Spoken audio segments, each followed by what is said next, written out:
Welcome back to CreepCast. Today we're going into a beautiful, beautiful story called My Romantic Cabin Getaway with My Fiance Isn't Exactly Going as Planned, which was turned into a novel known as Stolen Tongues. So I don't know, which one do you like better, Stolen Tongues or My Romantic Cabin Getaway with My Fiance Isn't Going Exactly as Planned? I've said it before on the podcast. I'll continue to say I like Stolen Tongues better. Stolen I'll continue Tongues to say is so it. good. All of these titles that are like, my son keeps looking at me, you know, with his third eye. I don't know what to do, or stuff like that. It's never good. I can't remember one we've had. I'm sure we've had a good one that's had a title like that. My wife is peeking at me from her corners. That's a good one. It was, but the ending was kind of killed the vibe. Yeah. I'm just saying the title. The title is good. Oh, you're saying that those stories. I'm saying the stories with those titles tend to not do well. I don't know. I mean, this one getting turned into a novel has, I mean, I don't, it feels like that maybe has some merit to it, that maybe that's good. Because all the stuff that's been published has been really fun to look at. I mean, so this story is written by a guy named The Cold People, but his name is Felix Blackwell. And like I said, this has got turned into a novel, so you can pick it up. I picked up a hardcover of the story, so I hope it's good. But it's on Amazon. We'll put a little link in the description as well. I also saw in some comments for it, some people, or I think actually the author himself, was saying that they have edited and like changed the version for the novel and that it's superior. So if this sounds interesting to you and like you hear the whole story, it's probably still worth checking out the book to see what's different, what's been changed. I think the book is more extensive. He probably cleans up some stuff. So I'm curious to see. I mean, I still think that this is probably going to be a fun read here. And I'm excited. I'm 100% excited. I'm really curious to read this and then even read the hardback version of it and just see what is different about it and just see kind of, does it seem seamless? Does it feel like there's more added into it? I'd just be curious to see. But without further ado, I say let's just jump on in. We're going to take a quick break from the episode to thank today's sponsor, Rocket Money. The truth is, everyone needs help with their money. I know I do. I've paid at least a dozen assassins to finally rid me of Hunter at this point, and as you can tell from the episode, none of them followed through. Or perhaps, for a less incriminating example, sometimes I'll sign up for a free trial and forget to cancel it, and end up paying a year's worth of a service I don't even use. Well, today's sponsor, Rocket Money, is here to help. Rocket Money is the personal finance app that helps you cancel subscriptions, lower bills, and overall, manage your money better. I'm using Rocket Money to cancel all of my unwanted subscriptions. That's because Rocket Money safely and securely identifies recurring charges and with the press of a button, unsubscribes for me. I mean, you can make cancellations from the app with one simple button press and then stop worrying about all those charges you didn't even know you were getting. I'm also using Rocket Money to lower my bills. Rocket Money will help negotiate your own bills. From internet service to phone bills, all you have to do is upload a photo of your bill and Rocket Money gets to work. And after you've used Rocket Money for some time, we can put together some kind of LLC or collective to hire someone to take care of Hunter in a way that's actually meaningful. Rocket Money has helped its customers save up to $720 a year, with over $500 million in canceled subscriptions. So to save more and spend less, join the over 5 million members using Rocket Money today. Head to rocketmoney.com/creepcast or click the link in the description to get started for free. That is right, for free. From there, you can unlock more features with premium, but for now, just try it out for free and see if it's right for you. Again, that's rocketmoney.com/creepcast to get started today for free. Thank you all so much for watching the ad. Thank you so much to Rocket Money for sponsoring the show. It really does mean the most. Hope you all check them out. Link is in the description. And now we are back to the episode.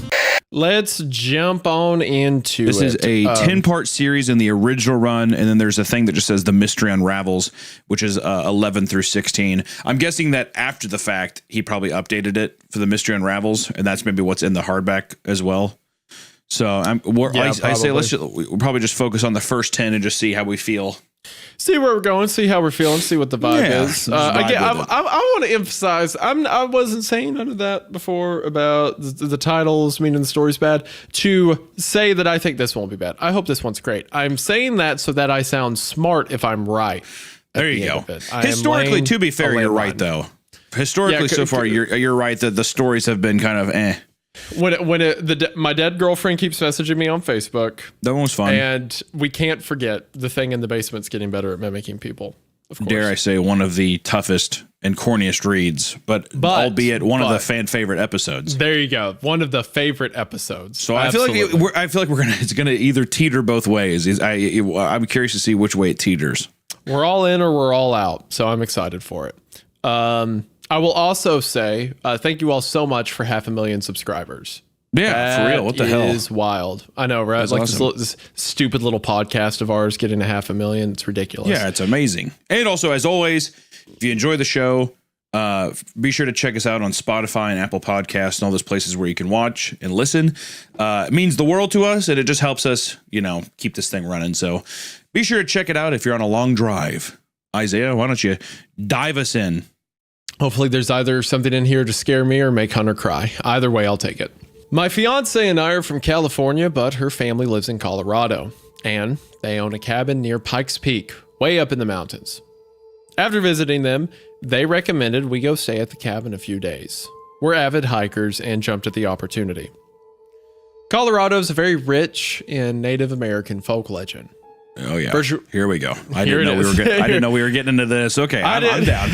I'm down. Immediately, I'm like, all right, here it is. We're definitely getting into some weird, gonna be some weird, folk, monster stuff. I feel like. Well, I think I know what stolen tongues means now.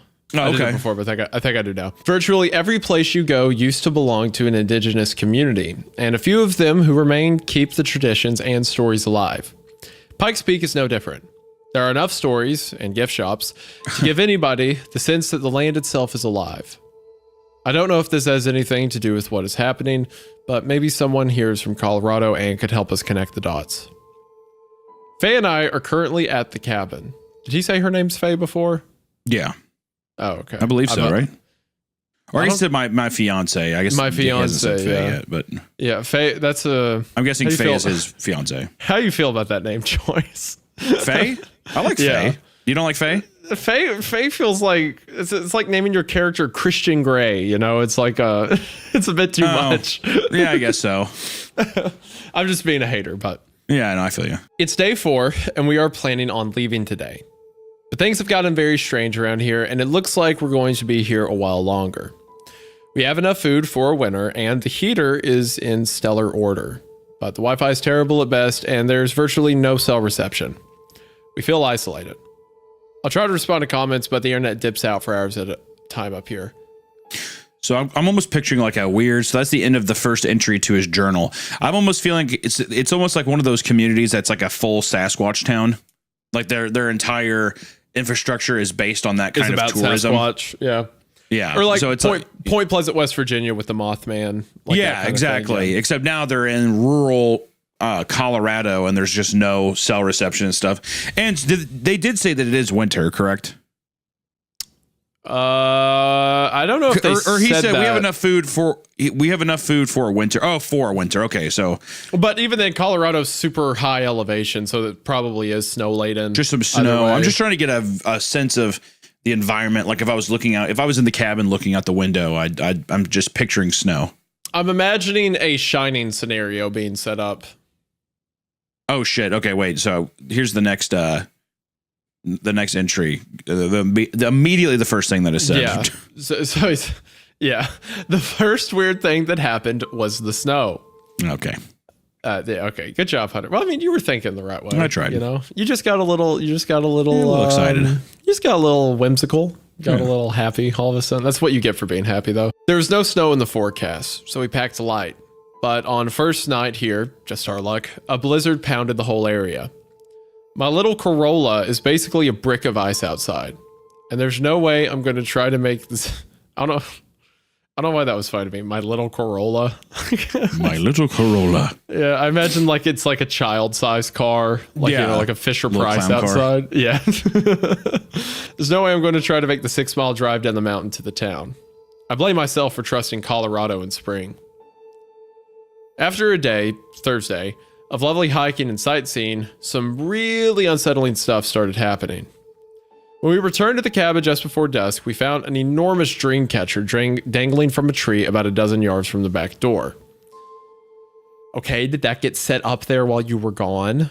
Yeah. Or is that just something you noticed that was already found there? Maybe they just found it, or that was the first time that they had been in that area. Because it reads a little different than Gregory 88, where it's like, That's what I was came back of. and it was just right there. So I'm picturing that they were walking, because they've already kind of talked about hiking through the area. So I'm imagining that they're like, oh, I've never noticed this here before, but I don't think it's like directly attached to the house probably, or like the tree outside their house.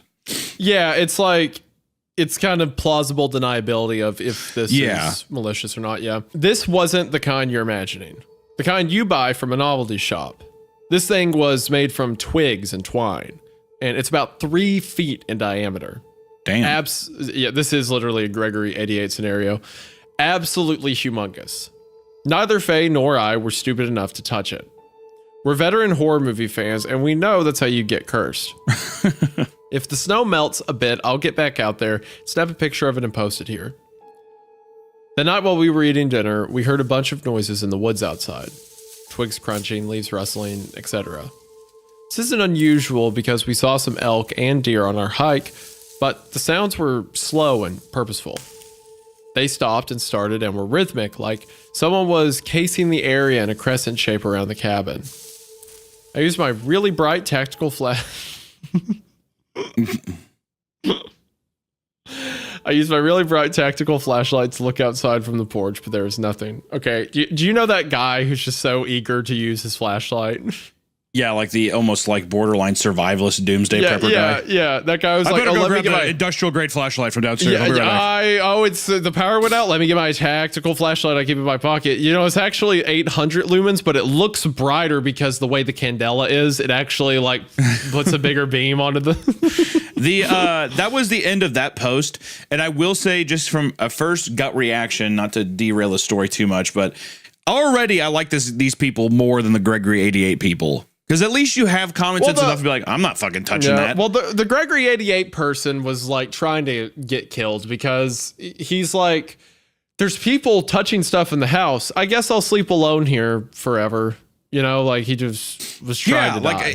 Just like no survival instincts at all. At least these people they seem capable. They seem like they're wanting to actually live a normal life is what it seems like. And everything so far is totally plausible. You know, you're on a trip with your wife, and then like, that's kind of weird. I heard something outside. Like, it's not reason to run. It's just like, no, I mean, dude, the amount of times you've been like, I'm sure you've been camping or something, and it does feel like something is lurking around, maybe watching your tent or something. But at the end of the day, you can easily justify, like, oh, it's just an animal doing something. Yeah. And, you know, even though it might send a little shiver up your spine, as soon as you wake up the next morning, you probably forget about it. Did I ever tell you about when I took Kayla camping to like a haunted area? Okay, so one time, my buddy had this piece of property in North Carolina. We were going to go camping on, and we had so many like legends about the place because like one of the guys who camped there said that he saw like this we nicknamed it the Roamer. That we saw like this the kind of Bigfoot-esque thing walking around. Someone else said they heard crying in the middle of the night, stuff like that. Oh my God. So it became this thing that everyone who stayed there had a ghost story around it. And I had told Kayla about all of this prior and had completely forgot about it. And I was set up to go, man. There was a river there. We were going to spend a whole weekend. I was gonna fish. We were going to set up campfires. We were going to have a cute little hammock. It was going to be such a cute trip. And then on the way there, she's like, is this the place with the all the ghost stories? And I should have just been like, no. I should have lied. No. But instead I'm like, yeah, but it's fine. We won't. But immediately her mood changes. We get there. She's like sitting in the car. She's like, I want to get out. We go to sleep that night in the back of the car. And I wake up at 1 a.m. and she is crying. Oh my God. And I'm like, what? And she's like, I thought I heard something. I'm like, what? She's like, I heard a noise. So I have my night vision, which I should have been stupid. I should have just turned on a light so she could see. But I was like, well, I don't want to, it's a peaceful night. I don't want to like light up the woods. So I'm walking around the car with my night vision on, like, there's nothing out here. I can see everything. There's nothing. Put the helmet on, see for yourself. And she was like, I'm just scared. So we set up with her crying until sunrise and then drove home. So, oh my God, that is brutal. You would have been so fucked up if you would have put the night vision on. You're like, oh my God, what is that? Oh God, what is that? It's horrible. It's horrible. No, what I should have done is I would have been like, I'll go find it, and then I just don't come back. Yeah, don't come back. You come back the next morning with like Dunkin' Donuts or something. Babe, I just decided to go walk and get donuts. So I hope they don't mind. Dude, she's just like fossilized in the car from being so afraid. Dude, she would have. I think she would have divorced me. I think. 100%. Yeah. If I picture my wife, there's no way. I would have been up shit creek for sure. Yeah, fuck. And what's funny is I didn't. Like, to me, the ghost stories or whatever, I have ghost stories about everything. I'm used to scary stuff. So when we get there initially, I'm like fishing. I'm like in the river and stuff. I'm having a good time. And she's just sitting in the car. And I'm like, what's her problem? What's she so upset about? How caring. Yeah. All right, well, if you're just going to sit here, I'm bored as fuck, babe. I'm going to go fishing. And then we're sitting around the fire and I'm like making, I made like bacon and eggs or something. It was great. And then she's still like upset. I'm like, what's your problem? God. I would say that's the very man thing to do in that situation. Yeah. I would say, I feel like that's the boys' way of handling things. You're still hung up on the fucking demons walking around the woods. You're still mad about the Bigfoot demon. Look, if he's crying, that means he's a wuss. I could probably beat him up. He's probably a fucking pussy, honestly. Anyway, are you gonna finish those eggs? Because I'm pretty hungry. Can you give those to me? Actually, babe, would you mind running back to the car and grabbing something? Yeah, I need you to walk back to the road. And like when I talk about this campground was in the middle of the nowhere. I mean, this was a piece of property like 5 miles from any road, so it is dark outside, right? Like pitch black, right? Yeah, overcast night. Like aside from the fire, you can't see 10 feet away. No right? moonlight, nothing. Yeah, absolutely. Like absolutely horrifying conditions. And I'm sitting there like, yeah, so I like my eggs scrambled at a campfire. Yeah. Normally I take them over easy, but you know, when I'm sitting around, there's a mood to it. There's something about, I brought this little jar. It's all the spices I use. So it's got like my oregano and my salt and pepper and stuff. And she's just like shaking. Babe, did you see that 9-foot tall gorilla walk around earlier? I didn't know we had gorillas. That's kind of interesting, right? Yeah, so I normally like them scrambled. By the way, babe, don't turn around. If you look into its eyes, you become fossilized. So anyway, yeah, exactly. It really steals your face. Just like that episode of Avatar, Last Airbender. Have you seen that? Babe? She's like gone. You know, more so, it's not really that it contains any supernatural properties, just that the sheer terror of its features are indescribable to the human mind, and you'll go crazy. So anyway, I like my bacon a little juicy, you know, not super raw, but a little crisp to the edges, if you know what I mean. Yeah, so I'm a great boyfriend. So anyway, I totally relate to our protagonist here being like, what's that noise? Oh, well. Yeah. Anyway, who cares? So are me and you gonna get a little busy? Yeah. God, Jesus. Making a move in the midst of it. We stayed in all day on Friday and just cuddled, hung out, played some of the board games we brought and some of the Super Nintendo games they had in the cabin. Donkey Kong Country 2, I've considered stealing because it's the greatest game ever made. It snowed again, and after dark, we started hearing more noises. Around 1 a.m., Faye woke me up and told me she was hearing a voice outside. Ugh. I'm not kidding. This is the exact scenario. It's going to be fucked up when I find out that you're Felix Blackwell. Yeah. That I just wrote this story. Yeah, you wrote this. I strained to listen, and I thought I could make out the sound of a man crying very far away. But his voice was drowned out by the wind, so I wasn't absolutely certain of what I heard. We went back to sleep, but again, around 4:45 a.m., we heard him more distinctly and closer. He sounded like he was calling for help, but he would dip into another language that I've never heard before. Whoa. What the fuck? The way this is written is like, yep, so 4:45 a.m.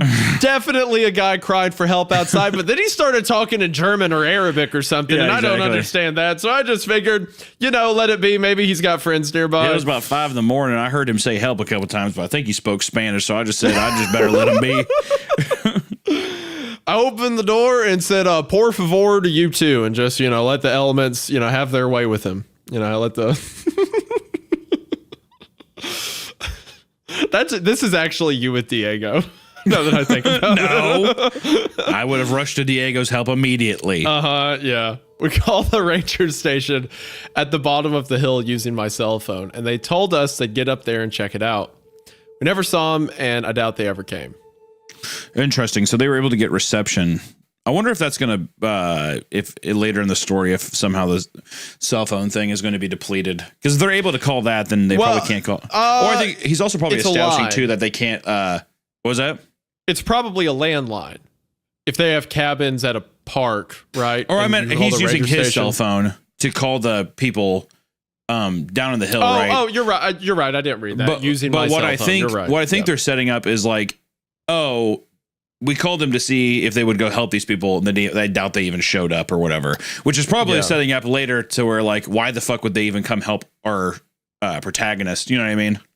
Well, they know what's going on. The ranger station knows what this is. I imagine. Ooh, you're probably right. Yeah. They're probably like, yeah, definitely we'll go up there. I'm not fucking going up there to check that out. Oh, you heard the guy 9 foot tall dancing monkey that's in the woods. Fuck that.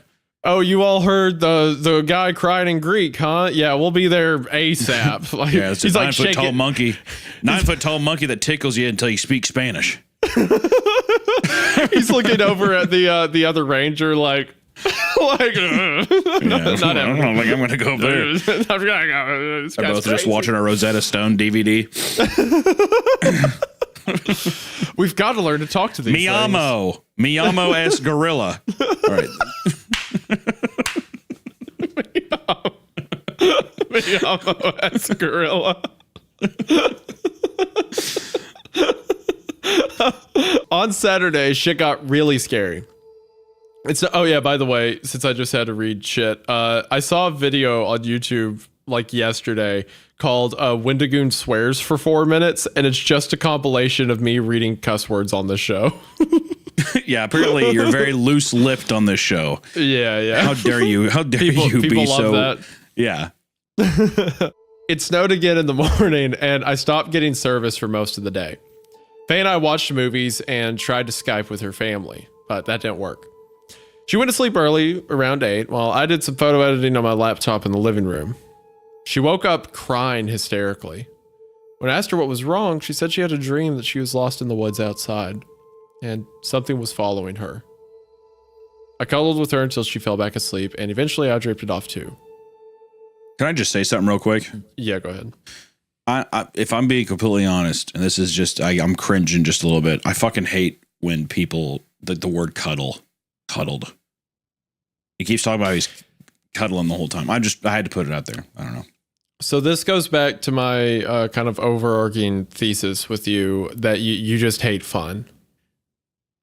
Is being intertwined with someone fun? Can someone in the comments put up a scoreboard right now? We've got all my big brothers and sisters are going to be the big boys and girls out there are going to get it, because my ass, if I remotely touch somebody, I get so hot. All right, all you skinny little fucks. You're talking about weight. Oh. You just randomly go, all my big brothers and sisters. I'm like, whoa, what are you talking about? Like, yeah, I'm talking the thickums.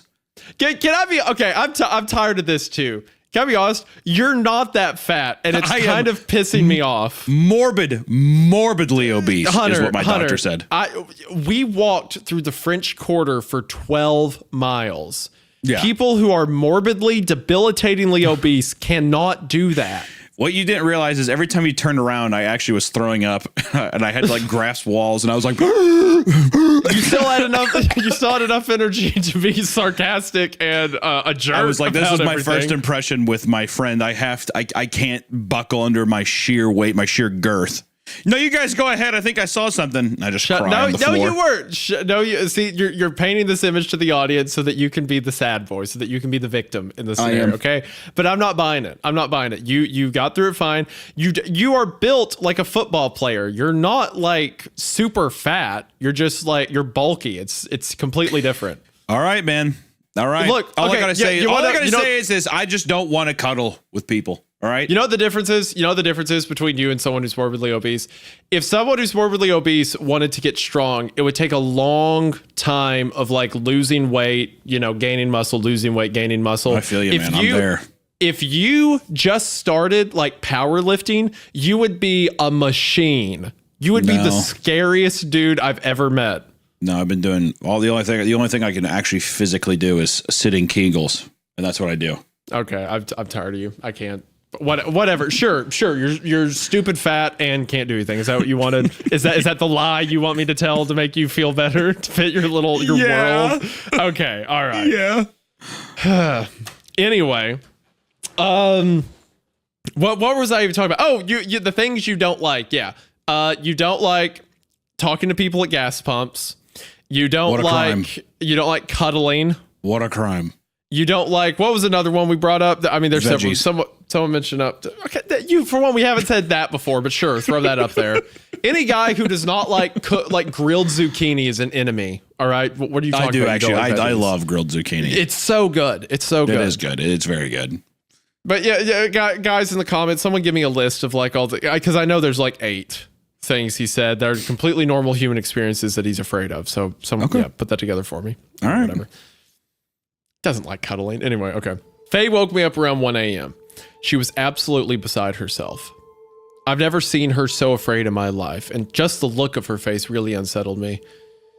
She told me that she heard the man outside again, but she recognized the voice.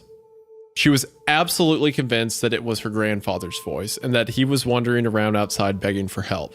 Oh my God. Oh gosh. Jesus. Faye's grandpa died when we were seniors in college, 4 years ago. I told her that she was dreaming, but then I heard the voice too. Ooh. And I never met the guy, so I wouldn't recognize his voice, but it did sound different from the night before. It sounded older. I had to do everything I could to keep her from running off into the woods looking for him. Eventually, she realized that the possibility of it being with him was absurd. So we put a movie on at a good volume and fell back asleep. My cell phone wouldn't connect a single call. End of posting there. Isaiah, what do dream catchers do again? Is it just literally from spirits being able to get into your dreams, or does it filter out bad dreams? It catches bad dreams. It catches bad dreams. Because I'm wondering if this creature is like somehow able, saying read minds feels kind of lame, but just something to where it's able to like pick memories or something and then mimic it. It has to some degree to know to be her grandfather. Right? Sure. So yeah, either that or like maybe it can kind of, roll through the voices of the dead or something like that. But yeah, I'm guessing that people that were there before, there's probably gonna be multiple dream catchers out there in the forest then, because I'm guessing that whoever put that out there, that was definitely a defense mechanism. Yeah, like you said, Mayo-esque gorilla. Yeah, like, Miyamo-esque gorilla. Miyamo's gorilla. The people know that this thing's out there, right? If there were seriously a scary story about a 9-foot tall gorilla that tickles you until you speak Spanish is insane. It's a fucking scary monster. All right, I'm gonna put that out there. I hope that the monster in this story is scarier than that because I've set up a big monster. All right. Just going back to the Spanish thing is so funny. The idea that there's a point at tickling at which you learn a new language. It completely to the point to where you don't speak any other language besides that. It tickles you until you're just like, please, por favor. ¿Qué pasó? ¿Qué pasó? What you say? He's just laughing at you with his big fucking chimp donkey teeth. That'd be fucking terrifying. Yeah, monkeys are scary, bro. So my wife works with monkeys, so like I'm used to like seeing the African greens or like the capuchins or whatever. Sure. Dude, baboons. Every now and then I will see a picture of a baboon. I'm like, that's the scariest thing I've ever seen in my life. Like, especially like I forget what kind they're called, but they're brown with like black tails and stuff.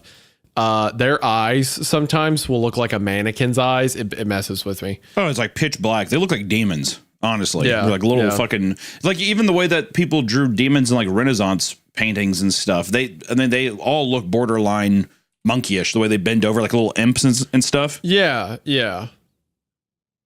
I'm not a fan. But so far in the story, because that was the end of that post. Okay, so now he's establishing more that are those the end of post, or is that just like line segments? Because it feels like this is all one thought. I think that to me it seems like a guy journaling something. Yeah. Like so it seems like, okay, so that's the end of this night, and then he comes back and then he's recounting his day. or he might even be recounting instances. So to me, I'm like, oh, this is him, like a journal he's writing during this vacation, is what it seems. And so far in this journaling, they've had a relatively normal day, and then almost immediately the snowstorm came in. They've been hearing things outside the house. The voice has become so frequent that now it's even like you can even like our protagonist, the guy, even he was like, yeah, I heard the voice too, but it sounded a little different, a little more weird. People have been screaming for help. And then also he's also established that, oh, the people aren't coming up. Like either the roads are too bad, but I think you're right in the fact that they probably know what's going up on the mountain. There's probably, especially if there's like superstitions and stories around it. Oh, absolutely. They probably definitely know. 100%. What happened last night, Sunday, was the thing that has sent me over the edge. Essentially, the same thing happened around 1 a.m., at which point I was still awake, almost expecting the noise to happen. I heard a voice. This time, it was a woman's. Thankfully, it was distant enough that it didn't wake Faye. I walked into the bathroom and cracked the window open just a tiny bit. Frosty air that came through that crack seemed like a death sentence to me as a Californian. Nobody could survive outside for long in that. Not without, like, serious military-grade winter gear. And yet, someone was wandering around out there, stepping on twigs and crying. I am a reasonable, skeptical, sometimes arrogant agonist, but I'm telling you, the voice sounded exactly like my mother's. My mom is alive and well and living in Southern California, so my brain instantly cramped at the sound of her voice out here in the Rocky Mountains. I would know my mother's voice anywhere. I think we all would. And I'm telling you, I'm about 90% sure it was hers, which is way, way too sure to not scare the shit out of me. I grabbed my light and went outside with a blanket wrapped around me and my hiking boots on. I circled the entire cabin and looked around. There was snow pushed out of the way in a big, meandering pattern that snaked in and out of the tree line, like someone was drunkenly shuffling around. Maybe they were injured. The path went right up to the bathroom window and then back into the woods. Oh! Oh, God. Oh! Wow, the path went right up to the bathroom window and then back into the woods. That gave me chills. Right there looking at him. That gave me chills. It was right where he cracked open the window to listen. It was like if he would have looked up out the window. Dude, that messed with me a little bit. I'm not going to lie. The idea of like you were that close to it, you know? Mm-hmm. Oh, man. Each time the voice called out, I shouted. Mom? Who's there? Who are you? And each time the voice receded further into the woods. I'm pretty certain it was trying to coax me deeper and deeper into the forest, away from the cabin. Yeah. I'm still alive because I'm not an idiot. I'm not going to die like some dumbass in a bad horror movie. I went back inside and made sure we were locked down tight. Since I can't call the ranger station, I'm posting this instead. I'll keep you updated. Okay. So it does seem, man, it makes me almost wonder if there's multiple of them. Like if it's luring him to some kind of area, because at the end of the day, if they're isolated, right, and if this thing was like that malevolent of a force, why wouldn't it just break in and kill him? So I'm really trying to figure out, piece everything together to like, why does it need it to go somewhere, right? To kill him? It probably just wants to bring him back in the woods so there's not evidence or something like that, I guess. But you'd think it could kill him right there. If there's already enough superstitions in the area, you would assume that almost that they found these grisly scenes before, and that's what people, you know what I mean? Well, maybe, okay, give it some credit. Maybe it's saying that maybe it's a spirit that like you have to kind of like fall for it a bit before it can kill you or something like that, you know?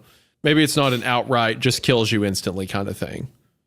Oh, sure. I could see that. I could also see it would be kind of sweet. I don't know if it's going to go this way, but what if it was sending spirits out or like basically like hallucinations to people, and there's like an immobile creature that like is trying to be fed, but it can't move or something? Wouldn't that be fucking cool? That would be very cool. I don't think it's implying that though, No, because I don't of think it's gonna be that, but because that of the snow tracks. But yeah, that'd be that sick. would be cool. Especially it's just like shuffling around too. Just some weird malevolent spirit. That would be a fun horror concept, a thing that can't move, almost like a tree, because then it would have to like figure out what to say to make you come to it. Yeah, it's bribing you in this way. Also, I mean, just the idea of willingly going, it's kind of like the feed the pig thing, where it's like you're willingly getting inside something's mouth and it eating you, or it could grab you if you get close enough. But still, I just like the idea of a immobile threat that is trying to tempt you to come into its vicinity so it can feed. That'd be sick. And that's the end of that of that little post. Yeah, and then he adds some edits. I'm 90% sure this is going to be a skinwalker. So all my theories are kind of based around that, but it could be changed up. It could be also built off of the lore. So who knows? And is a skinwalker? Is it just somebody that's mimic? It's just a creature that can mimic people. So a skinwalker in like Navajo culture and stuff like that is turn to a animal too, right? Yeah. Well, I mean, the more traditional version is that it's a person. More specifically, like a witch doctor that has given themselves over to evil spirits, and it can put on the skin of whatever it kills and then become that creature. Yeah, that's right. You've told me that. But the lore's expanded so much in the modern age that sometimes it's an outright spirit. Sometimes it's it can steal anyone's voice, dead or alive. Sometimes it has to kill them. Sometimes it doesn't. Like there's different variations of the tale. So right. I feel like the only thing I've ever seen of the Skinwalker is the shitty show Skinwalker Ranch, which is terrible. But then there's a show, or then there was like this clip I kept seeing on TikTok of a guy like looking through a sniper lens. And it was like, I can't tell if it was from a movie or what, but he hears this scream and he sees a skinwalker in the, or a guy screaming for help. And he's like naked standing in this field. And the guy like looks up from his scope and he like looks back in. And then the thing is like on all fours running at him. The guy gets up and runs away. I haven't seen that before. That sounds awesome. I'll have to try to find her. If I can find the clip, I'll be sure and put it here so you guys can see it. But it's a creepy clip, but people say that's the best part of the short or the movie or whatever. But yeah. It's Monday and we got a hold of Faye's dad. The weather's supposed to clear up tomorrow, so he's going to come pick us up in his truck and help get my car down the mountain. I'll keep you all informed. Only one more night in this place. I'll try to get some photos up. Edit 9:30 Monday. I've been able to get online twice today. I wish I knew more about electronics, but I'm a history teacher, so I don't think I can fix the Wi-Fi or predict when it'll work. I can send and receive emails and some Reddit posts, but I cannot load some websites or view photos. Faye hasn't been feeling well since noon. She developed a stomach ache and has been intermittently throwing up. We both ate the same thing and I feel fine, so I'm not sure what it is. She sometimes gets like this when she gets worked up.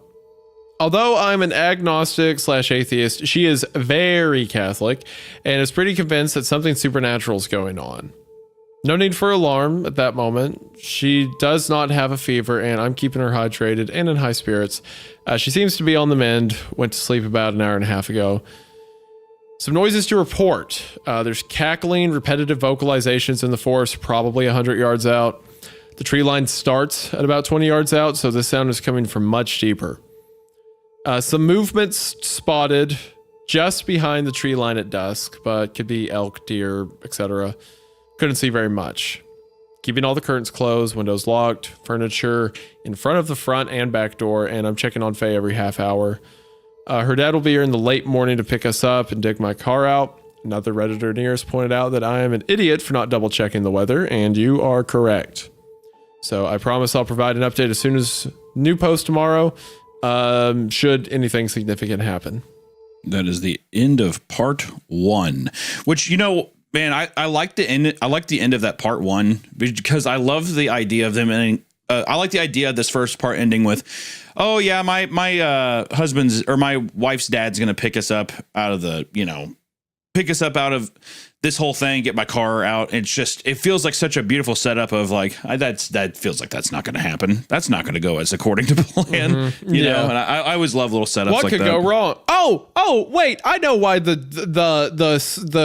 thing had to lure him out of the house. Why is that? The dream catcher.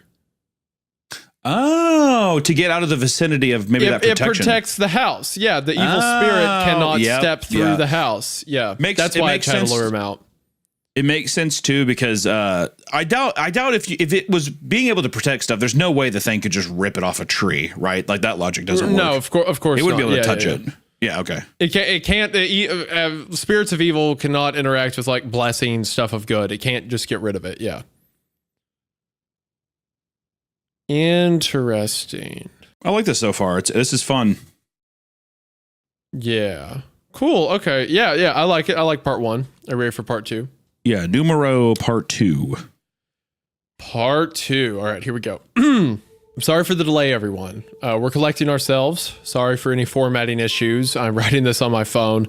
Faye's dad picked us up in his truck. He brought his buddy with him, who is now following us in my car. A lot of things happened last night. Some things I won't share because I'm not sure how to interpret them yet. I'm not even sure I understand what happened, but here are the most important things. Also managed to get some recordings, which I'll try to upload when we get home to California in a few days. I tried to stay awake last night until 1 a.m. because over the past few nights, this is the approximate time the noises change from rustling and branches cracking to voices. I didn't make it. I fell asleep on the couch with my laptop open, waiting for the Wi-Fi to come back. I think this was about 12:30 a.m. I woke up right around 1:15 to a muffled voice. In my sleepy days, I struggled to figure out where it was coming from. I thought it was just outside the living room window, so I sat there quietly, trying to make the words out. It was a woman's voice and said things like, "A few days. It's not mine. I'm not alone. Okay?" I got up and peeked out the curtains and didn't see anyone. But then the voice said, "It's my parents' house." And I knew the voice was Faye's. Oh, that gives me chills. Oh my gosh. Like she's right next to you, but it sounds like her, you know? Oh, that's good. As I mentioned earlier, my fiance had an undiagnosed sleep disorder and has extensive sleep talks and sometimes sleepwalks. So she has had pronounced night terrors since she was a little kid. I'll post a story on that someday. I walked into the bedroom to find Faye sleeping on her tummy as usual. She didn't say anything else as I came in. Wait, hold on. Is he saying now that this is her sleep talking? No, I think that, well, let me see. I think he's saying at this point he's still hoping it's her sleep talking. Yeah, I think that's what I think it is. Is he saying like, I hope it's just her kind of mumbling to herself? Two things really disturb me about this situation though. The first is that she appeared to be having a conversation with someone, which is actually quite common for her. But the person she was conversing with was interrogating her, asking her questions about herself, me, the cabin, etc. Second, in her sleep, Faye was imitating another voice. It wasn't hers that she was speaking with. She was altering the pitch and tone to sound like a different person. My modus operandi is to not wake her up when she has sleep disturbances. There's a story about this. Expect one someday. Instead, I gently rub her back and hair, which calms her, and puts her back to restful sleep.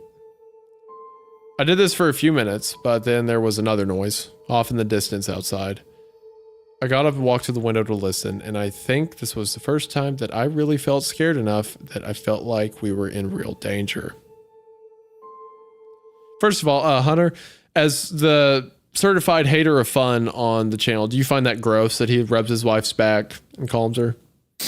No, I think that's respectful and nice. I just don't like fucking cuddling, man. Don't know what I'm supposed to tell you. You know, it does sound like to me though a bit. Do you think I'm almost interpreting her sleep talking like, yes, she does it like that. That's a thing that she does, but I almost feel like she's talking with the thing outside. Yeah, I think that's what it's talking about. Okay. There's also where she was sick earlier. She might be something's trying to possess her potentially. That's what I thought. That's what I was thinking too. But I'm like, I don't want to jump to that conclusion too yet. Because also people can be scared and like, I don't know, your body can just, I don't know. Hold on. There is a Navajo spirit that does, I mean, a lot of them do, but there's one that's like a skinwalker, but it possesses you. I know the skinwalker spirit, or what? Hold on. Spirit.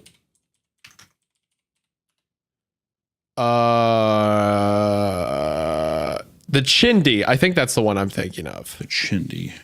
I think a chindi is the miasma left behind after a person dies, leaves the body with diseaseless breath.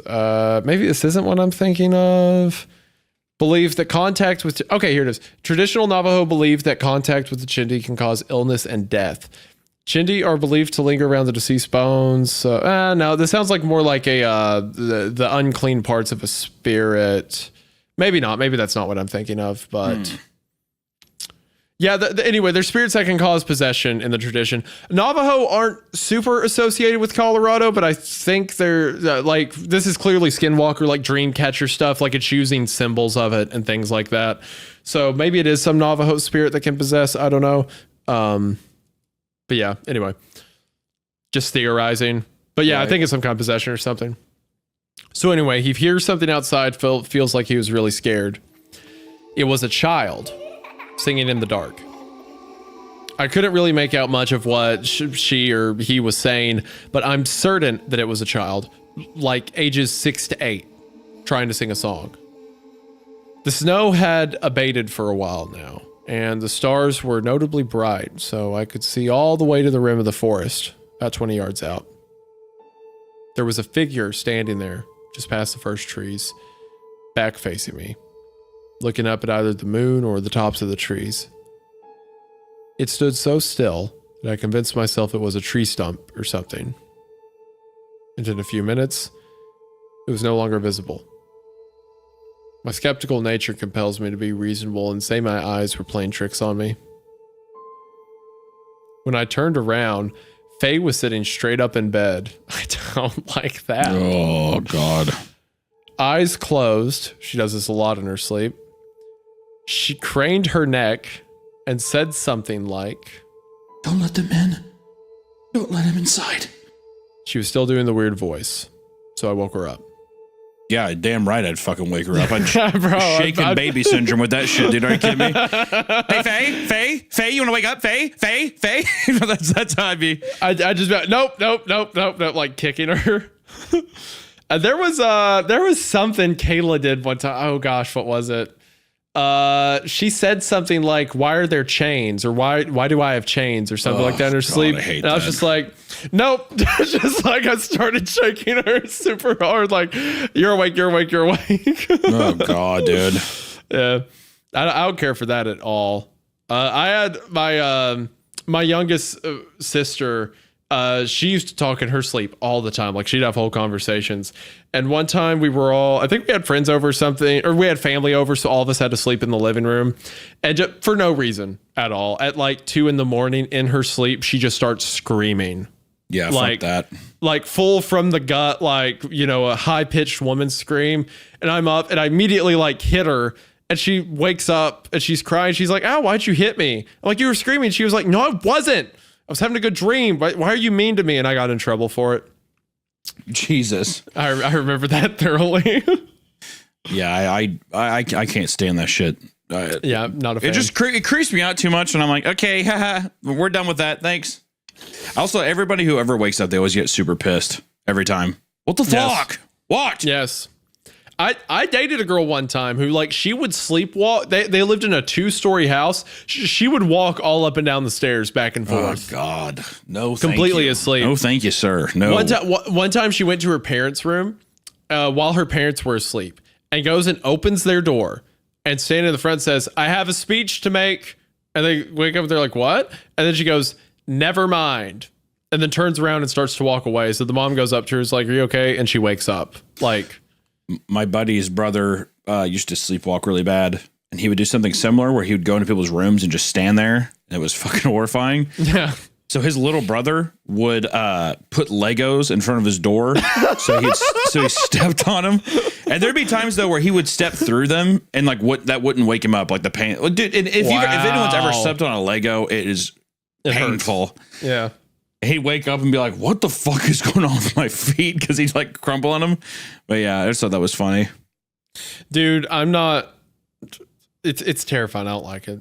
Anyway, we'll get back to the story. But yeah, Faye and I sat in the bedroom with the lights on, talking about what we should do. Try to get online to send an email to her parents, but of course it doesn't work when you need it. We agreed to stay in the same room and try to fall back asleep. At one point, I got up to get her some water. She hadn't vomited in several hours now and was feeling a lot better. And out the kitchen window, I saw flashes of pale light. They weren't like the flashes you'd see when someone walks through the woods with a flashlight. They were more like if someone had a lantern that they could slowly turn on and off. I flicked on the porch lights at the front and side of the house, hoping that it would discourage anyone from trying to approach. But as I walked back to the bedroom, I saw the distinct outline of a person through the window curtain in the living room. They were pressed against the glass with their hands on it, trying to peer inside. Since it was dark in the living room and bright outside, I could clearly see their silhouette. I shouted and approached the window, but the person ran off before I pulled the curtain open. Ugh. The idea of someone pressing their hands up against to get a better look inside is so creepy. I don't know. Maybe I just maybe it's where I'm alone right now. I don't know what it is. You get a little eerie. Something's got me a little creeped right now. I have somebody else in the studio with me right now, but I'm just kind of I have that fake window behind me, and I keep kind of in my OBS recording, I keep kind of peering over at it because there's also a head on that's by it. So I keep thinking someone's looking in that window too. It's just kind of fucking with me. I've always had the nightmare of you're walking through the house at 2 a.m. and then you're somebody. Just and they're pressed against the glass, almost like some home intruder stuff. Are they asleep or something? Yeah. Okay, I'm a little wigged out right now, I'll be honest. Faye slept soundly, but I continued to hear voices outside. Different ones. On and off all night until dawn. I wrote several of them down. I couldn't sleep, so I camped out in the living room. I kept the bedroom door open so I could hear Faye if she started talking again. The voices would go away for hours and then start right back up again. At one point, I fell asleep because I was awoken by the sound of a light switch flicking on and off. From the couch, I could see the light from outside going on and off in a pattern of 5. I can't explain why this disturbed me so much, but it did, and I imagined some kind of horrible creature standing in my house somewhere, flipping the switch up and down and smiling. Wait, hold on. So he's in the room with Faye, right? Right. And he's hearing the light switch from another room in the house? Yeah, but I thought he said that it's from the front porch, right? Yeah, the couch, I could see the light from outside going on and off in patterns of 5. Yeah. The light, okay, the front porch light. Something's on the porch flicking the lights. Okay. But no, then he says, I imagine some horrible creature standing in my house. Oh, interesting. So he hears He must be in the bedroom with her. Yeah. And the light switch that's going off is whoever's at the front door. Yeah, that's turning, because what I'm imagining is he's saying that there's something inside turning the porch light on and off from inside the house is what I think. Yeah. That's what he's picturing. I think you're right. You're probably right. I don't like that. Okay. First instinct was to check on Faye, and I nearly had a heart attack when I saw that she wasn't in bed. Oh, God. I started calling her name and pacing around the house, looking out the windows to see if she was outside. When I looked out the kitchen window, there she was, sitting on the hood of my car about 30 feet out in the driveway. Her back was to me. She was staring off into the forest. She was absolutely rigid, just the way she sits up in bed when she's asleep. Faye has sleepwalked all over the house back home in California. I found her in the kitchen, in the downstairs hallway, in the living room, but she's never gone outside. I shouted her name from the kitchen, but the second I did, Faye jumped off my car and dashed into... Oh my God. Faye jumped off my car and dashed into the woods at full speed. A full sprint. She never looked back at me. I started flipping out and screaming her name over and over. I scrambled to grab my boots to go after her, but the second I pulled the front door open, Faye called out my name from behind. Oh my God. Yep. She was standing in the hall, looking confused, asking me what was wrong. Apparently, she had been in the bathroom. In my masculine crusade, I'd forgotten to check there. I looked out of my car and into the forest, and honestly, The first thought that came to my mind was, you clever motherfucker. man, talk about a way to get him out of the house, right? Well, yeah, exactly. Man, so crazy.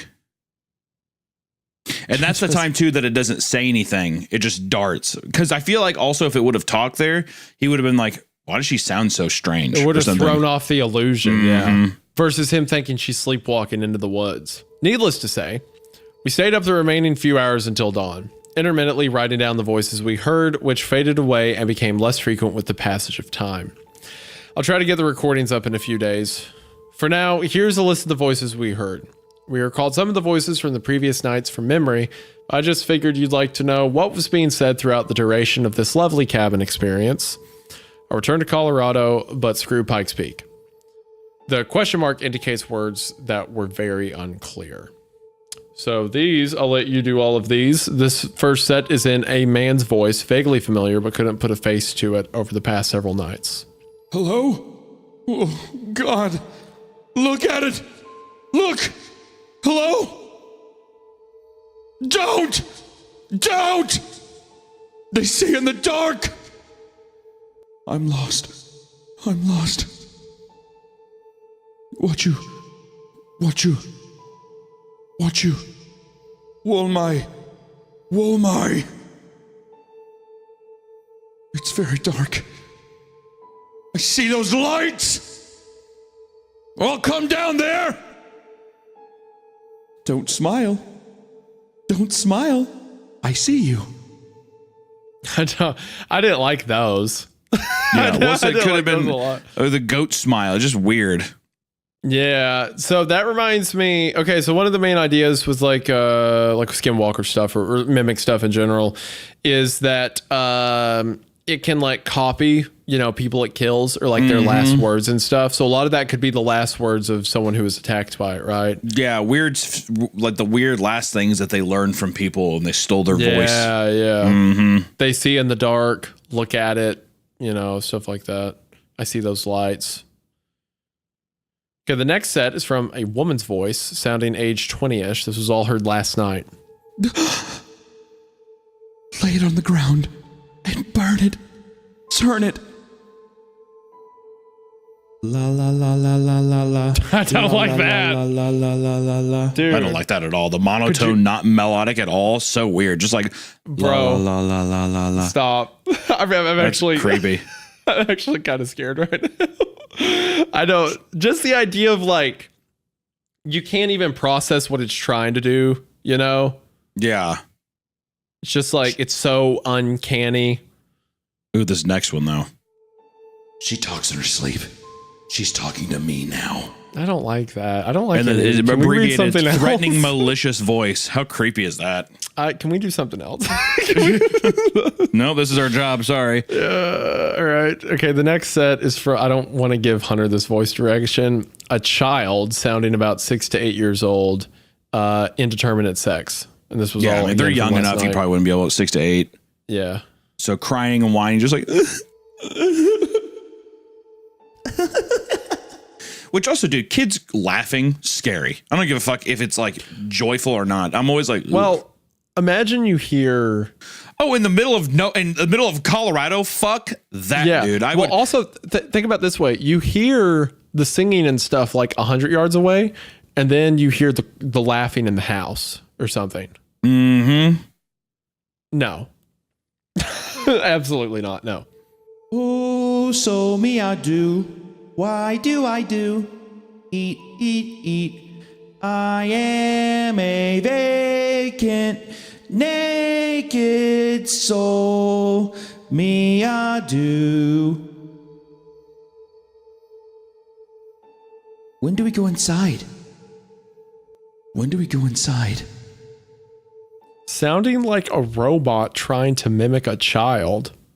What? So I wonder if there's like weird, like almost like, when do we go inside? If there's like some kind of weird like frequency thing there, maybe. I don't know.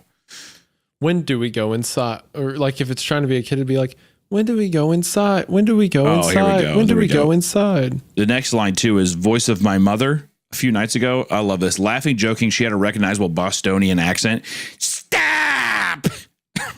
That's my Bostonian accent. Thank you. Look at the windows. Did you see it? Your mom telling you to look out the windows. So great. Yeah, look at the windows. And the next one is voice of face grandfather. Hold on, can we chill for a second? I'm actually like, in my head, I am so there, and I imagine him like in a dark cabin. You can hear like the wind and snow, and like I just imagine if like he hears his mom go, "Look at the windows," that he'll look at the window, and there will just be this huge like eye. Let's just take a second to just be quiet, and then just put like a soundscape of wind, snow, just like sounds and stuff, and then everyone just like picture something staring, looking at you inside the window. And this is the kind of vibe we're getting. Hunter. That would be so terrifying, especially with a voice that's coming from like your mom or like children, like any. Oh God, fuck that. And the last one here. We're almost done with the second one here. Yeah. The voice of Faye's grandfather, which was a few nights ago. Lots of indiscernible groaning and calling for help. So I imagine almost like pain, like he's like, yeah, Help! There's bodies still on the ground there. Never found them, but they're there. Right here. Oh, they found it. I'm standing in the same place. 20 years. And finally, by the way, I forgot to check to see if the Dreamcatcher was still there out back. You're welcome to drive out there and look for yourself. You'd have to imagine it is, or hopefully it is. I feel like if it was still there, I'd feel pretty good. I'm wondering though too, do you think that there's any possible way that the people, which also, by the way, everyone, that's the end of part 2, going into part 3 now. Is there any possible way that the people that are looking into the house could be people who possibly made the Dreamcatcher, or people like checking on them in a weird way, but they don't want to interact with them in a way of getting cursed or something? I had that thought, that it could be, but I don't think they'd be getting that close. True. Okay, maybe the lanterns were. The lanterns might have been. Well, that's what I'm wondering is, that's them walking up to see, or maybe even check on the Dreamcatcher or something. And that's them like looking in to see like, oh, wait, there's people here. Because maybe they didn't even know that, because maybe they saw the car out front and they're like, oh, wait, what the fuck? There's people here. And he's looking in maybe. The issue would be, why were they that close? To and the Skinwalker. There's also the thing of, well, I don't know. Well, maybe they have their own way of protecting themselves from it. But then also whenever he was like, whenever he looked at the window and the thing ran off, maybe they're like, they don't want to talk with this person in the hopes that like the Skinwalker might take their voice or something. Like, I just think that there might be some kind of curse. That's true. So I don't know. All right. Part 3. Yeah, part 3. I'm honestly, this is like getting to me, but this is the reason that like I use Wendigo imagery for stuff and things like that, because like I know the Wendigo isn't this and the Skinwalker aren't the same thing, but like the modern Wendigo adaptations as it's used, like as it was used in Pet Sematary and stuff like that, like the kind of the Americanized, modern version, whatever. Sure. Or I guess I should say westernized, modern culture or whatever. It adapts a lot of those, and it's always scary to me. It always has such a, it never loses the weight of it. Yeah, the versatility of it. It's pretty insane. Never loses the punch. You can always do something with it. Because it's also not just one kind of imagery too. It's so like, I mean, I goes into the versatility, but still it's just it's such a cool concept. Yeah. All right. Whew. So part 3. Part 3. So that night, we sat down with Faye's mom, Laura, in her bedroom while her dad was watching the news downstairs. Her mom was so upset at the stories we told her. I mean, she was visibly disturbed to the point of being in tears. She kept apologizing to Faye and hugging her. Laura told us that they'd purchased that cabin from their good friend, Jennifer, I think, who moved to Nevada about 20 years ago, and that Jennifer and her husband had complained about all sorts of weird experiences while living there. Her husband, Tom, like myself, was fond of hiking and exploring the woods and collected a ton of arrowheads and other neat trinkets he'd found on his travels around Pikes Peak. But Jennifer started having dreams about Tom being dragged off into the woods from their bedroom. She had all kinds of horrific nightmares about him being skinned and pinned up in the trees like some kind of macabre artwork.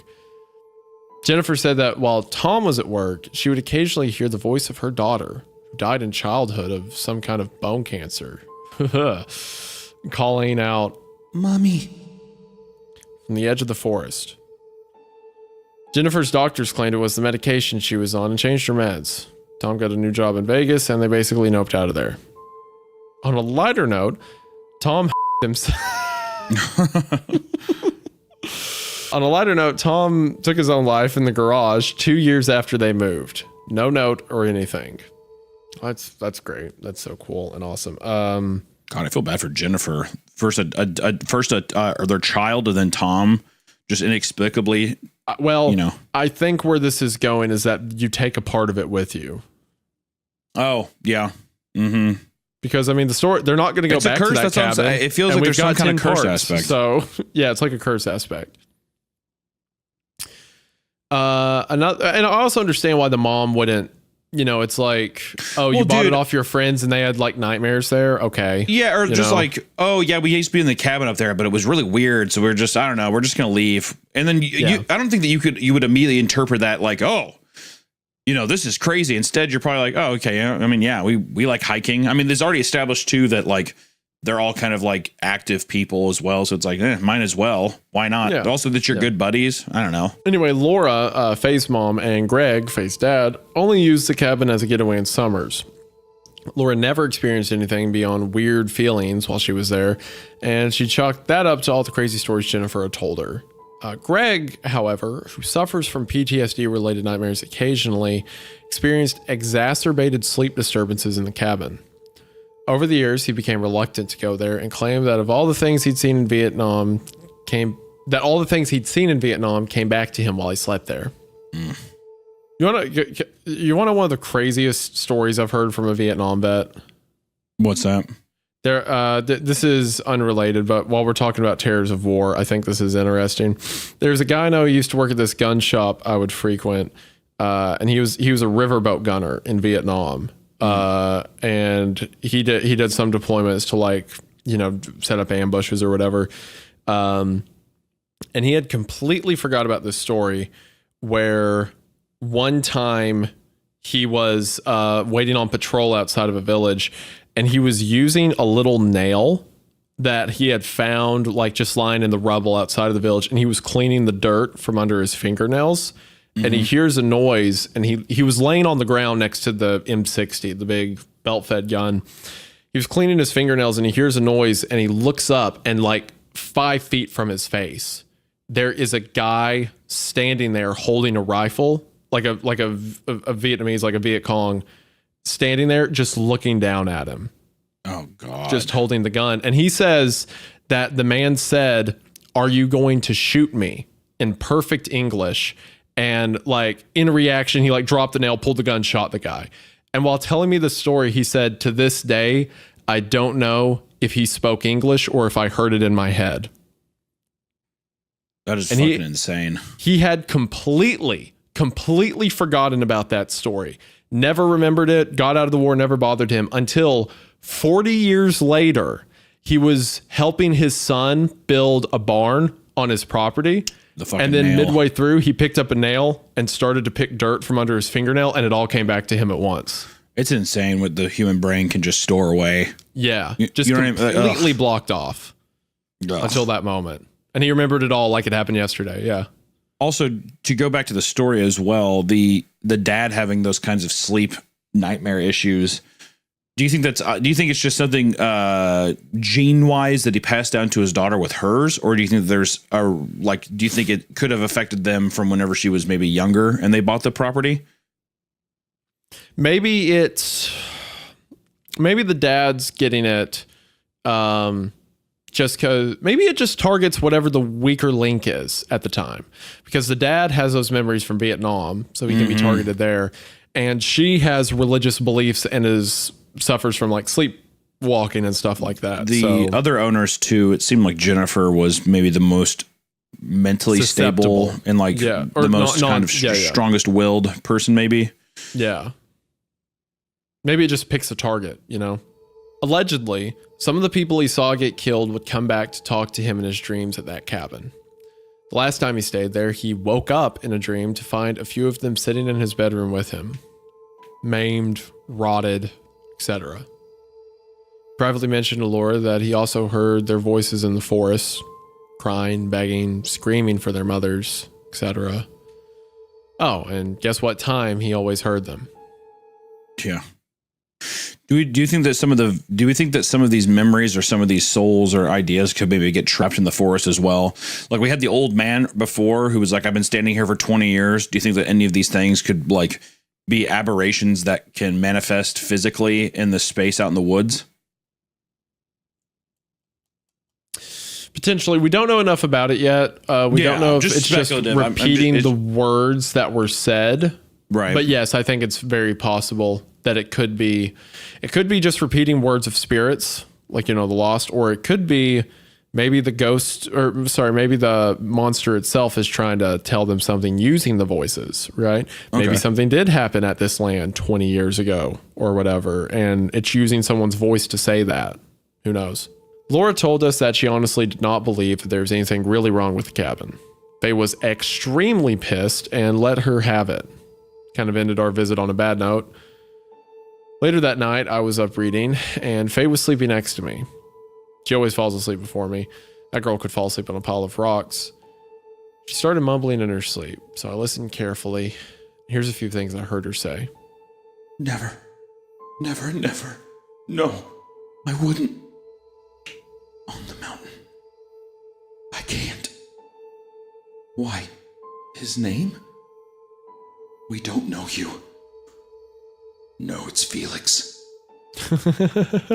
So she's talking to something again. Mm-hmm. About 2 hours later, she woke me up by nudging me in her sleep and saying, Oh shit, sorry. Tell the man in the hall to leave. No. This set me over the edge, so I go to the bathroom and get some water. I didn't find anything strange. I had a very hard time falling asleep, though. Bro, if my wife was sleep talking and she's like, tell the man in the hall to leave, I'm like, well, I'm not leaving till sunrise. I'm going to piss the bed and I'm going to sit right here. That's what's going to happen. Oh, God. What? What? Oh, I'm just saying, like, tell them, just looking at all this stuff of the back and forth. It's just like, I'm going to sit here till, you're just saying, I'm going to sit here till I leave. And just do that to me. Oh sorry. My gosh. I'm going to kill you. I'm going to beat you with a bat. We're talking about this. I'm amped up. I'm scared. And you go, oh God. And then go quiet on me. Shut up. Don't do. I'm so mad. Hunter, this was supposed to be a Creep TV episode. We were supposed to have a goofy, fun time. This story rolls so far, though. I'm stoked. Yeah, that's the problem. It's good. That's why I'm pissed. Okay. This morning, we heard back from the guy who went up to the cabin to check it for gas leaks or carbon monoxide at the behest of a few scrupulous Redditors. The guy mentioned that radon is a really big problem in some of these old places in the mountains. He's some kind of super badass handyman with all kinds of equipment, so he wrangled up one of the Pink Rangers and they went up to the place together. Apparently, there were tracks all around the house, a dozen pairs of them. Like a large group of people had been wandering around looking in the windows. I don't like that. All of the windows and doors were sealed the way we left them. When they got inside, some stuff was moved around. Silverware drawer was emptied onto the kitchen floor and turned upside down. Power was completely dead. The weirdest thing was that there was water all over the bed and on the floor, but our guy checked for leaks in the ceiling and the bathroom pipes. Nothing. Nothing had been stolen from the house, not even food. Some of the old clothes in the bedroom closet were strewn on the ground, but nothing stolen. Like, maybe someone was trying them on or smelling them. Oh no. Definitely seems like something came in from outside and was standing on the bed maybe and it leaked on, like all the water leaking through there seems like maybe it was melted snow. Dude, I'm actually kind of freaked out right now. Do you get what it means? I think it means by smelling them that it got their scent. Oh yeah, you're probably right. And it's now tracking them like a bloodhound. I'm wondering. Yeah. I don't want to speculate too much, but yeah, I'm curious to see, especially with these conversations she's having with whatever random entity in her dreams. Is it the thing that was in her house? Was she like? Did she in her dream? Was she in the house talking to it? I don't know. Hunter. The ranger said that there were legends about the mountain, something about things that sort of act like people, but they come out of the old abandoned mines. Greg's friend couldn't remember the name the ranger gave them. It was in a native language. What if it's like, what's the name of the mine? And he's like, oh, Baraska. Steven. Oh, yeah. No, yeah. What's the name of the mine? Something Baraska, but the sign's messed up. Just says Steven. Yeah, it just said Steven. I asked Greg to ask the ranger about the sounds I heard, specifically the Wachu, Wachu, Wolmai, Wolmai. And he said it's a widely recognizable chant, but he doesn't know what it means. Anyone here have any idea? So no radon, no carbon monoxide, and no gas. Place is all electric. He checked for mold, but said it was unlikely that there would be any all the way up there. He did say it's possible that there's some kind of electrical problem, and that this can sometimes cause people to feel very unsettled and maybe have hallucinations. He has some kind of Geiger counter or a gadget that detects issues like this, but it was broken when he tried to use it. Electrical problem that causes hallucinations? What kind of electrical I heard problem that too, are and you I was talking like, about? Yeah, I was like, what? I don't think that's right. I think they're lying to make you feel better. Yeah, probably. We're going to keep a close eye on Faye. She's still shaking up about all this. If there's anything left to report, I'll let you know. All right, so here we go. Here we go. Our first update, which, guess what? We have begun hearing voices outside our home. Who could have guessed? Faye is really upset and feels that I might have exacerbated these strange circumstances by giving them widespread exposure online. I'm going to go dark for a few days and see if that helps. Don't worry about us. We have a few close friends looking out for us. They know the entire story. Hi everyone, another update I imagine. I just want to make a quick update. As promised, because Faye and I are flying back to California shortly. Faye's back to normal, feeling great. I watched her eat a huge plate of chicken parmesan yesterday. You want to make any comments about that? Not yet. Okay. Normally just in a story when it mentions a woman doing something benign, you're like, oh yeah.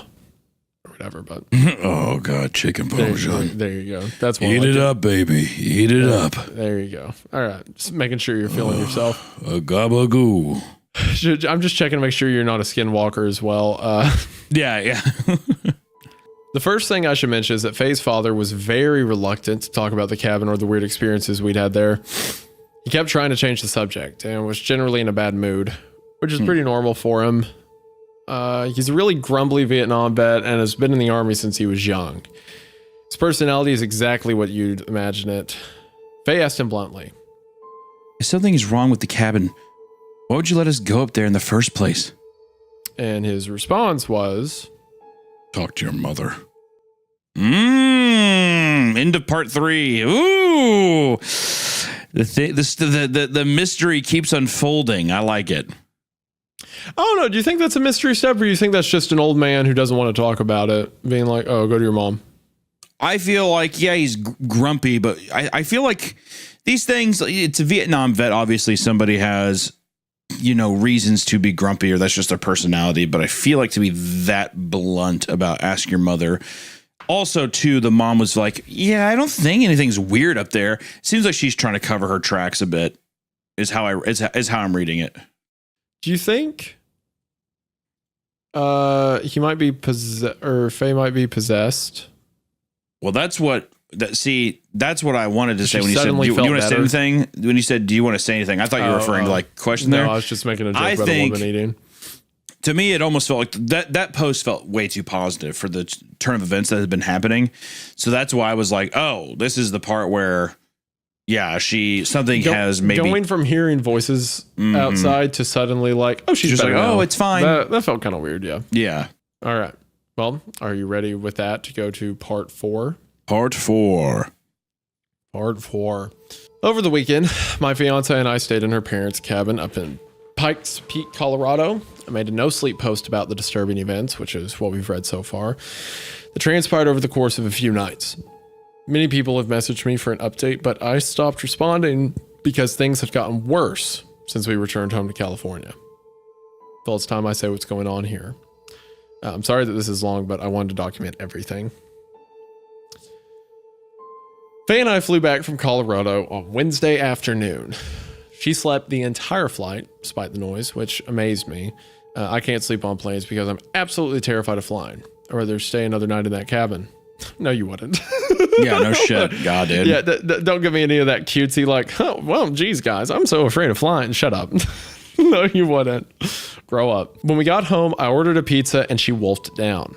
Her appetite has returned in full force, which is great news. I like to imagine at this point she's like a werewolf. Yeah, she's completely changed. Well, what's weird too is like I'm picturing in movies like in The Wailing. You know, have you seen The Wailing? Yeah. At the end of that movie, the little girl, when she's possessed by the demon, is like scarfing down all that food in the fridge. Yeah. Almost like an insatiable hunger, like a creature hasn't eaten in a long time. That's what I'm picturing. I mean, especially like a whole pizza, and to be like, oh well, I'm glad she's feeling better, but I think it almost not that we've had anything with her appetite, but it almost feels out of character, like uncharacteristic of her. Maybe she's possessed by something that's doing it. I like the idea of demons having like, not just demons, you know what I mean, spirits, ghosts, whatever, having like this insatiable gluttony. You know, oh sure, like they constantly have to consume all the time. You know, gluttonous, evil creatures. Like it's never enough. It goes in with the key. It goes in with the like the evil.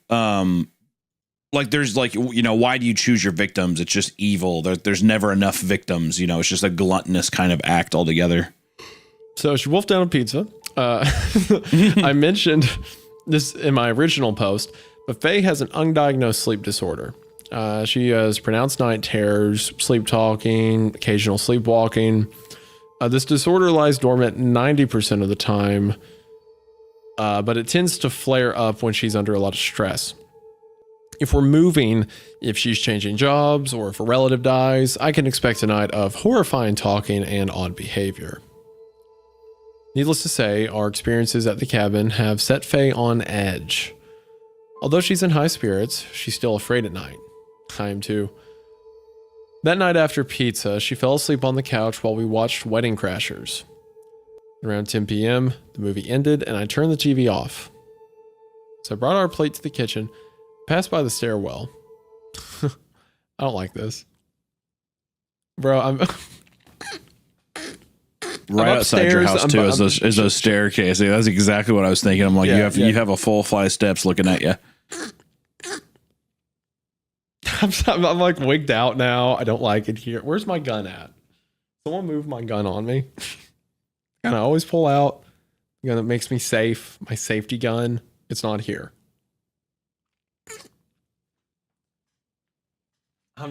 Whatever. Just the idea. I don't like the idea of someone in the house. You know, it just. Yeah. It's unsettling. It's just a total invasion of privacy. As I brought our plates to the kitchen, I passed by the stairwell and heard a faint noise from upstairs that sounded like a man sighing. Stop that. Shut up. I shrugged it off and woke Faye up. We brushed our teeth and went to bed. It better have been, if he knew he heard a man sighing, he better not have just like brushed it off. It better have been like, that must be the AC kicking on, or, you know, something like that. Yeah. Faye talked in her sleep a lot that night, and it started at about 1 a.m. I woke up to her calling out. What did you do? And do you need help? And laughing. This isn't really unusual for her. She babbled occasionally, said a few funny things, etc. I woke up again around 4 and heard her talking, but this time she was doing something she's never done before. Been together for almost 5 years, and not once has she ever whispered in her sleep. But now she was whispering with her back turned to me. For a second, I thought someone was lying on the floor at her edge of the bed, talking back to her. Ugh. Bro, I'm like, I'm just tweaking a little bit. It's okay. I swear I keep seeing my door. The dogs are locked up. It's not the dogs this time. It's just the way the door shuts. There's a shadow directly in front of the door. And I don't, shut up with your, whatever you are. Stop talking. Hunter. Quit. Let me stop. You're a loser. You're a little punk. That's what you are. This disturbed the shit out of me, so I sat up and leaned over her, trying to listen in the dark. The only thing I heard her say discernibly was, "Shh." I asked her, "Faye, what are you talking about?" And she didn't respond. I said, "Who are you talking to?" And she replied, "Don't." And nudged me. Another unusual thing happened. At about 5:45 a.m., I woke up to Faye getting back into bed. She hurried into the bedroom from the hall and got back into bed quickly, making zero attempt not to wake me. First of all, Faye does not get up ever. She sleeps like a dead horse, and even if she went to the bathroom in the middle of the night, which she never does, the bathroom is not down the hall, it's in our bedroom. When I asked her what she was doing the next morning, she claimed to have no memory of it. Oh my God. Her, like, especially I imagine like somebody like running back in and just immediately laying down. So creepy. What if your wife got up to go to bed in the middle of the night and then something that looked like your wife came and got in bed? I would say, I'm a married man. That's what makes me feel better. Do more of that. Do some more riffing. I need it right now. I need more. Talk about getting molested by that's a good. You raised up a good point though. Are you assuming under the assumption that this is the skinwalker that's with him? No, I don't think it's made it this far yet. I think it's just the spirit possessing her. It just gave me the visual of what if it was the skinwalker. Sure. Yeah. I mean, that's an interesting point. I really didn't think about that. I think I'm going to make me feel better, because in my head right now, the skinwalker is the scariest thing I've ever seen. So to make me feel better, I think I am instead going to begin imagining it as did you know that SCP that everyone sexualized at once? The werewolf girl? No. Do you know what I'm talking about? Okay. There was, hold on. If I have to know about this, you do too. This is good. I have to talk about something else. I'm getting like weirded out. There's this SCP that the whole concept is it's like a mind virus thing. Hold on. SCP-1471. That's it. Go ahead and look it up. It's this mind virus thing that it'll show up in images with you, and it gets closer every time you take a new picture. And it's supposed to look like a scary, like werewolf, like skinwalker-esque thing, but everyone's like, oh, it's something that wants to be near me and never let me go. So immediately, everyone online Rule 34'd it. They goth mommied it. Yeah. Sure. And so now to make me feel better, Mallow, that's the name of it, Mallow. I'm going to imagine that this creature is Mallow, and that's going to take the edge off of because I'm getting too amped up right now. I'm in the nice sweet pocket here. Like it's creeping me out. I feel like it's keeping it's good, man. I want to keep pushing. All right, we're going to keep pushing. I spent all day Thursday thinking about why Faye was still acting weird. I was the one who found the dream catcher and got close to it. I was the one who interacted with the voices at the cabin. And then I remembered something.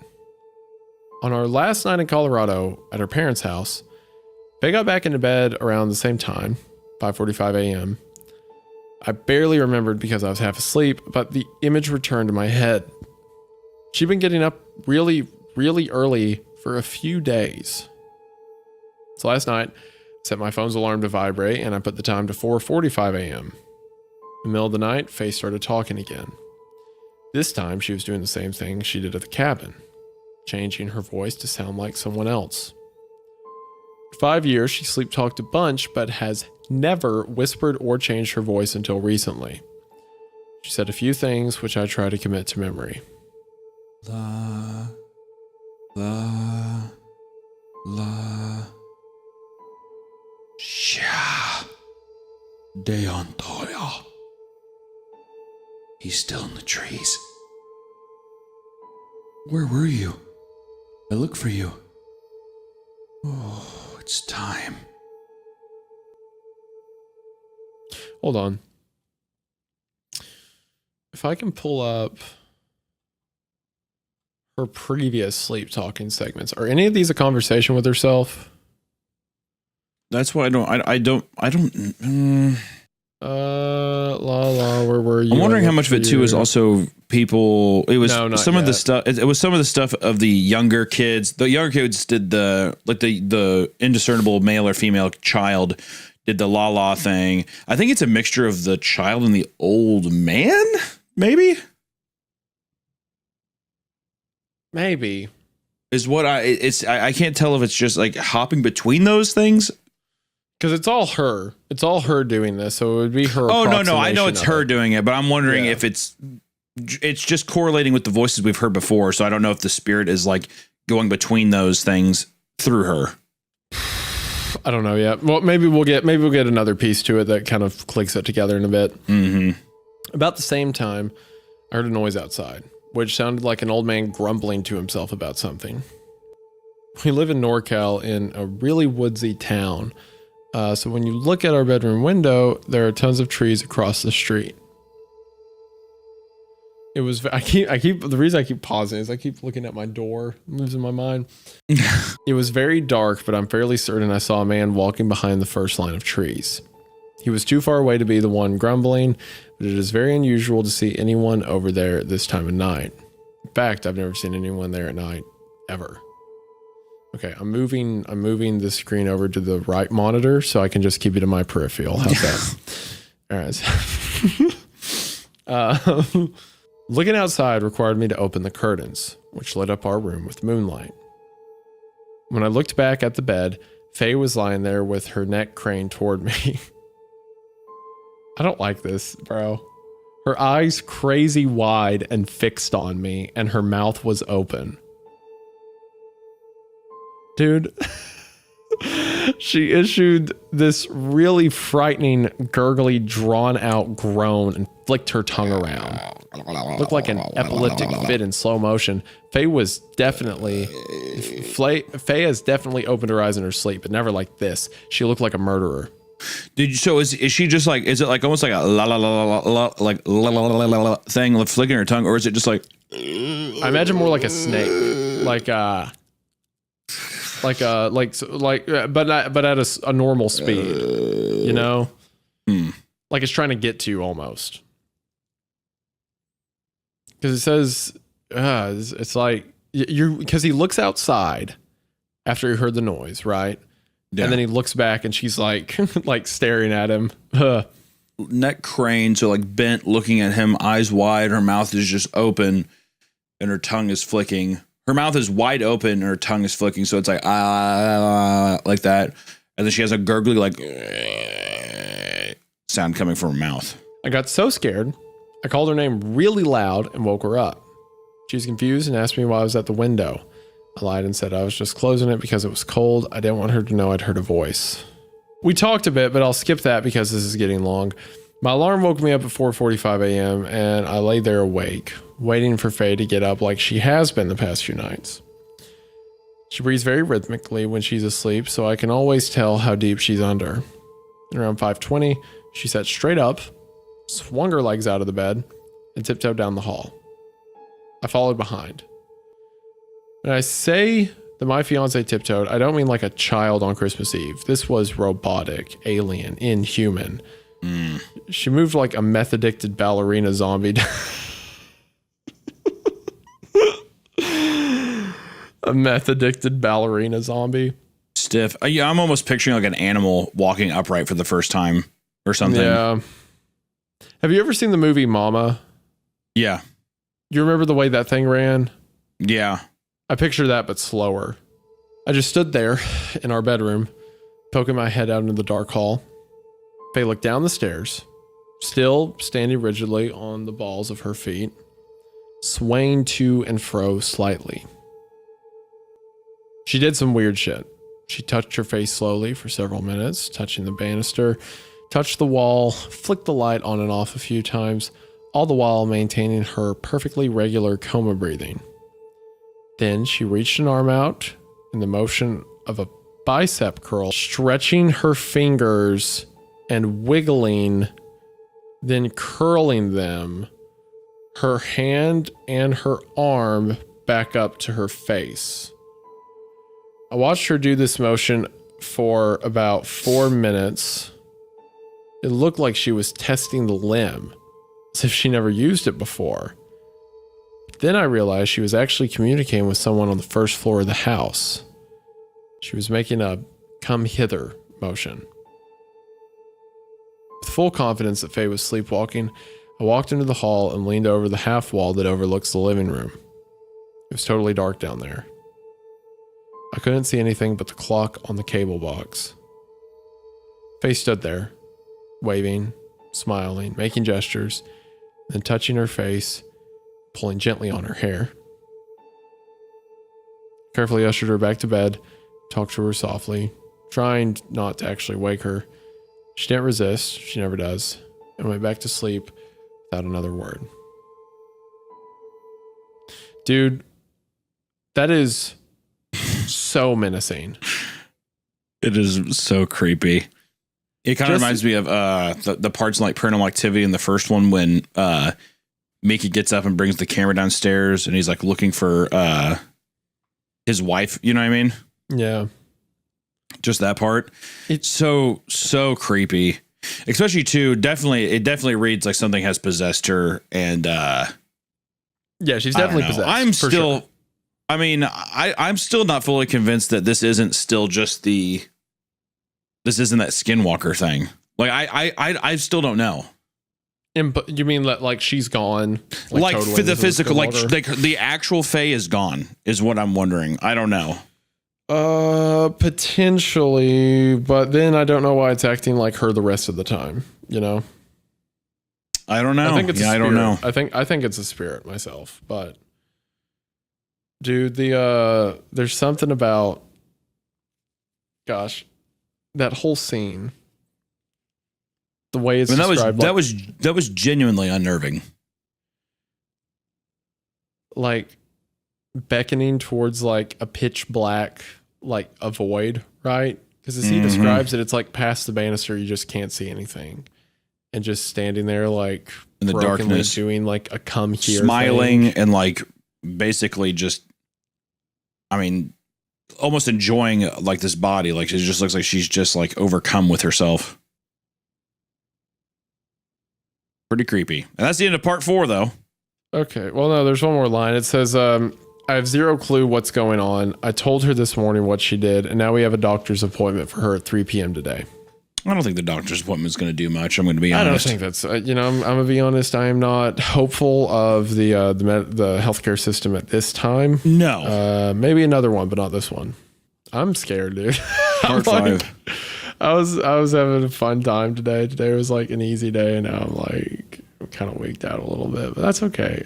I can be the better man. Okay, so looks at part 5. Looks like we can skip the first paragraph and just go to the second one because it looks like it's just a little recap. Okay, part 5. I took Faye to see her doctor yesterday, and we hesitantly explained what was going on with her.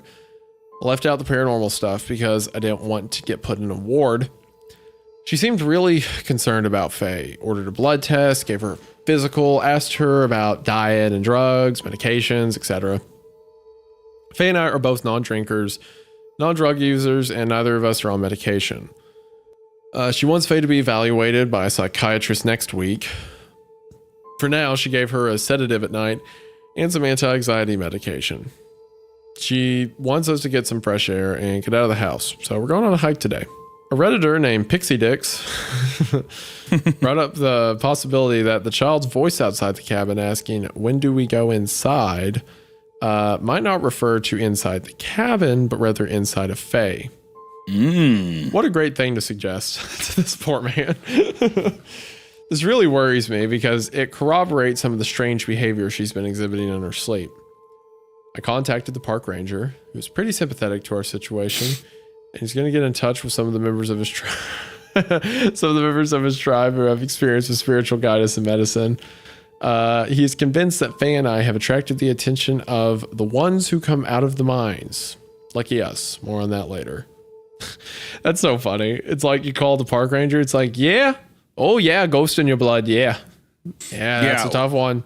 To be sure though, the park ranger is of native descent, correct? That's why he's 1,000,000%. It's just funnier in my head if it's like a Wisconsin man. Oh yeah. Well, we can get you in touch with the spiritual healers down here. Don't you worry. Yeah. Don't worry. Call up some buddies of mine. They got mind possessions all the time. This happened to my buddy Frank's wife last week. You know, we had her fixed up in a jiffy. Oh yeah. Just the casualness of how it's described. Like we called him and he's sympathetic. So, you know, we're getting in touch with the doctor of the tribe to try to get the spirit, those who are out of the mine, out of my wife's body. I'm kind of wondering if the people of the spirit are going to be like, you cannot come in contact with us. Yeah. They're like, oh, where did you say you live again? Okay, cool. And then they just like kill them. Yeah, I'm going to be really surprised if they're just like, yeah, we could have helped you, but now it's too far gone. Like that's like the ultimate nightmare. Someone being like, yeah, you're fucked. Yeah, have fun with your demon wife.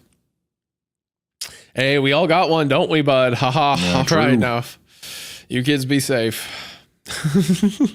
Some Redditors have recommended that I test Faye, see if it's really her. So yesterday evening, against my wallet's advice, I took her to our favorite steakhouse.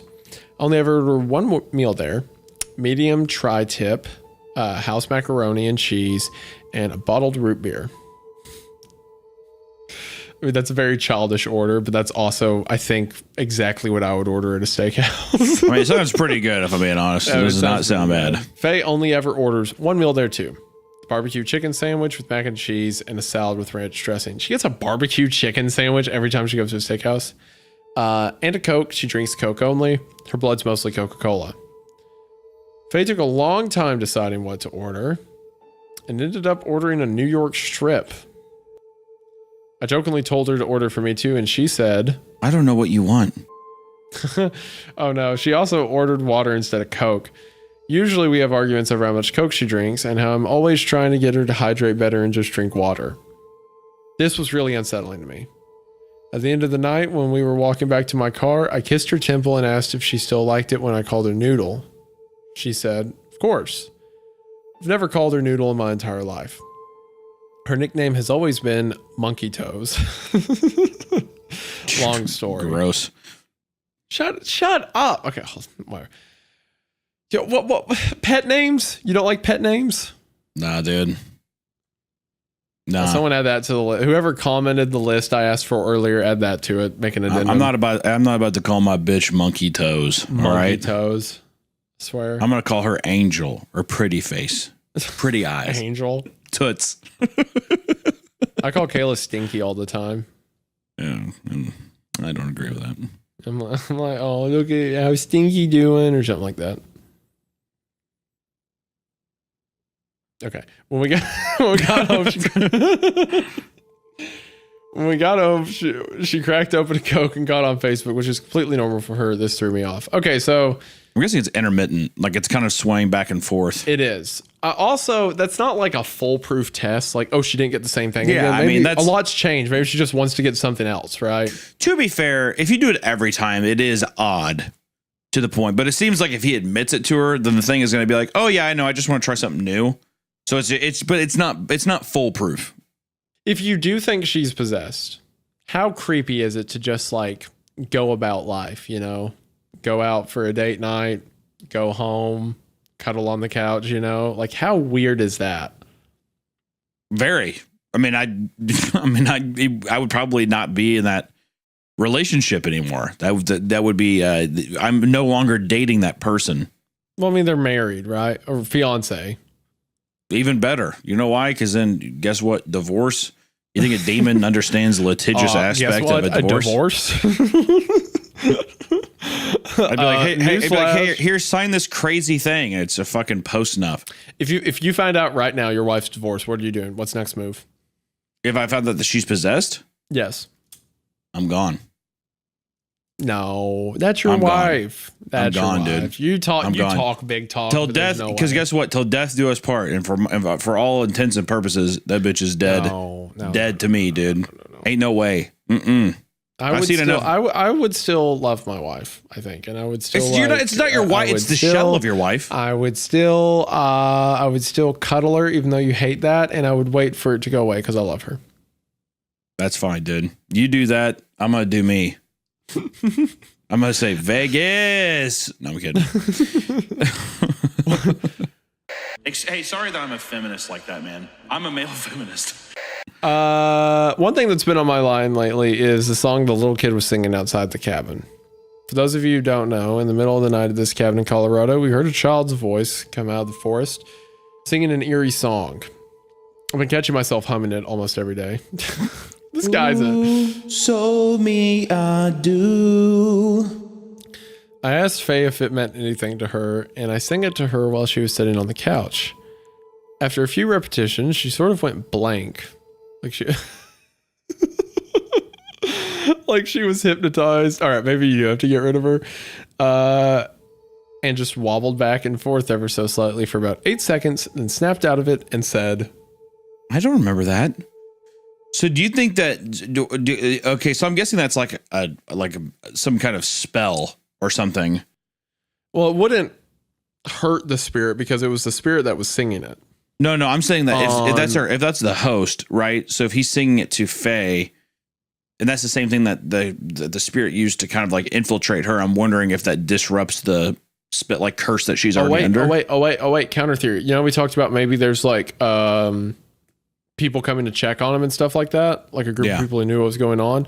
Maybe there was a child out there who sung that song to ward it off or something. It could be like a local, like maybe the local tribe that was trying to help or whatever. Like a paralytic of sorts. Yeah. Last night is when shit hit the fan. Oh, this is sorry. Now it's hitting the fan. Now it's hitting the fan. Yeah, sorry. Everything was like it felt like a fucking diarrhea tornado this entire time, but okay. Yeah, it's apparently about to get worse. I haven't gotten a full night's rest in over a week now, and it's starting to make me feel over emotional and crazy. Faye started murmuring in her sleep around 1 as usual, but I couldn't understand much of it. She sat up in bed, took the sheets off her legs like she was going to get up, but I grabbed her arm and asked her what she was doing. She said, Tell them to leave. her eyes were completely shut. I asked her. Who? Who needs to leave? She sat there for about 2 minutes, not speaking, just sitting straight up. I asked again, and she replied. There's a man at the door. Then 10 seconds later. And a woman at the bottom of the stairs. All right, Hunter, let's role play. You're in this scenario. What's step one? First off, I just want to say 2 minutes is forever. I mean, actually think about sitting there in silence for 2 minutes. 120 seconds? Absolutely Holy not. shit. Like, you know how long that'd be? I think I would probably be very afraid, and I'd probably be irrational. I'd be like, hey. I'd probably start saying that. Hey. That's your defense mechanism when yeah, you get and then when she scared. turns at me and she's like, there's someone at the stairs, whatever, I'd say, right. I'd kiss her temple, I'd open the window, and I'd crawl out the window. Just and leave her in there. I would chalk up the house as a loss on my taxes, and then that's what I would, that would be it. Just immediately not even the comprehension of her being left inside. I am gone. Chalk up the house as a loss. I'd kiss her on the forehead, and I say "Hasta la vista, baby," and I would just open the window and scurry my fat ass out there. I mean, the hey is really funny. Imagine like something really unsettling happened. You're like, yo, hey, yo, hey. No. I remember as a kid, like getting really scared at something. Like, say there's a snake coming at me or a spider, right? And I'd just be like, like I'm trying to like scream. yell at it. Yeah. I think that's what I'd start doing. I'd be in bed and be like, like, yeah. Dude, what if she was like, the woman's at the bottom of the stairs, now the top, now the hallway, now the door, like. They're here. I'm going to reread this line, then let's keep going.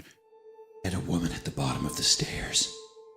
Of course, this made every single hair on my entire body bristle. I got up and went downstairs, turning on every single light as I went and carrying my buck knife with me. Nobody was in our house. Looked in every single room downstairs and even in the backyard. You lying bitch! What if he yelled that from downstairs? He kills her. He stabs her to death. Yeah. Yeah. All right. Fuck it. You're dead. That was it. When I got back to the stairwell, I heard someone stomping around upstairs. Oh God. Someone had turned the light to the upstairs hallway off. Oh. I stood at the bottom of the stairs looking up, trying to listen, but the noises stopped. So I walked back up into our bedroom and got back into bed. It was likely that Faye had gotten up to go to the bathroom, sleepwalked a bit in the room, and went back to bed. Fell asleep pretty fast, but woke up again only a few minutes later. Faye was gone. I heard movement down the hall, so I looked out into it, and I saw Faye coming out of the other bedroom. She staggered down the hall towards me, then stopped, turned around, and walked back in the other direction. She did this 7 or 8 times. Okay, I'm not gonna lie. The hair on my arms actually started to raise a bit right there. That fucked me up a little bit. The walking, yeah, or just this repetitious thing. Like I'm just picturing it, and like in the darkness, imagine watching your wife like staggering, stop, and then turn it like back and forth. like she's almost pacing. Yeah, Yeah, but it's fucking insane. Like it's so unnatural. Ugh. She was walking in almost the same way as the night before, standing really high up on her toes. Like Her hooves. legs. I didn't even make that connection. Kill yourself. Why did you say that? I hate you so. Oh my gosh, go die. Yep. Her legs totally rigid, like they were made of cement, and her arms completely limp and flopping back and forward. Oh gosh, it was extremely terrifying seeing her move like that. She was totally graceless. It was like someone was testing out a human body for the first time. What does that look like? On tiptoes. So I was actually doing it. Stiff. It looks like the fucking Harlem Shake. That's what it looks like. Her walking around. That's exactly what it looks like. Arms limp. Yeah, just being thrown back and forth. Right. You were kind of right what you said about the animal earlier. It's like a goat trying to walk. It definitely is. Yeah, 100%. Rigid, whatever. Not using, especially if it's an animal that's like I walk on all fours. They probably wouldn't know what to. They'd either be really stiff with their arms, or they wouldn't know what to do, and they would just like let it flop around. It doesn't understand you need your arms to kind of balance. Yeah, balance naturally. Mm-hmm. Yeah. At the same moment, I heard a noise through the bedroom window. Ran over to check. This guy should probably kill himself. I'm just being honest. This guy is a brave son of a bitch, dude. I think he's just stupid at this point. Like, I'll take my knife. I'll go fight it. Yeah, you know, honestly, if my wife was in this situation, I would hope I would be this, like, by her side and not right off the house as a loss. Thinking someone was really at the front door. You can see down to the front entryway from our bedroom window. Oh no. Off in the distance, about 30 yards out, somebody was walking back and forth in the exact same way that Faye was. Wow. Okay, so like I'm assuming like puppeting her, like, right? I'm like about to cry. Oh my gosh, that is so awful. Imagine that, looking out the window to the woods and seeing someone doing the same movements. Don't like that. He was humming loudly and intermittently singing. The song sounded like the one I sang to Faye earlier, the one the child sang outside the cabin. I made this YouTube video explaining what happened. I clicked it, but it's not there anymore. There's a hyperlink in the story for people who don't know, but the video's gone. Basically, I ran back into the hall, woke Faye up, and brought her downstairs. I opened the front door to get a better look at the man, but he was gone. Today, at the behest of a few Redditors, I asked Faye if she'd ever been to that cabin before we visited. I don't know why I never thought to ask her this before. She said nothing about when we stayed there for several nights. She was hesitant to answer me and eventually admitted that she had been there once when she was 14. She and her parents went snowshoeing up the mountain. A few hours later, I emailed her mother and asked the same question. She told me Faye had gone to the cabin multiple times as a child, but stopped going when she went in high school. I can't figure out which one of them is lying to me.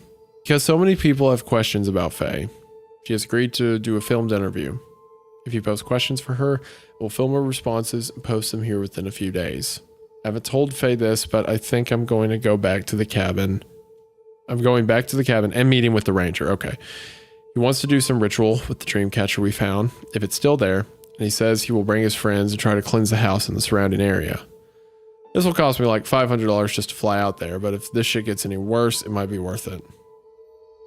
It might be worth $500. Hunter, it might be worth $500 so I don't die of whatever this demonic possession is. Yeah, exactly.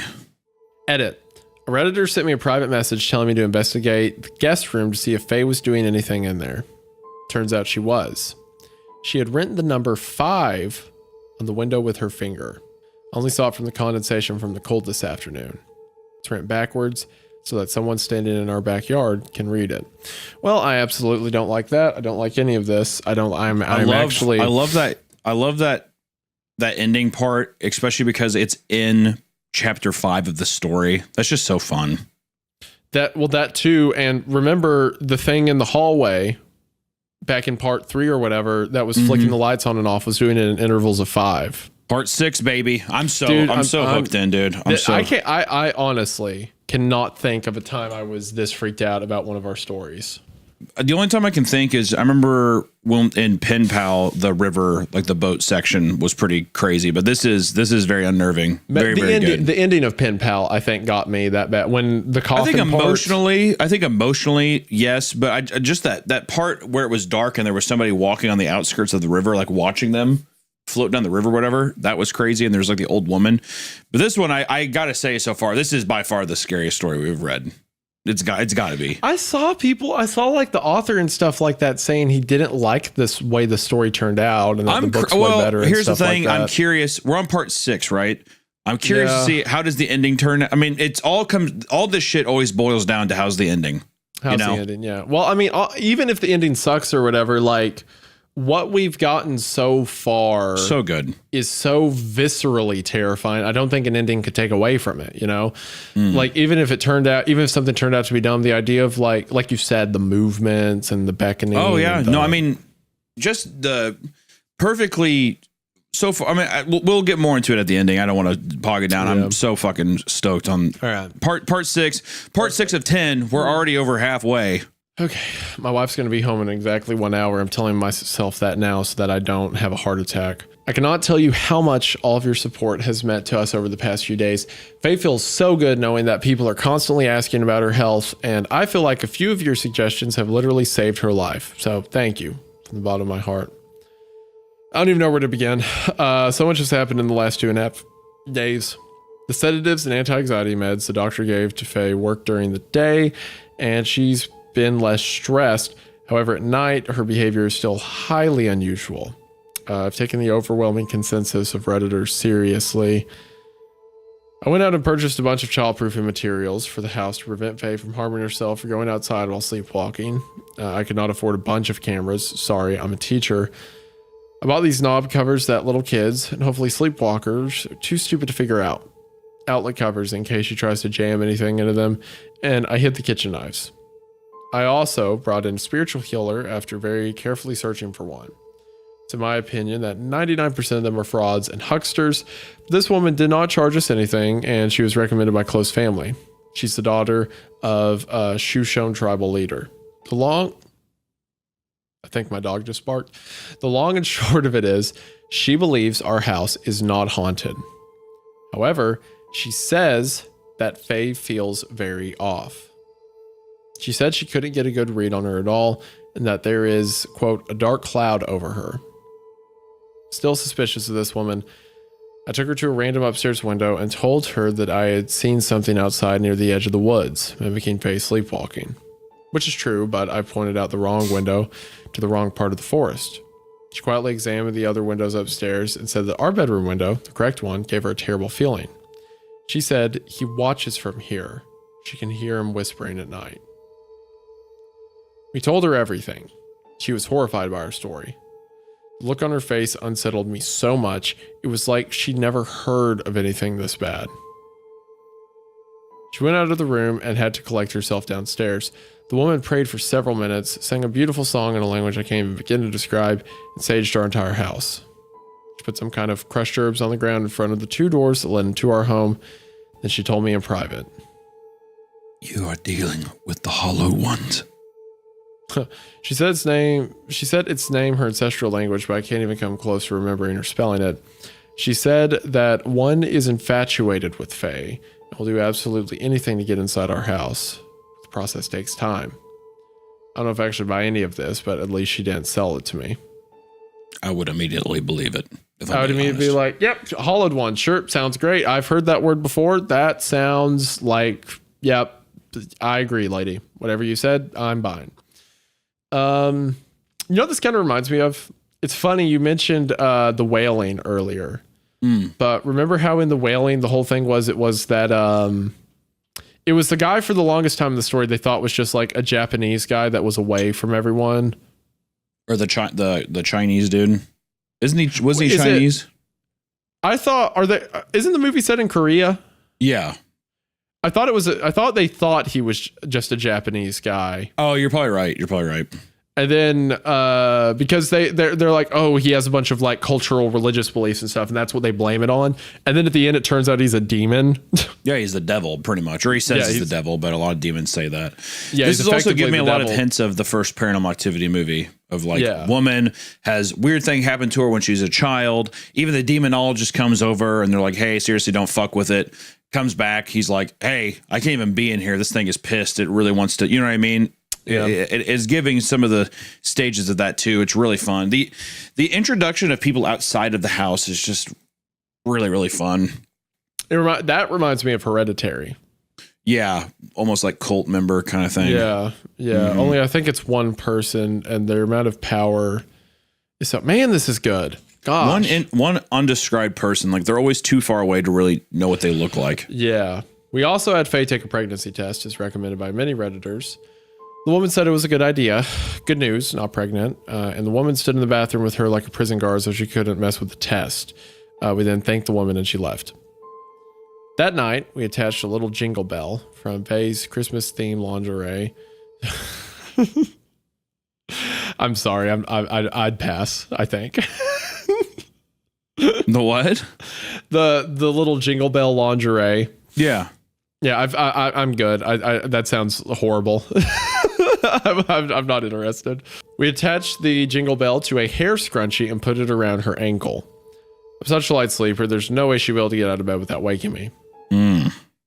Don't like that. Definitely gonna get a lot of fucking weird jingles here. It's like you don't hear anything and then it gets really quick or something. Well, yeah, or just exactly. You're sitting there and it's just, you know, ding, ding, ding, ding, ding, and you like are following it around like. I'm always terrified of the idea of something running at you, especially from another room. Oh, right? dude. Well, yeah. Especially in the dark. Yeah. So the sound of just like loud laying footsteps in the bed crazy. And you just hear like the tiptoeing getting really quick. Yeah. Tiptoeing quickly freaks me out. Even just like everything the story is going on is like instrumented to make me afraid. I hate it. Faye fell asleep really fast due to the meds. Out like a light in a few minutes. I lay in bed thinking about the 5 she wrote on the window in her sleep a few nights earlier and reasoned that it meant 5 a.m. and not 5 days, as some Redditors had speculated. This makes sense because she's been getting up at that time to sleepwalk every night for 4 nights now. I just got scared to death by my reflection in the OBS studio. I hate it here. So 5 nights now. Since the 5 was written backwards facing the backyard, I reasoned that it was a signal to whoever or whatever was out there. She's going to try to let it inside. I eventually fell asleep and I had a horrifying dream. Something came into the house through the sliding glass door to the yard, walked up the stairs into our bedroom. It sat at the edge of our bed, rubbing Faye's foot and staring at us. It was completely wreathed in shadow. I couldn't see it at all except for a silhouette, just like the video I posted about what I saw a few nights earlier. Woke up soaked in sweat and couldn't fall back asleep for a while. I want to see that video. Yeah, I know. I clicked again to hoping it led to something else, but now hold on. Let me see if there's a what's the name? Stolen Tongues, right? Stolen Tongues or My Romantic Getaway. Yeah, whatever. Man, I hate that that's gone. Oh well, maybe there was never something there, but I imagine there was. Yeah, I was thinking about that too. I'm like, oh, I wonder if you posted that to where people were like, oh, it's gone. Yeah. I'm gonna hope. I hope so that I'm not missing out. 5 a.m. rolled around, and the reliable little jingle bell woke me right up. In her sleep, Faye did something she's never done before. She stood up on the bed, rigid as a board, and stared out the window. I shouldn't really say stared because her eyes were closed, but she was alert, watching, listening. She remained there like a statue for at least 5 minutes, also didn't move, just watched. Then she slowly raised her hand and started waving at somebody outside. Oh, God. Oh. My skin crawled when she did that. She definitely knew someone was there, even with her eyes shut. Faye then stepped off the bed and darted to the bedroom door, trying to get out into the hallway, but the childproof knob cover stopped her. She couldn't figure it out in her sleep. She did another thing she's never done while sleepwalking. She got, dude, I'm gonna freak out. I don't like this. She did another thing she's never done while sleepwalking. She got extremely angry, started pulling on the cover. She shrieked and growled like a trapped animal. After about 30 seconds of this, she woke herself up. She started crying really hard and told me that in her nightmares, she had seen a man without a face walking through the halls of our home, whispering her name and looking for her. I sat up and talked with her for an hour, and then we went back to sleep. Dude. Hunter. Buddy. Dude. This is I think this is the scariest thing we've read on the show. I'm pretty sure. Yeah, I think so. Dude, I've been in chills this whole time, and just like I think I've talked about it on the podcast before, something about anger. You know, like we always use something trying to scare you or something, you know, someone being afraid or whatever, but anger is such a scary emotion to face from like an indiscernible monster like this, right? Yeah, like something you don't understand. Irrational hate, basically. Yeah, and something, not only that, but something that's so strong that it could theoretically do whatever it wants, or it's so powerful, right? Like anger from that would be terrifying. And the idea it like can't get out, so it's ripping stuff up.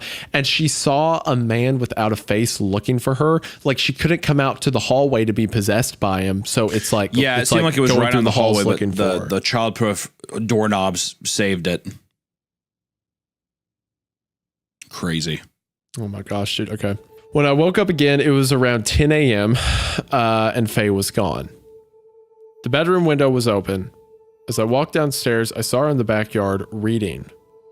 Every single window in the entire house was open.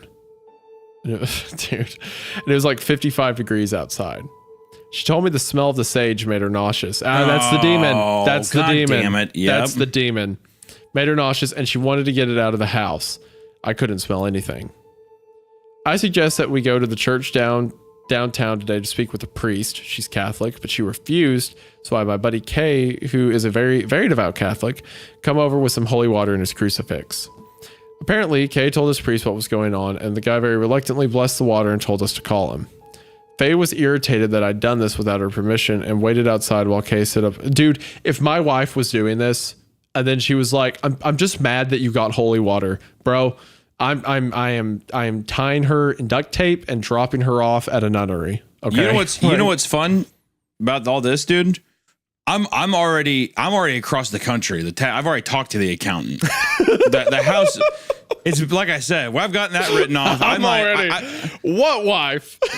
Yeah, exactly. I'm gone. All right, I've been gone. See, people are gonna judge me earlier on this story for being a bad person. Then they're gonna read this shit and be like, oh boy, there's no way in hell. I'm like, I'm not even gonna get to that spot. Hunter's like, what do you mean? Oh, she didn't like the priest? That's weird. I was gone 3 weeks ago. Yeah, my ass is in Maui right now. My fat ass. I'm drinking a pina colada. Couldn't be more stressed. I have had the best sleep of my life. I'm leaving her. She's still on the mountain up there. She's dead, but whatever. We live and let live.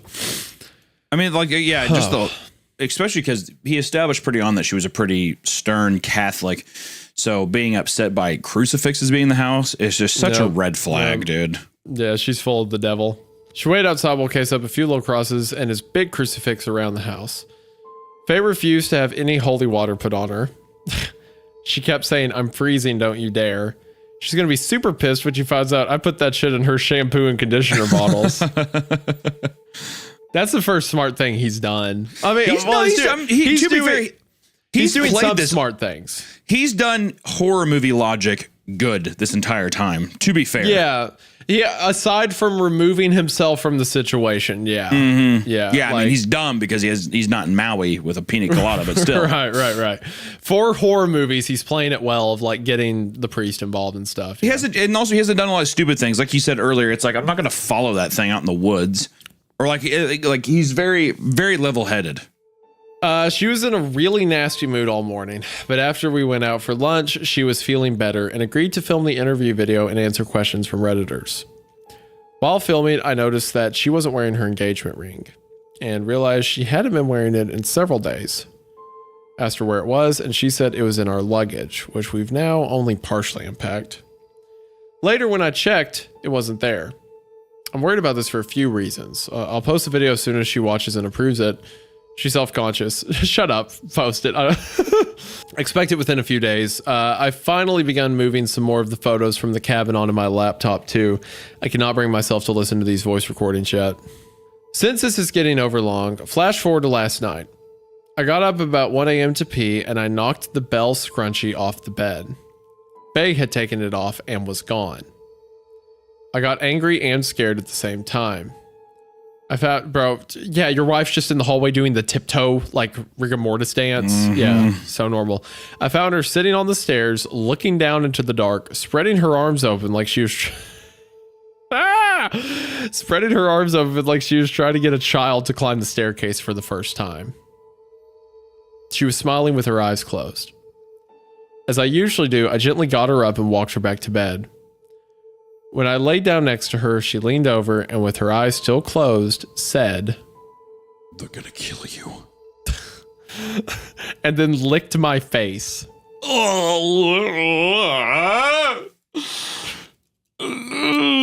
Maui pina coladas. Wasting away. Yeah, you know what my ass would be doing? People are sitting there, they're like, what are we gonna do about my wife? I love her, right?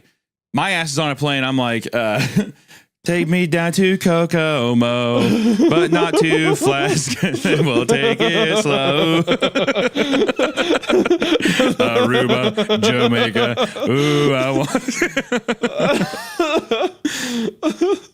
Come on, pretty mama.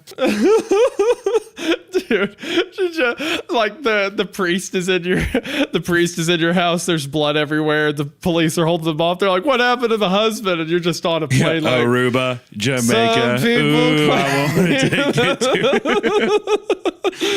to. Some people slip it away at Margaritaville. Pour me something tall and strong, make it a hurricane before I go insane. It's only 12:30. Just the idea of ditching, like biblical levels of running away, like Jonah levels of like trying. Yeah, I'm seriously going to. Anytime I watch any of these like movies now, horror movies, I'm just going to think about a person listening to fucking the Beach Boys, whatever. Wouldn't it be nice if we were older? Wouldn't it be nice if we were older? Oh gosh.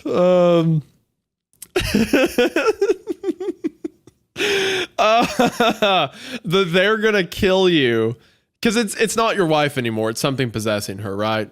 Yeah. Oh, so 100%. the thing inside of her says they're going to kill you and then licks your face, bro. Telling you, dude, Kokomo. That's the only thing I can say. Kokomo. Oh, I called her parents today to arrange a flight back to Colorado. They're paying for it.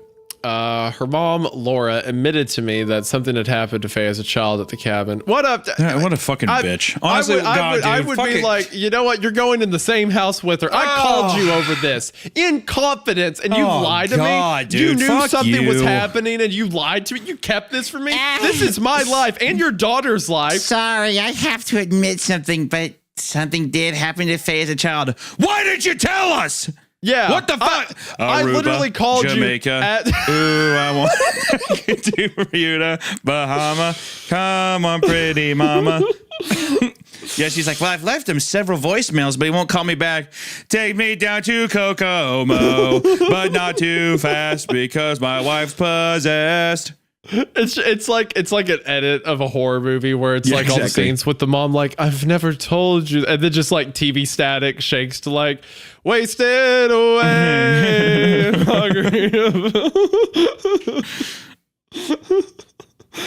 Oh, but yeah, what a loser. Oh, I wait, hate her. read the next line. That is where her sleep disturbances started when she was 5. Interesting again. Well, I figured that when he was like, once we figured out that she had been at the cabin prior, in my head, I'm like, okay, that's probably why she has sleep problems. Oh, sure, but I'm saying cabin, even the yeah. thing of like when she was 5 is pretty interesting. Oh, I didn't even put that together. Yeah. 5. Yeah. The magical number for all this. I've had enough, and they can tell. I mean, yeah, duh. Man, imagine calling being like, something's happening, I don't know what up, but she's like, she was there in high school. Like, shut up. What? Are you with the demon? Is that why you're hiding it? It would be a fucking rock'em sock'em boppers whenever I saw that mom again, dude. I'm beating her mom, absolutely. I'd fucking no question. beat the shit out of that crazy old bird. Are you kidding me? Holy hell. They spoke with the ranger at Pikes Peak again, and he's arranging for me to meet with him and his buddies from their tribe who knows the entire history of the area and all the hauntings that other visitors have reported. Faye will be staying with my 2 best friends, R and J, and Jay's fiance, A. Oh, I don't know how I feel about that. About putting them on 3 people, that seems like a bad idea. Well, I have an immediate feeling like it's going to be, I'm there, I get a call, hey, she's gone.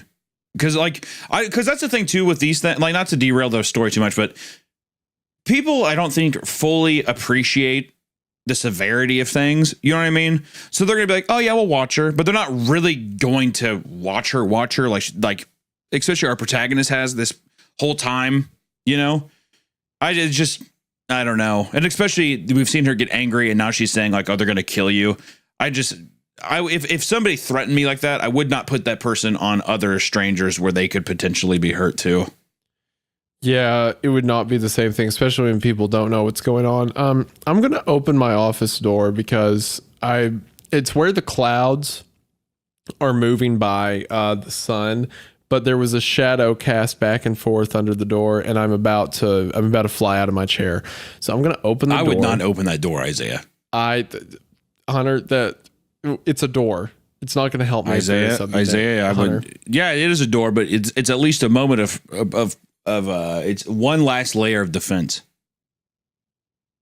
I mean, imagine the footsteps in the hallway that are going to be coming towards you. Now you don't even have a door that has to open so you can be alerted. Can we not talk about footsteps in the hallway? And instead, look, I know it's the shadow from the sun. If I can just open the door, I'll be fine. I'll feel better about it. Okay. I'm just saying, like fast footsteps, just like running down a hallway or something. Right, fine. I'm leaving it. Whatever. Okay. My wife is going to be here in 40 minutes, and she's going to open the door, and I'm going to die. Okay. That's true. Heart attack. That is true. It's gonna send me to heaven. Okay. Okay. RJ, I've known all 3 of them since high school, and they're completely informed about the events. They will guard her with their lives. Don't believe that. In short, I'm going back to the cabin alone. But, well, with the Rangers, right? Yeah, I think he just means not with Faye. Yeah. Without her, yeah. Yeah. I'll update soon, but no matter what happens, I am not going to drag this out any further on No Sleep. I've polluted this place enough with my problems. Well, we know that's a lie because there's 4 more parts of the story. Edit. Folks, I won't be at the cabin alone. I'm meeting the ranger and his friends there. His 2 friends are from his tribe or nation. Sorry, I don't know the correct terminology. And they are healers. They know all about Pikes Peak and the ongoing situation. I'm not going out easy. Update. Drop Faye off at my friend's place. They'll take care of her. Head into the airport now. No idea when I'll get back. We'll try tonight if I'm not too tired after landing. Update. Oh no. Update from May the 26th or April 26th at midnight, Colorado. I'm at Faye's parents, exhausted. Talked to her parents extensively. Got word from my friends. Faye started feeling really ill, wanted to go home. They've moved the whole posse over to our house, which has been saged, blessed, protected, covered in holy water and crucifixes. And she is allegedly doing much better now.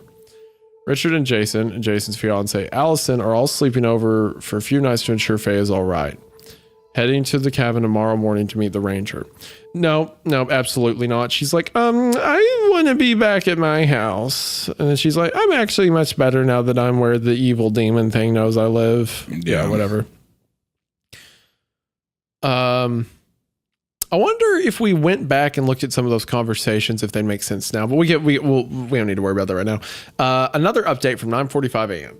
Leaving in 1 hour to go to the cabin. Sorry for the typo. I said it was the 27th by accident. Another update from 5:15 p.m. Spotty bullshit Wi-Fi. Snowing like crazy up here. Met with the ranger. Investigated the cabin.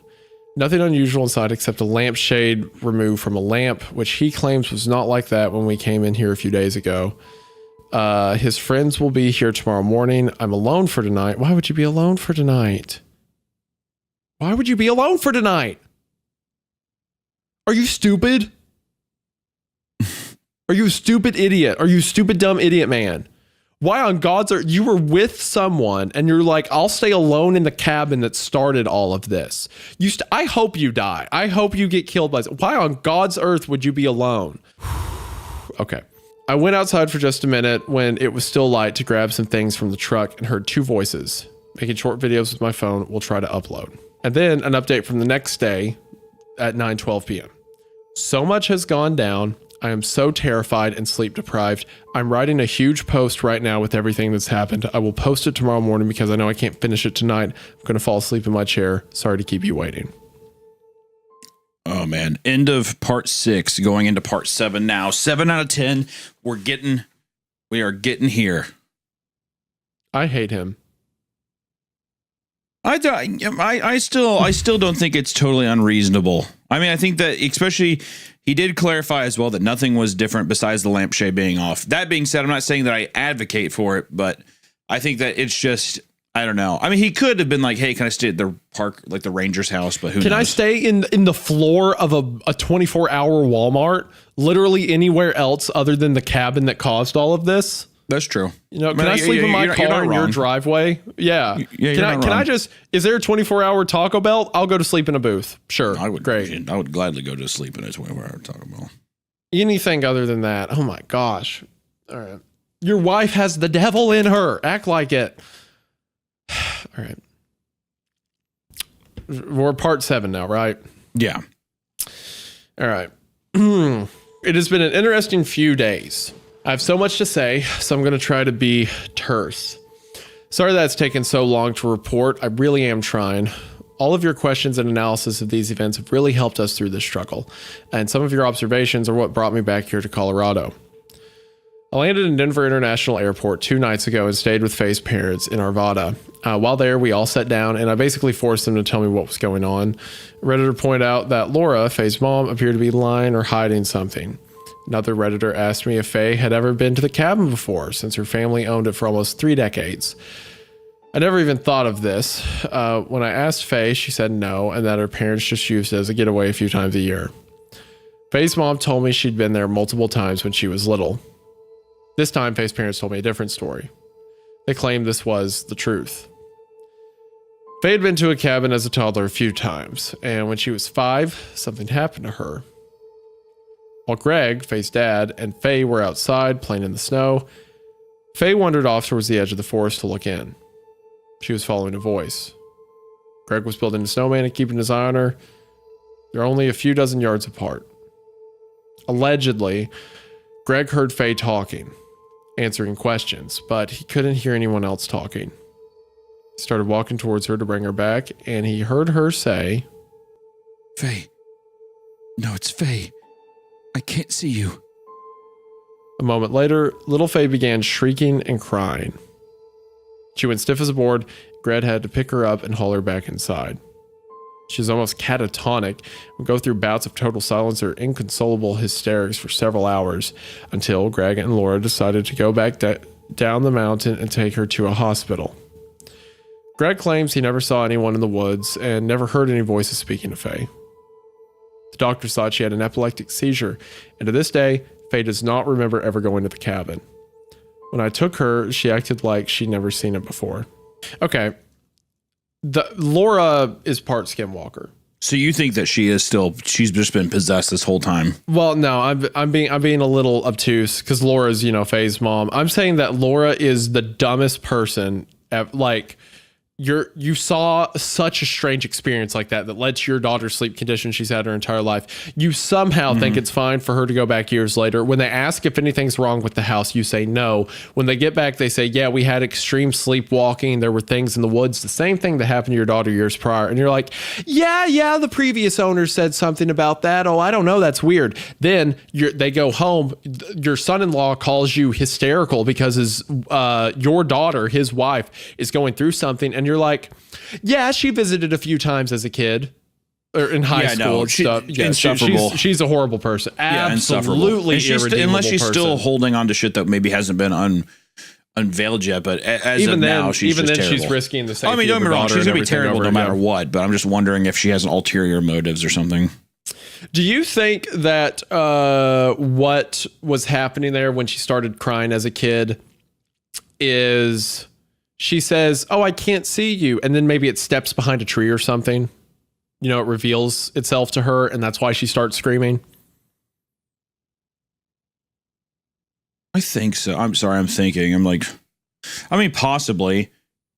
I don't see why else she would scream. You know what I mean? Unless she just saw something horrible.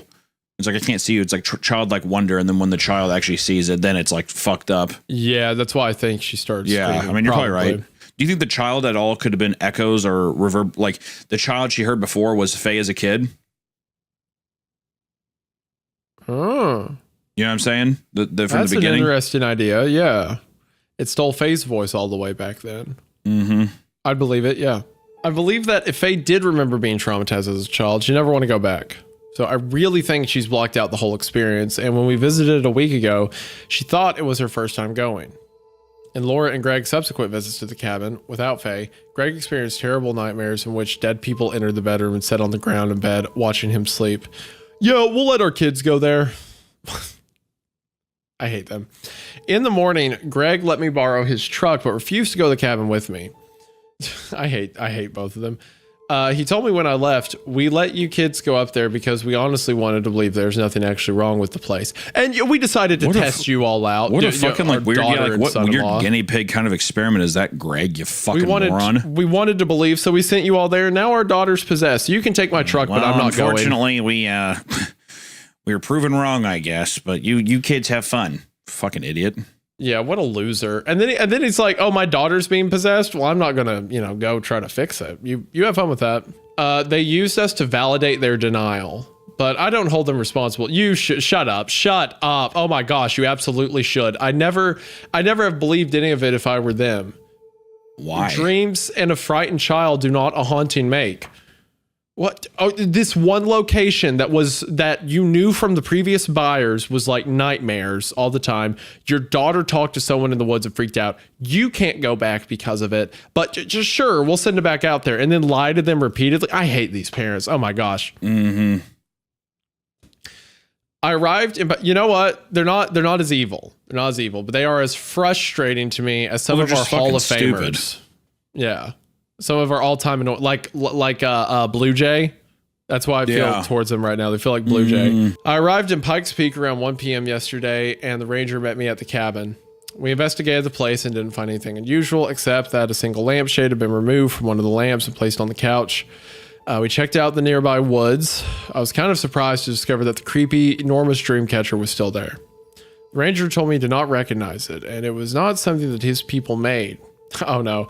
He told me not to mess with it until his friend showed up. He told me he'd return with them in the morning and left. Why leave there? Why be left there? I don't know. That night, some shit happened. Greg told me that he'd hidden a .357 Magnum in the closet, so I retrieved it, and a really dope-ass purple bathrobe. This has been me many a time, like bathrobe and a gun walking through a house at night, very scared. Yeah. And felt a little better. Don't worry, I know how to shoot and how to keep it safe. Right around sunset, I walked out to Greg's truck to grab a few things I neglected to bring in earlier, and I heard two distinct voices chattering in the woods. It was snowing like crazy, and why would you risk being snowed in? I take back. He was horror movie smart up until this move, up until staying at the house by himself. It was snowing like crazy, and the wind was howling. But above the storm, I heard a gruff, masculine voice and a younger, adolescent male voice. They were both yammering incomprehensible gibberish from two different places. I hurried back inside and locked the door. Drive away. The stuff they were saying was pure madness. It made no sense. Put them up! Up there in the trees! Take and take! Walk on down there! Go ahead! I just sat there imagining psychotic cannibals jabbering with their tongues hanging out and eyes rolled back in their skulls. I figured they'd come out of the woods as soon as it was dark. Sorry to interrupt. Does some of the stuff that they're saying too, I'm also trying to keep remembering that it's people from the mines. So maybe it's also some of the voices from some of the mine workers from maybe back in the day. Yeah, I think again, this is the last words of people that were killed by him. Yeah, no, I think you're right. Sorry for interrupting. No, you're good. That just scared me to death. Because I'm reading and you're like, wait. Yeah, hold on. Yeah, sorry. What's that? Yeah. Behind you. Yeah. I tried to reach out to Faye back home, but my phone wouldn't get any reception in the cabin. The storm was too strong. Why would you go back up in a storm? I tried to play video games on the SNES, but I was so distracted by all the sounds outside. Every single noise the blizzard produced caught my ear, and so my imagination manifested all kinds of horrifying creatures slinking around out there in the dark. When I finally went to bed, the wind died down a bit. Why would you go to sleep? When I finally went to bed, the wind died down a bit, and I heard a few more voices. There was a distant, high-pitched wail that echoed across the entire mountain. There was a child crying, saying something like, Put me down in the hole. It's so deep you can crawl forever. I bet that's talking about the mines. But his voice sort of glitched. It would suddenly become deeper, as though a grown man were doing an impression of a little kid. Ooh, I like that. I also heard someone hacking and vomiting and crying, begging for help. I didn't fall for any of it. That's an interesting one. What? I said good man. He just said I didn't fall for any of it. Yeah, well, I mean, he's also at the cabin, so he fell for something, all right. Well, I think he has to find some kind of source for something. So I don't entirely blame him for being there. I mean, he's putting himself. 1,000,000% blame him for sleeping by himself alone in the cabin. I guess that's true. I guess Without it's hesitation. yeah. I don't know. I like the idea if it's like a guy trying to sound like a child. It reminds me of do you remember when we read I'm a Search and Rescue Officer? Yeah. There was that one that's like at first she thought it was a cat, but then it sounded like a man sounding like a cat. Yeah. So, Yeah, a man like that. impersonating a cat. Yeah, which is just so much creepier. Yeah. It's so fucking weird, man. I'm 28 years old, and this is the most afraid I've ever been in my entire life. Even with Faye, I feel like there's a lot of instances of that here, but even with Faye walking around like a fleshy marionette and calling out to a presence in the dark of my own home. Boy, this is the most scared I've ever been, even with my wife being the demonic flesh puppet around the house at night. Around the time I was getting into bed, approximately 12:45 a.m., there was a gentle tapping sound on the window in the living room. It was soft, like a neighbor who was reluctant to bother me. I stood there in the bedroom with the door open, holding my breath, trying to figure out if I'd imagined it. And I heard it again. So I crept down the short hall and peeked around the corner, just in time to see a figure walking past the windows and towards the front door. With the curtains drawn, I couldn't make out anything but a big shadow. Then it knocked on the door. It was a gentle knock. A man's voice called out softly. Hello?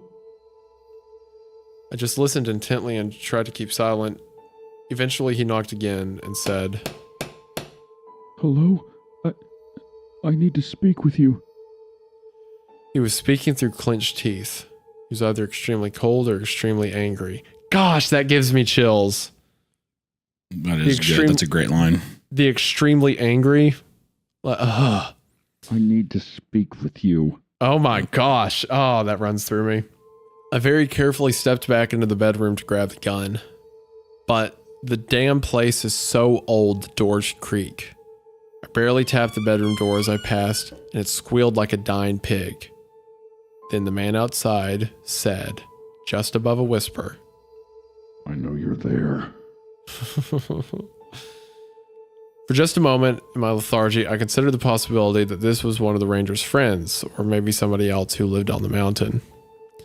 I was never going to open the door, but stupidly, I figured talking to it couldn't hurt. I say it because I immediately stopped believing there was a human being on the other side of the door. The moment I opened my mouth, I said, Who the fuck is it? As assertively as I could. The second I stopped talking, whoever it was out there repeated my question while mimicking my voice accurately. You stupid idiot. You gave it your voice. It almost sounded like an echo. And then he said, May I come in? Please? His voice was a little shaky, but it definitely sounded like me. Unnervingly similar to me. But he was still clenching his teeth, so I could hear the difference. Gosh, he's like, his eyes are huge, bulging, furious on the other side of the door. I pointed the gun at the door. It was dark in the house, so he couldn't see what I was doing through the curtain, and said, If you don't get the fuck out of here right now, I'll blow you in half. For those of you who don't know what is FUD lore. For those of you who don't know what a 357 can do to a person, a slug to the chest essentially makes you into a human milkshake. Cringe. Cringe boomer gun talk. This pistol has a lot of stopping power. It can penetrate through steel. 357 will rip you in half. It's what they use for bear. Okay, sorry. We both just stood there for a dreadfully long minute. Sorry, I thought I heard something. I'm actually losing my mind. It started testing out my voice, groaning, whispering, and muttering. It said a lot of things, but I only remember a few of them. What's your name? What's your name? The little cabin for the weekend. For the weekend. They're lying. They're lying. The ones out there? La, la, la, la, la. You aren't alone in there. And I'm not alone out here. What's your name? Oh my gosh. You go up in the trees or down in the hole. That's where you go. Or they'll find you. Either way. Oh my gosh. Dude, you're not alone in there, and I'm not alone out here. La, la, la, la. Like he's just like all these like mouth sounds, mouth feel. Like he's figuring out how it works, how his voice works. You aren't alone in there, and I'm not alone out here. You go up in the trees or down in the hole. That's where you go. Dude. This has successfully kept me on edge for this long. I'm actually like blown away by how well the horror is working right now. I'm thrilled. The sound of my own voice making these horrific noises and phrases set every inch of my skin on fire.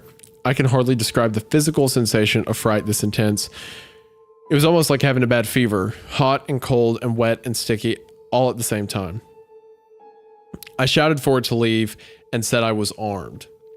I considered firing off a round, but that's a decision you can't take back.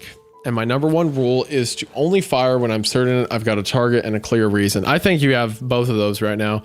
I'm proud to say that I can use my voice a lot better than whatever it was that mimicked me. I'm a soft-spoken guy, but I came down like a hurricane, screaming, I will fucking kill you! He replied simply, in a softer tone of my own voice, I will fucking kill you.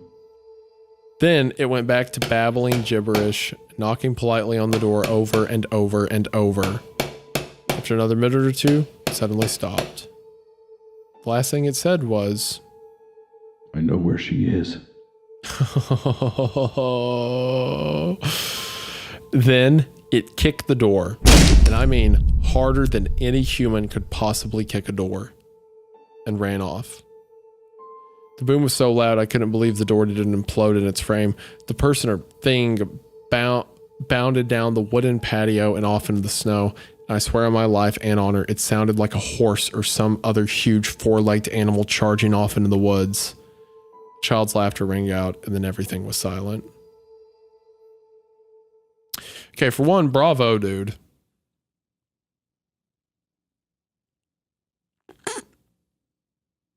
Are you there right now? I'm hooked. Do not do this to me. Do not go silent on me. I'm just processing stuff, and I'm like just eager to read the story. I'm like, I am so too. Like, I will say the guy kind of pissed me off a bit where he's like, he's trying to make himself sound tough with like, I'm a soft-spoken guy, but I came down like a hurricane. It's like, you're talking to the devil, bro. Yeah, I mean, there's like, I promise you can't yell loud enough for him. There's some kind of like cringy Marvel quippy stuff or whatever thrown in here, but I don't mind it. Yeah, I look over it. Now, the idea of it running away from the door on all fours like a horse, that's terrifying. Mm-hmm. Like, as soon as it's like, I know where she is, it like immediately turns back into like its beast form to run off, you know? Yeah. Or I even just picture the guy getting on his hands and like bucking it, like butt kicking it, the door, and then running off. Here's what looked like in my mind. So he looks like a person, right? Maybe like not a perfect copy, but he looks humanoid, right? Mm-hmm. And the moment he says, I know where he is, rather than falling forward on his front, he whips over backwards on all fours, like a spider walk. Yeah, and then starts galloping that way. So as he's galloping, it kicks the door, you know? It would make sense too if his limbs bent that way, like a horse or like a deer or something like that. Yeah, like he doesn't need to keep the illusion up anymore. So he just like throws himself back. Yeah. Needless to say, I remained in a cat-like state of delirious paranoia for the rest of the night. The storm picked back up and I did not hear anything else. I spent the whole night debating whether the thing at the door was talking about Faye. I tried to convince myself that it was just yammering, more nonsense like all the voices I've heard up here, but the way it spoke that sentence haunts me even now as I write this. It's my voice. My voice was purposeful and restrained. My voice was purposeful and restrained. It chose the words carefully and it knew exactly what to say. I bet I know what's doing. It's going to go back and find her and then use his voice to lure her out. If I had to guess. Yeah, it seems like that, or even the friends, like the friends being like, "Hey, I'm out here. Killed. Let me in. Let me in. Let me in. Yeah." I've been thinking a lot about what Redditors have been saying about Faye being some kind of doppelganger. When I first saw the nude woman on my car, I thought it was a trick to lure me into the woods, where the voice is like, "Oh, did it say she was nude earlier?" I don't remember that, but maybe she was. Oh, I think, yeah, because he's like, it was so cold out. And I think that he was like, oh, it looked like she was naked or whatever. I thought the real Faye stopped me from leaving the cabin. But many of you have pointed out that the reverse could be entirely possible. Given how the Faye I took home to California is behaving, given how she's failed all my tests, and given how her engagement ring has been missing since we got home. So I sat there for hours, considered whether I should go out into the woods during broad daylight to search for my fiance. No. Of course it's a stupid idea, but now I understand why people in horror movies do idiotic things. If I'm not looking for her or for answers, why am I here? You wait on the group of people who know what's going on. I need to know what I saw that day in the driveway. I need to know if there are many voices or just one, and I need to know how to get all this back to normal. So I think because we're coming up on the ending of this, I'm wondering if that's what's going to happen on the tomorrow part of this is when the ranger and his friends come. They better. I listen to music on my iPod and desperately try to distract myself by reading news articles online until daybreak. Most of them wouldn't load because the gods of internet have cursed this cabin. I'm going to kill this guy, I think. I'm at my limit with him. Around 4 a.m., I got up to get some food from the kitchen, and I opened the window curtain a tiny bit to see if anything was going on outside. A ton of snow had fallen. At the rim of the forest, dozens of yards out, I could see a distant figure standing perfectly still in the moonlight. He was facing away, staring off into the darkness of the woods. I checked on him every 20 minutes since then. He never moved. When the sun rose around 6:15 a.m., he was gone. I never saw his face. All right, so hold on. Remember how that whole scene where she was being puppeted by the guy outside? Sure. Remember back when they were at the cabin previously, he looked out and saw someone staring up at the moon, and then he looks over and his wife is sitting up in bed. Mm-hmm. And then she was being puppeted all the way back then. And then she saw the guy sprinting, or he saw what he thought was the mimic sprinting into the woods in the form of his wife or whatever. Right. Is something trying to assume position of him now? Trying to assume, like, I mean, that's what I'm assuming. him? I feel like there's more than one. I feel like there's got to be more than one. Is There has to what be, I'm yeah. under the impression. But I don't know. I could be wrong. They've never once referred to it as it. He referred to it as it, but every time we hear quotes of like people who were killed, it's like they're in the trees, they're in the hole, stuff like that. Yeah. Today, the ranger and his two buddies came to the cabin as promised. They were instantly likable and warm. One of them, T-Way, is a medicine man in his 60s and was especially cool. The other was his son, Nathan, who was probably just a few years older than me. They told me all kinds of interesting lore about Pikes Peak and surrounding areas, and then proceeded to tell me a disturbing story that they believe explains the strange activity on the mountain. For the sake of brevity, I will relay this in my next post. Oh, let's go. The ranger gave me one of his facility satellite phones to stay in contact with him in case of emergencies. I used it to call Faye, but she didn't answer. So I called Jason and Richard, who are presently caring for her. Apparently, Faye had become inexplicably outraged after taking a shower because of the holy water. Yep. Threw an enormous tantrum and locked herself in our bedroom. She refused to eat for the rest of the night. Allison and Jason slept in the guest room, and Richard slept on the couch downstairs and worked late on his commissions. He's a digital artist. He told me that around 1 a.m., same time I had my visitor, Faye ran downstairs into the kitchen, eyes closed, and started drinking out of the sink faucet. Then she turned around and stared, eyes still shut, Richard while he sat at the breakfast table. She said, Felix. to which he replied, He's in Colorado, Faye. Remember? and then she said, We sent him there to die. then she sat down right there on the kitchen tiles and went back to sleep. What's the worst that could happen? I've instructed my friends only to wake Faye if she does anything serious, so they observed my rules and got her back in bed without much of an issue. For all the crazy shit Faye does when she's asleep, at least she never gets violent. The guys put her back into bed easily. The next day, Allison bailed on the whole project. Good girl. Good on her. Good man. She said she was awake all night listening to Faye whispering through the wall. Faye told Allison about how there was a man in the house and he was asking about her. My flight home is the day after tomorrow, so I'm going to have to figure all this shit out real quick. I'm going to take a nap. It's nice and bright outside. No voices. Good night. P.S. As soon as I get home, I will put up the Faye video. I know I keep saying this, but I really did not expect to suddenly return to Colorado. I swear I will put it up, and then that will be the end of it. I resent myself for turning this into such a long and ridiculous blog of my experience. End of part 7. Let's just keep rolling right into 8, dude. I'm hyped. I'm so hyped. All right, on to 8. T-Way is an incredible storyteller. He told me that Pikes Peak and the surrounding area was inhabited by the Ute, the Manitow, I'm going to mispronounce some of these, the Arapaho, the Pueblo, and the Anasazi, and other Native American groups at various times.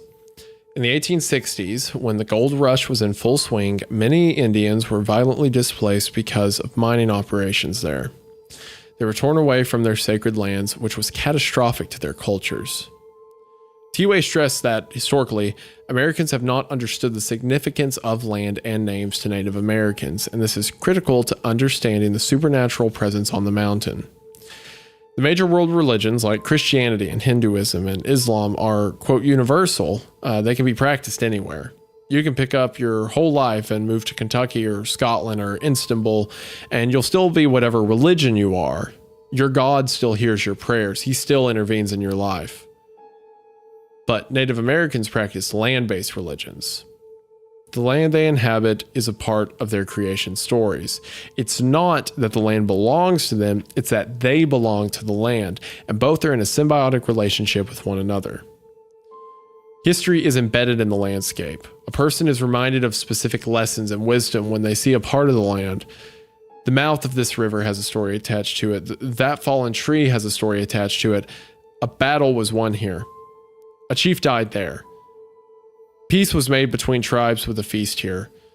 When a native group is forced out of its homeland, the people lose their history. What's worse, they leave behind the place where their dead are buried. Since the dead are bound to that place, the Indians who left no longer have spiritual connections to their ancestors and thus to their gods.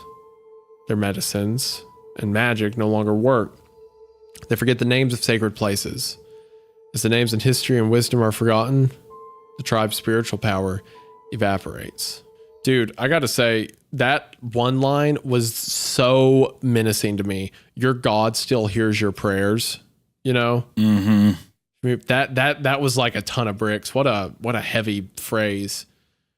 Not to say that everything as described for Native religion is accurate. I have a good friend who's Navajo who, despite traveling, still like holds to the religion, but he stresses like the importance of the land, the importance of, returning back to the reservation, there's such a significance to it that you don't see in a lot of other religions.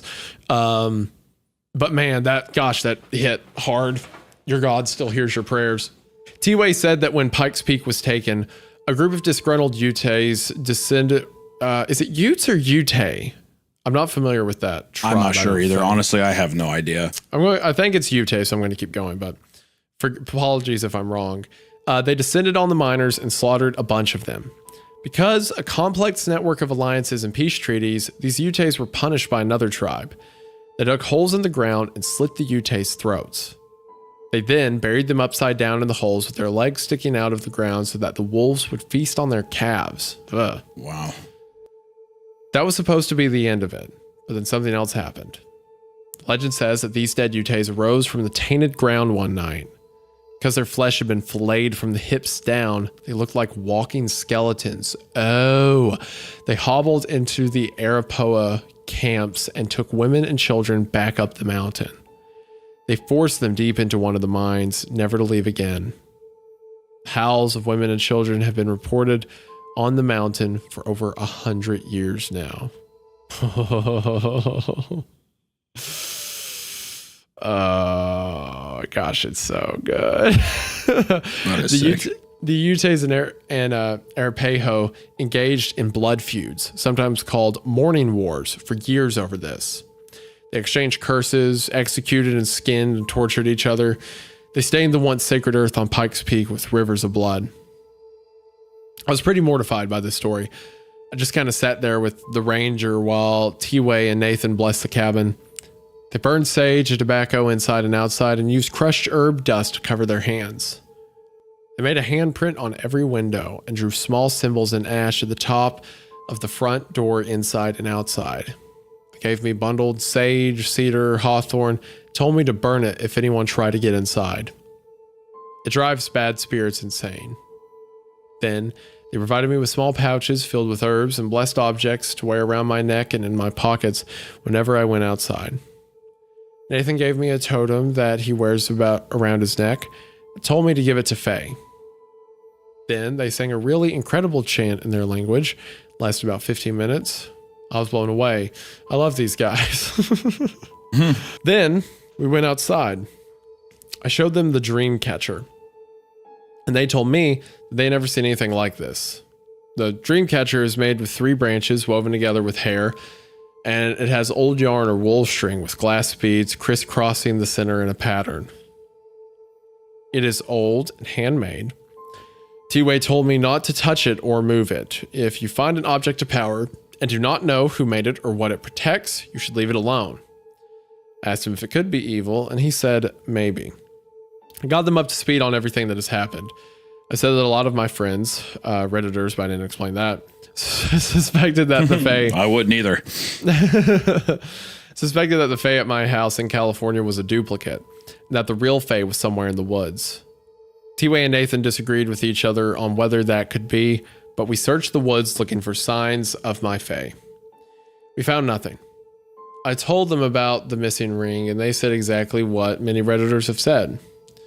If fae loved the ring and it was powerfully symbolic to her, it could be used by a bad spirit to harm her. Told me to find it at all cost. They also told me that if fae indeed were still here on the mountain, she was certainly dead. And the moment we've all been waiting for. T-Way named the creature that was tormenting us. He said his people call it Atong Anotakua. Atong Anotakua. Also known as the Imposter. So I understand that saying the names of Native American spirits is, like bad karma. You're basically inviting them in and whatnot. But my name's Wendigoon, so I've already, jumped the shark on that by a long means. So I'll be the one to say it. I'm already dead anyway. Bad spirits inhabit the land everywhere, and sometimes they get the opportunity to use a tragedy like the Pikes Peak Massacre to commandeer a human figure and walk the earth, partly mortal. Interesting. Okay. In the case of the Imposter, they collect animal and human parts piecemeal wherever they can and stitch them together. Oh, this is why they walk strangely, vocalize strangely, and when they never show their faces or come out during the day, they cannot pass for humans. Oh, interesting. That's awesome. Oh, they make puppets out of stuff they find. Piece it together. The reason they can't come out day is because they don't pass. Oh, I asked T-Way why I always see someone facing away from me at the edge of the forest, and he said it's because it does not want me to know its identity. But eventually the Imposter would come for me, wearing face, skin, and teeth and hair, and trying to convince me that it was her. When I asked him what he wanted, he said, "Nobody knows." He also told me that there is power in names, as many Redditors have stated, and that I should not speak its name, especially not to it, because that could provoke it. Of the voices I was hearing in the forest every night, T-Way said, They practice what they hear for decades. It makes it easier for them to hunt. Yeah, just because they mimic stuff. Whew, boy. T-Way, Nathan, and the Ranger left at sunset. What? My sweet summer child, come here. What do you mean they left at sunset? I would be like, would you guys like to stay? Well, I guess they're probably like, we don't want to be here at sundown. And you know what I would say? Bullshit. Me too. I'm coming with it. Where do you live? I'll sleep at the floor. I will clean your toilets. I will do whatever you need me to. Get me off this mountain. Get me wherever. Look, whatever you need me to do, I'm your guy. Or I will be your best friend. I will rub your feet. Just, I am not sleeping another Please, night sir. up here. And Please, if they sir. say no, guess what? I'm finding that Taco Bell I talked about like, earlier, well, right? could you drop me off at the closest Arby's? You just had an incredibly long, detailed description of why you shouldn't be here at all. There's bad spirits. They're from the mine. Get away. Save your wife. And you're like, well, I guess I'll camp out here another night. I mean, they put... Hold on. Well, I guess I'll camp out here another night. I guess I'll maybe hope the dream catcher isn't demonic. Maybe I'll drop a nice bath. I mean, I have the robe after all. It's purple, and I have a gun. All stuff I just have to cut out for the podcast. No, you're not cutting any of that out. You're leaving all that. You let me have this. You know how scared I am right now? I'm going to call my wife and be like, do not open this door. I would definitely send a text. It might give you a heart attack. Can I? You want to know something really funny? Caitlin just messaged me. It said, can you send me the 2-sentence horror story about the IKEA meatballs? I can't find it. Oh, that's great. Hold on. Where's Kayla? Where's Kayla? Okay. Hold on, I'll just leave it on. Hello, you're on the podcast right now. You're on speaker. Okay. I'm just reading a story with Hunter right now, and I'm so scared I'm going to cry. So can you please, when you get home, not open the office door? Okay. Okay, because I'm so scared that like I'm shaking and I have goosebumps, and I've talked about you opening the door for 2 hours. If you open it, I will probably pee my pants. Okay. Okay. So please don't, or text me and be like, I will open it now or something. I'm just so scared. Okay, well, I'm going to the store, so it's gonna be like another hour. Okay, just please text me before something happens. Okay. Okay, I love you. Love you. Love you. Bye. Bye. All right, we're good. We're good. We're locked in. All right. They left at sunset, and I spent the rest of the evening thinking about all of this. And I think I figured a lot of things out. Around 9 p.m., something disturbing happened. I used the satellite phone the ranger gave me to call Faye. She actually answered and was just lying in bed reading. We had a great conversation. Yeah, with that demon! I told her I missed her so much and that I was up here trying to solve what was happening. I told her I wanted to have a family with her. She's... Why would you say this to the demon? She said that she was feeling better and had actually gone a whole night without sleepwalking or terrifying Jason and Richard, my buddies who were looking after her. After about 15 minutes of talking, I started hearing sounds outside. Would you look at that? I heard footsteps crunching in the dry snow, and I heard a voice. My voice. It said things like, Flight. Insomnia. Miss you. See you soon. He was just standing outside listening to his call. Yep. Now it has a whole catalog. It can say whatever it wants. The thing had been standing near the window, mimicking my conversation with Faye. I told Faye I'd call her back later and hung up the phone, then went silent. The thing walked around the cabin slowly, trying to figure out if I had moved, kept mumbling and repeating a few phrases as it went. Finally, it came and knocked on the door. Its knocks were gentle, just like last night. I was a little bit less scared because of all the blessings T-Way had put on the cabin, but I still held onto the gun just in case any shit went down. He spoke to me in my own voice, and the first thing he said was, The hole will fill with snow and blood. So yeah, that amped up my fear quite a bit. So yeah, that amped up my fear quite a bit. Ugh. Yeah, that amped up my fear. I'm not gonna let it deter me. I'm gonna say it. Faye, it's right behind me, isn't it? Faye, you're gonna want to see this. So yeah, that amped up my fear quite a bit. Every hair on the back of my neck bristled. Do you know the feeling of being so scared that your vision turns like hyper real? Hyper real. Everything looks like a realistic video game. So everything. It's a weird way to describe it. Yeah, so everything looks just slightly off. Then it knocked again and said, Hello? May I come in? I simply said, No, leave. Then it knocked for another 30 seconds or so and said, What is your name? Hello? I lied and said, My name is Daniel. Now leave. You can't come in. The thing started knocking harder, a lot harder, non-stop, and said, What is your name? What is your name? It was terrifying to hear my voice coming from the other side of the door and to hear rage building in that voice. Again, the rage, dude. I said again, My name is Daniel. But the thing kept yammering and asking the same question. It would occasionally say things like, Ticket, rental car. You go up in the trees. The hole, down in the hole. What is your name? May I know your name? Okay, so I'm interested here. The hole's referring to the hole the bodies are in, right? Yeah, I'm guessing it's the upside down holes is what I was thinking. So what about the trees? I don't know. That Maybe we haven't figured that out hasn't yet. been mentioned, right? Yeah. Then I had an idea. I'm really good with fake accents. And when I was a child, my first language was German. Dad immigrated to Boston and met my mom. I started speaking in a thick accent, talking about my day, and then started shouting in German. Or so I feel like he's giving it way too. He's trying to trick it. I feel like that's a bad idea. Yeah, you're just giving it more and more stuff. Yeah.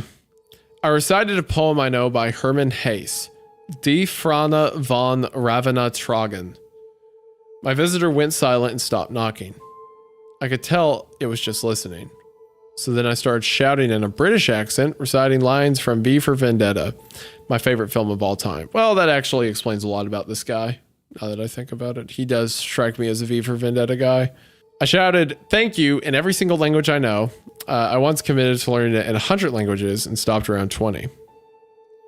My unwanted guest just sort of stammered a little bit, trying to mimic me, but failed to do so.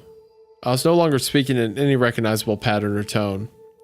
Eventually, it just started growling the sounds Faye and I heard in the forest when we first stayed at the cabin. Wachu, womai. Started scratching and pounding on the door. I grabbed the sage bundle and torched it with my lighter, then waved it all around the door frame. I don't know if that thing outside could smell it, but it walked off the porch all pissed off, growling. It went off into the night. This time, I ran to the window and tried to get a glimpse of it, but all I could see was a very dark, amorphous form disappearing into the trees. This guy's getting brave. Like, oh, let me see if I can see it out the window. And then what happens when you pull the curtain back and it's like, pressed up against the glass? Well, I mean, okay, that worked in the story. I feel like in an actual supernatural scenario, trying to trick it with different languages is probably a bad idea. Yeah, well, I guess it's just more so not. I mean like the non-form. Like it's basically like not able to form any kind of structure with your voice or whatever because it's just all nonsensical. I think I figured a lot of stuff out. I think this entity is mimicking me because it's going to try to convince Faye that it is me. It is rehearsing my voice and then whispering to Faye while she sleeps, talking to her in her dreams, trying to get her to let it inside of our house. I think it wants to convince her that I am the imposter, not it. I think I also figured out why the voices go crazy at night and why they're getting closer to my home. These guys aren't trying to scare me, they're trying to deprive me of sleep. If I'm psychologically and emotionally drained, I'm weaker. If I'm delirious, I'll make a mistake. Their, or his, attempts to get me will be easier. Still trying to figure out how controlling Faye like a puppet in her sleep plays into all this. I know what I saw. There's a man standing outside our house, walking the exact same creepy way Faye was sleepwalking, the exact same time. I'm also still considering the possibility that I already made a terrible mistake and that the imposter has already won. When I went outside on the first night at the cabin with Faye, trying to see where the voices were coming from, I left the door unlocked. Oh, user and friend butt said that was the moment that Faye was replaced by something else. I just don't know what to think, but for now, I'm going to sleep. And then he has an update of, I think, one day later, where all he says is, "Well, I found the ring." Damn, dude. Man, this is hurtling so like I'm so fucking hooked in. This is now that, so that's the end of 8. Now we're going into 9 out of 10. We only have 2 parts left. Which there is the Mr. Unravels part, but I think we're just going to focus on the My Romantic Cabin Getaway. Unless it's an insane cliffhanger or something. Yeah, and then we just can't wait, but we're already almost 3.5 hours in. You know people love these long episodes. Have you seen the Left Right Game? I know. I'm just saying that you never know. You never know. All right, so update for May the 2nd. I'm out of the cabin and safe. Do not go to Pikes Peak looking to be a hero, looking to find the mines, or looking for me. You will die. Avalanches, radon gas, mine collapses, etc. Do not be a fool. Edit, I took down the photo of Faye because someone started sending me creepy messages about it. I should have known better. Wait, is there pictures somewhere? Are we missing pictures anywhere? No, I think that even if it was, it's edited and gone. What I like to think is that these things are in between stories and stuff. I think it's, I don't know. I think it's on something else. There are so many new developments. It's hard to figure out how to cram it all into a 3,000 word no sleep post. The morning after I woke with my fiance, Faye, on the satellite phone, and then was visited by the thing that mimics our voices, I got a call from Richard and Jason. In case you don't remember, they're the 2 best friends. They're staying at my place, taking care of Faye while I'm gone. They're the only people I trust. Richard stays up very late and sleeps in the mornings, kind of like what I'm doing now. He does this for 2 reasons, to work on his art commissions and to make sure Faye doesn't stab everyone to death and burn the house down in their sleep. Hey, Hunter, if I just called you and was like, No. I have to go on... No. Yeah, no. No, because your house would be vacated. I'd be in Maui with a pina colada.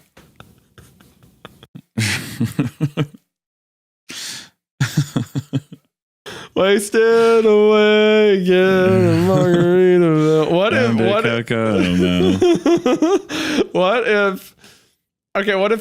if I got like 3 of you guys, like you, Caleb, and Even more so, no. why even more so? No, you have other people there. That's better than alone. There's no way. There's no way. Because then I feel guilty about it. I would feel guilty leaving. If I'm by myself, I could just be like, well, there's nothing I can. My hands are tied. Oh, so you want to have a failsafe that you can leave her when she starts acting weird. Exactly. But I would never put myself in that situation. So I would do it for you. That's fine. Well, you'd have to because I'd be gone.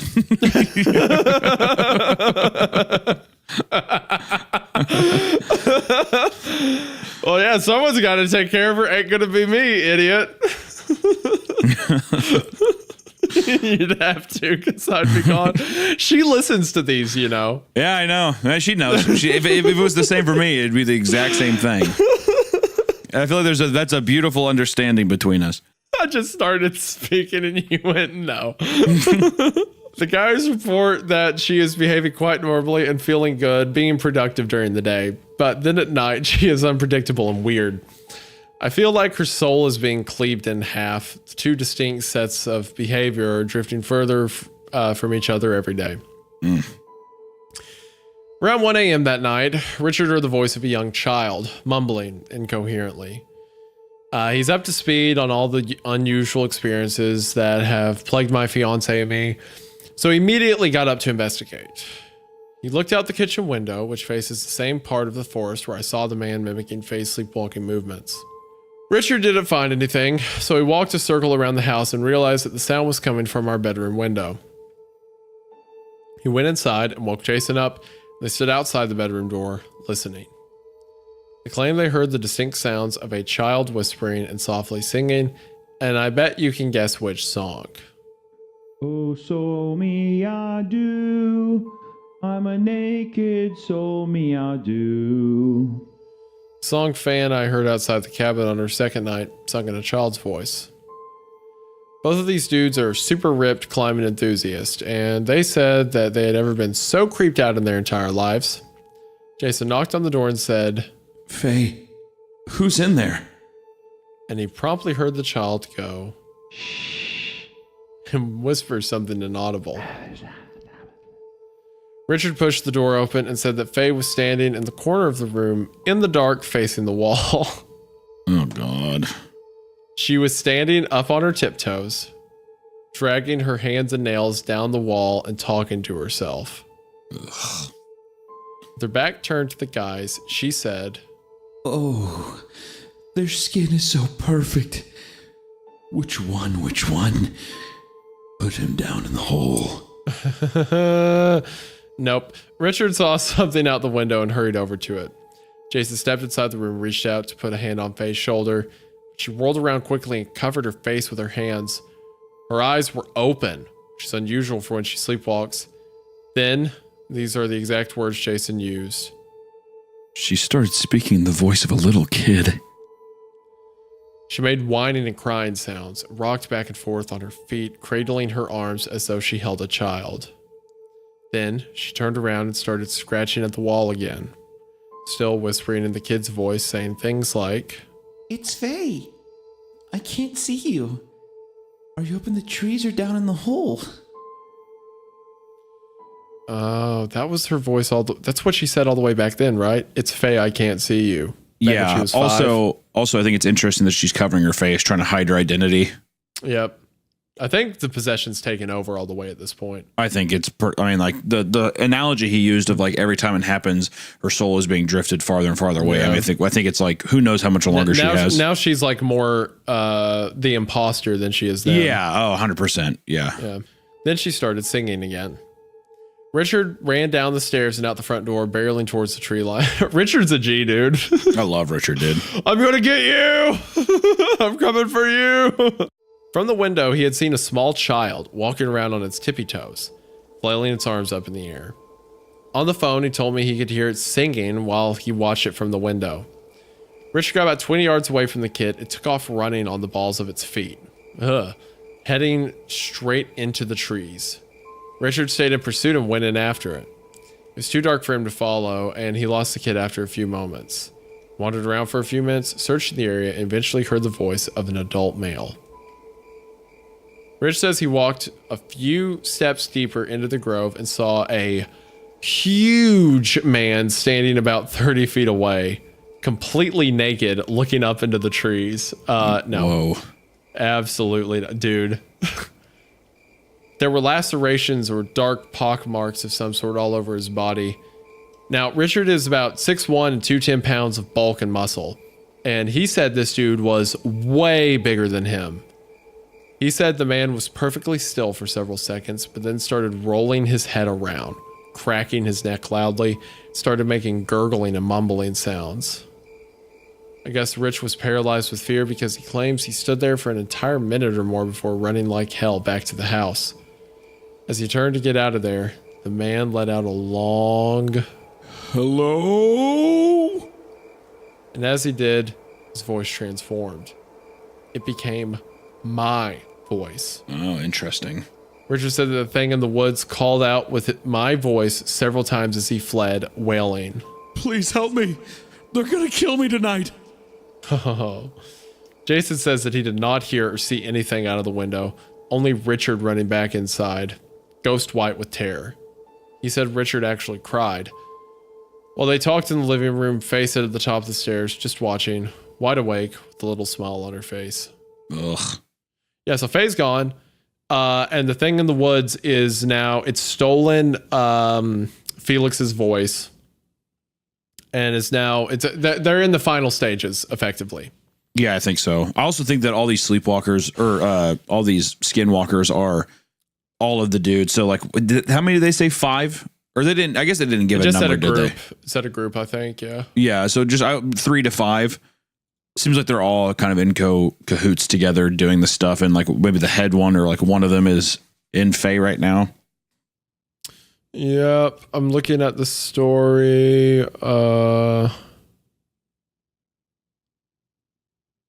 Yeah, it doesn't say how many, just a group of disgruntled. Yeah, that's fine. Yeah.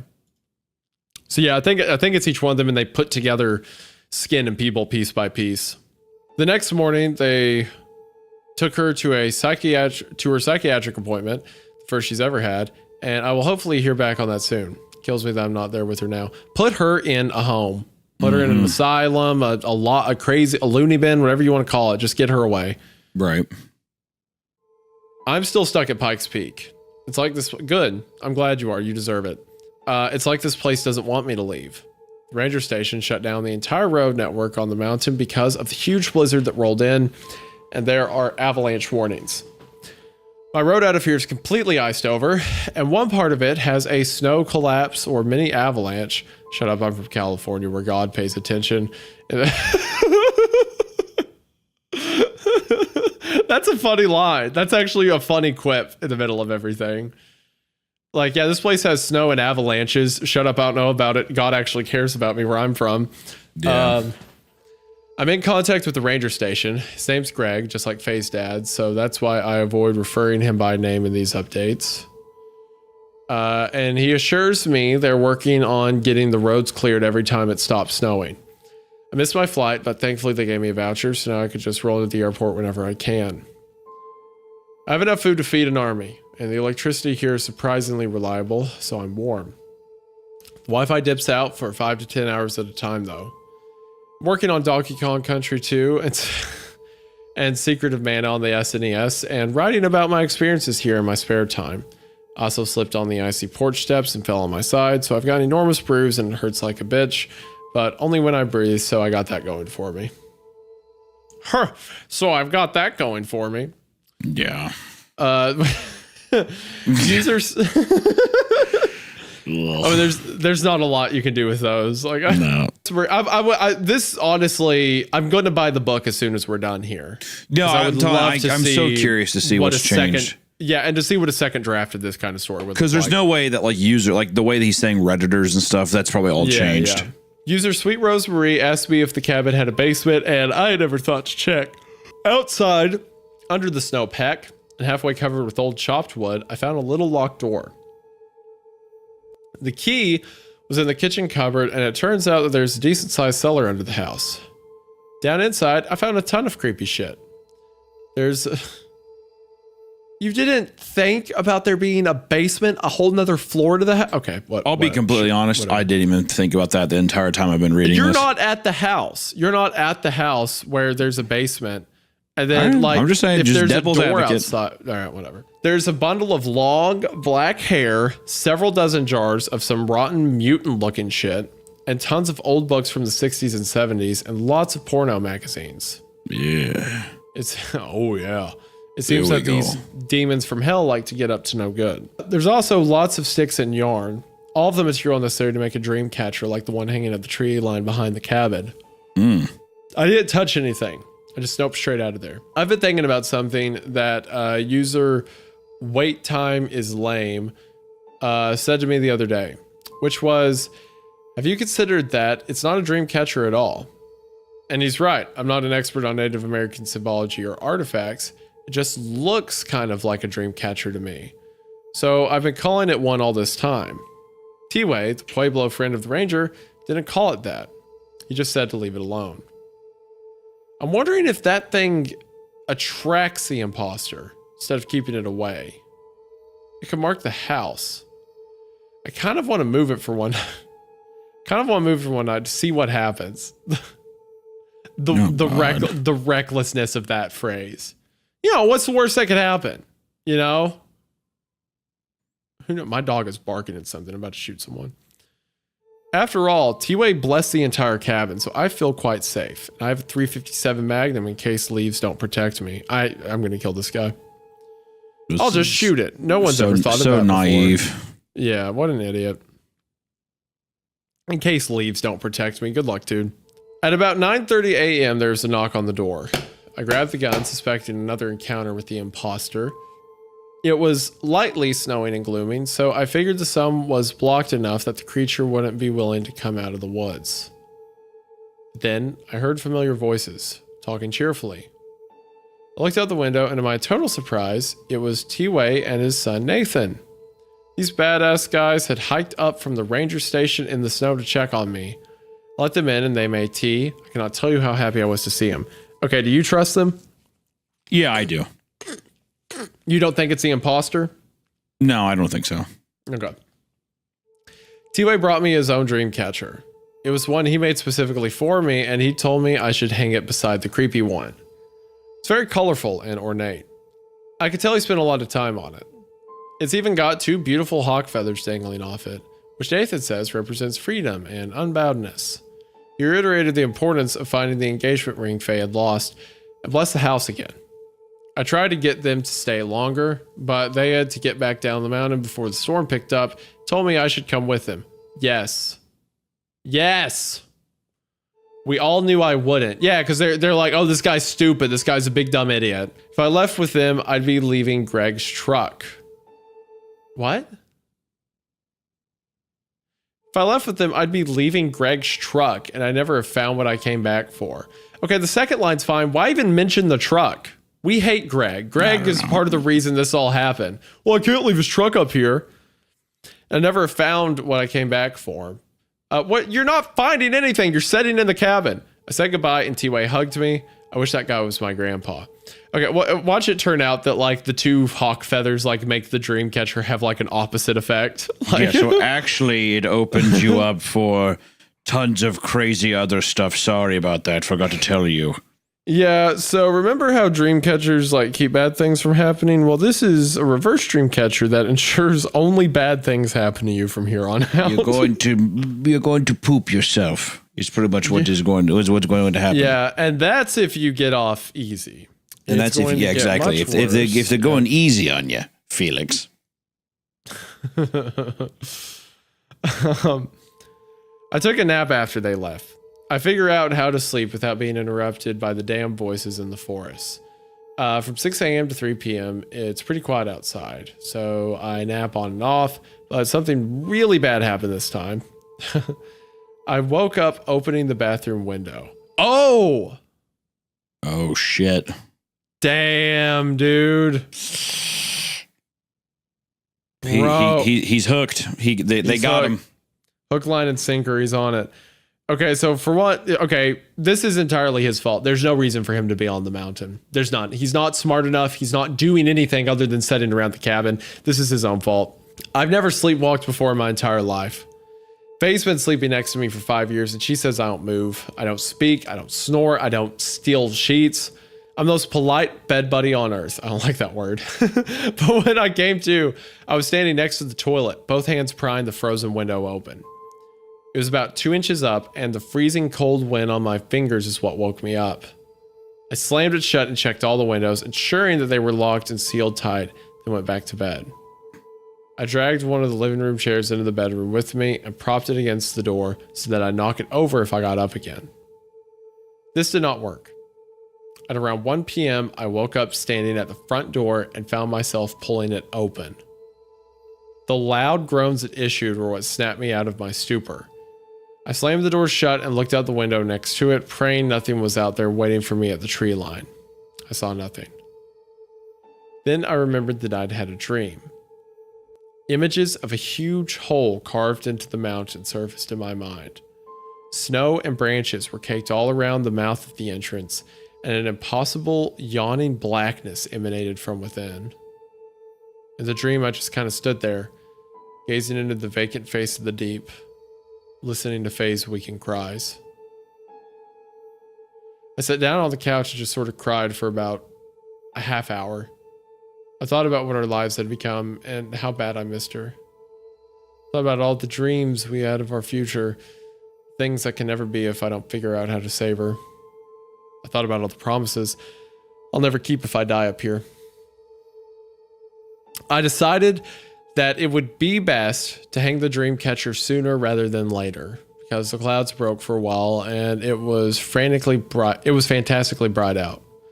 I got geared up and trudged across the snow with T-Way's gift and hung it on a branch about 3 feet away from the evil-looking one. And that's when I saw it. Oh, shit. Faye's engagement ring. It was dangling there right in front of me, as if to tease me.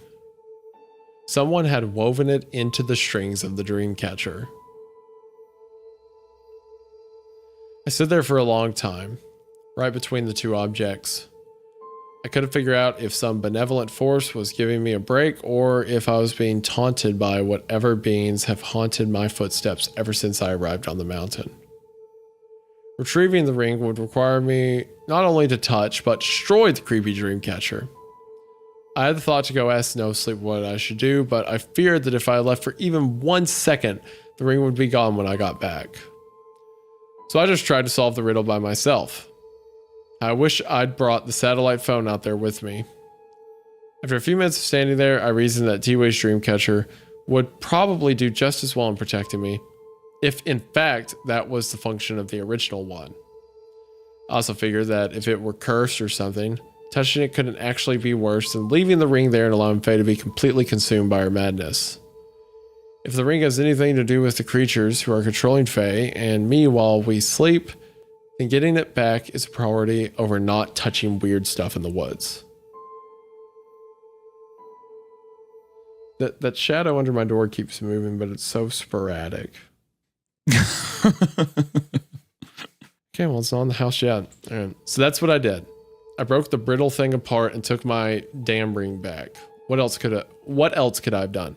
Okay, in his defense, her ring being in it has to be not good, right? Well, that people have also continuously said you have to find that ring. Yeah. I don't really blame him for doing that. Yeah, I mean, what are you supposed to do? Feels like the worst has already happened, but who knows? Yeah. To be fair, though, T-Way did say just leave it alone. Well, that was before the ring was in it. And then he said, is it bad? And T-Way said, maybe. So, I I feel like the ring being in it's like, Also, this is bad news. Yeah. Because no one with good entrance would find her ring and put it up in that without saying something or revealing themselves or whatever. Right. And as if on cue, I noticed something out of the corner of my eye. It was a person standing in the snow beside a tree about 20 feet from my left side. 20 feet? That's so close. Does the story realize how close 20 feet is? That's like me to my door right now. That's insanely close. I was so scared I didn't look directly at him. I just watched him in my periphery and prayed he hadn't noticed me. Yeah, dude, he hasn't seen you, I'm sure. It was a man with black, gray hair and dark clothes.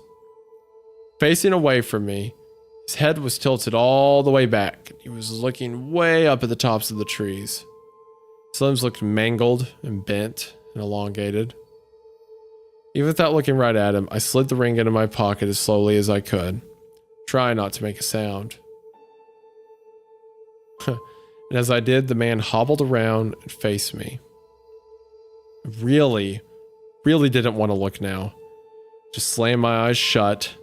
I knew he was looking at me. I could feel his gaze on me. He started gurgling and making throaty noises and said in a voice so threatening I can't even begin to describe. Felix, I know you, Felix. I know you, Felix. I know you. Over and over. I took off running and screaming like a bat out of hell. I screamed all the way back to the cabin. I barricaded the front door with the couch and burned up half the sage I had left. I even prayed, like an actual prayer. I've done that since I was 15 years old.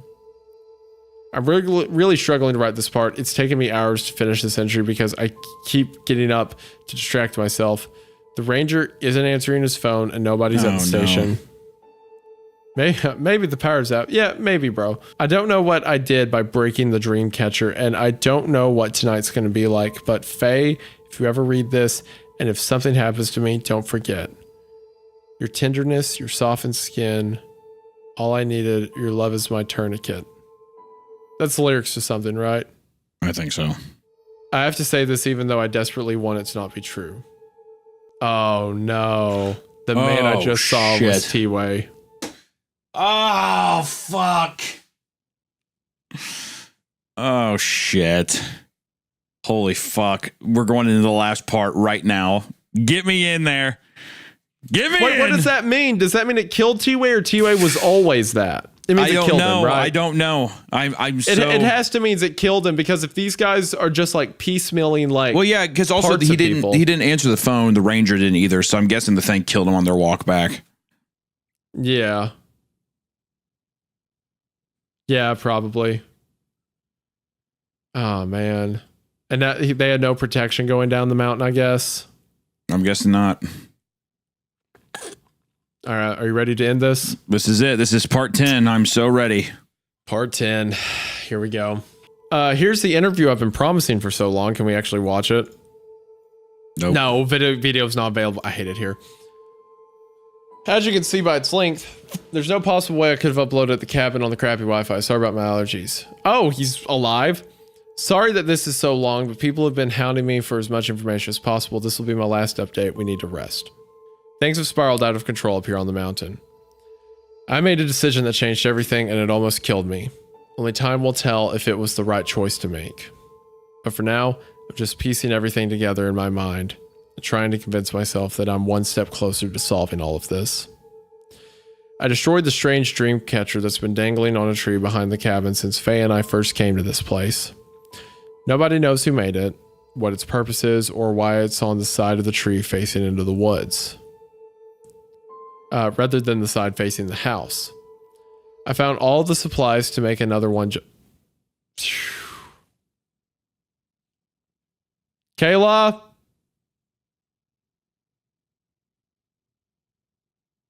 Don't do this to me. I had the headphones on and I felt the whole house rumble at once, which normally means someone shuts the door. Okay, the GPS says she's here. Okay, whatever. I found all of the supplies to make another one just like it, locked behind a cellar door that someone tried to hide years ago. When I broke the dream catcher, I learned everything I needed to know. T-Way is dead. A lot of people have said otherwise, but I am certain of this. I saw his likeness stretched over the gruesome form of the thing that stalks these woods. It was broad daylight, and the look on its mangled face told me exactly what I didn't want to accept. I really am all alone. Several Redditors have speculated that this thing only shows itself at night and always faces away from me because it cannot convincingly appear human, not without the help of the recently dead. T-Way confirmed this during his first visit to the cabin, but when I destroyed the dream catcher, there it was, proudly masquerading in the skin and hair of my best friend on this mountain. In the sunlight, no less. I cannot even imagine how his son Nathan must feel, if he's even alive. The two hiked back to the ranger station from the cabin knowing a blizzard was coming. I'm sure that's when T-Way died. I'm gonna go on a limb and say Nathan's not doing great. Yeah. Just hypothetically, I don't think he's doing so hot. When I got back inside the cabin, I completely lost it. Barricaded the door and windows with every piece of furniture. Did you check the house? Because there's probably something in there.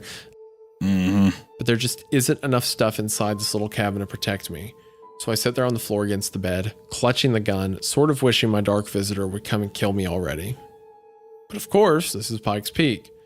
Death is not the worst thing that can happen to you here, so the mountain kept messing with me. It's getting dark, and I was on the verge of a total psychological break. I've been running on 4 hours of sleep per night and a few naps for the past 2 weeks. My only hope for redemption just got turned into a puppet, and I was about to find out what happens come nightfall when the dream catcher no longer functions. So what did my brain decide was the best course of action at this point? To fall asleep. Oh no. Somehow, I nodded off. In fact, I think my brain just did a hard reset because nothing about that sleep was restful. I just went into a fear coma the minute the sun dipped behind the mountain. And then I woke up. I was in bed, with the sheets pulled over me. The lights were off, all of them, and my hands were empty. But before, they held Greg's 357. When I opened my eyes, I suppose it was possible that I climbed into bed myself. After all, I caught myself sleepwalking twice the day before. But it took me a solid minute before I realized...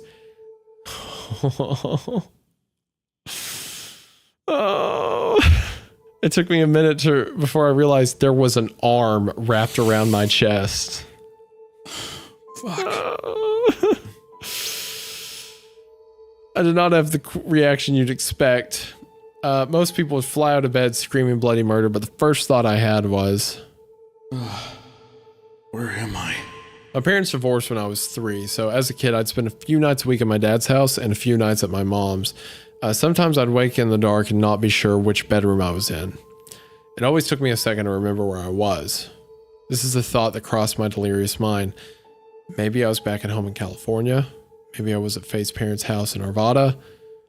Sort of rolled out from under the arm and tried to figure out what the hell was lying in bed with me. I've been sleeping with the lights on for the past few nights, and I never in my right mind would have turned them off after seeing the creature so close to me a few hours ago. The body in bed beside me felt familiar. Its warmth, its texture. I was pretty sure it was Faye. But I still couldn't remember if she was really with me up here. Then she spoke. She reached through the dark and touched my face, said, What's wrong, Pop-Tart? Yes, that's actually the nickname she gave me.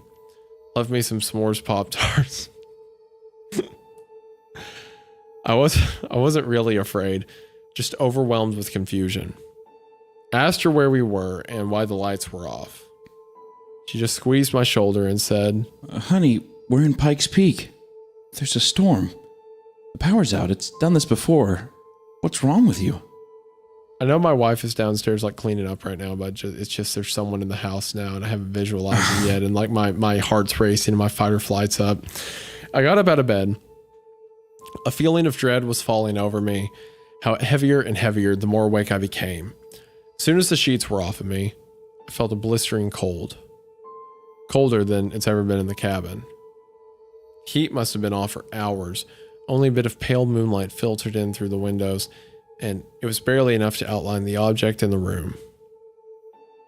I stumbled around looking for the flashlight, totally unable to remember where it was, and said, Why the fuck is it so cold? Did you screw with the heat? Faye tried to get me to come back to bed. She told me it went off and came back on earlier and that it would probably be back on soon. Everything about her felt wrong, but her voice was perfectly clear. Her skin felt totally recognizable. I couldn't shake the strange feeling I had. I left the bedroom and walked out into the living room. It was even colder out there.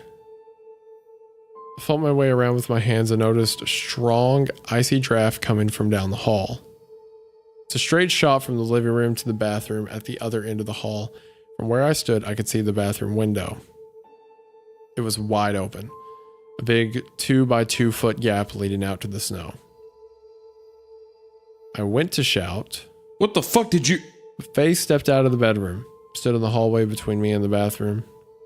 She said something like, Felix, you aren't feeling well. Do you not remember what's going on? You're sick. I almost believed her because I definitely felt dizzy and feverish, but I could also have been the mixture of disturbed confusion and freezing cold. The thought that this was not really Faye invaded my mind, and I immediately regretted not knowing where the gun was. The only words I could find were, Who are you? Why are you here? Faye just stood there in the darkness of the hallway.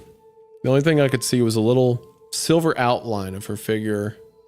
Her face was entirely black. But even though her eyes were hidden, I could feel them burning into me. Just as T-Way's had when I found the ring. It felt like we stood in the eye of a hurricane. Everything was totally calm. I knew hell was about to break loose. There wasn't a single sound outside. No branches snapped, no snow crunched, no voices moaned. It was as if time had stopped completely. Faye didn't move. Even as she spoke, she held herself with the stillness of death. She said, Felix. It wasn't to get my attention. It wasn't to convince me she was really my fiancé. It was a threat. She was reminding me that she knew my name. I still don't fully understand what the power is in names, but T-Way and Nathan believed it. Many Redditors warned me about it. When she said my name, I felt smaller than her, even though I stand almost a foot over her head. Do you remember the 5? She asked. She still didn't move an inch, not even her hair kicked up in the drafts that blew in from behind her.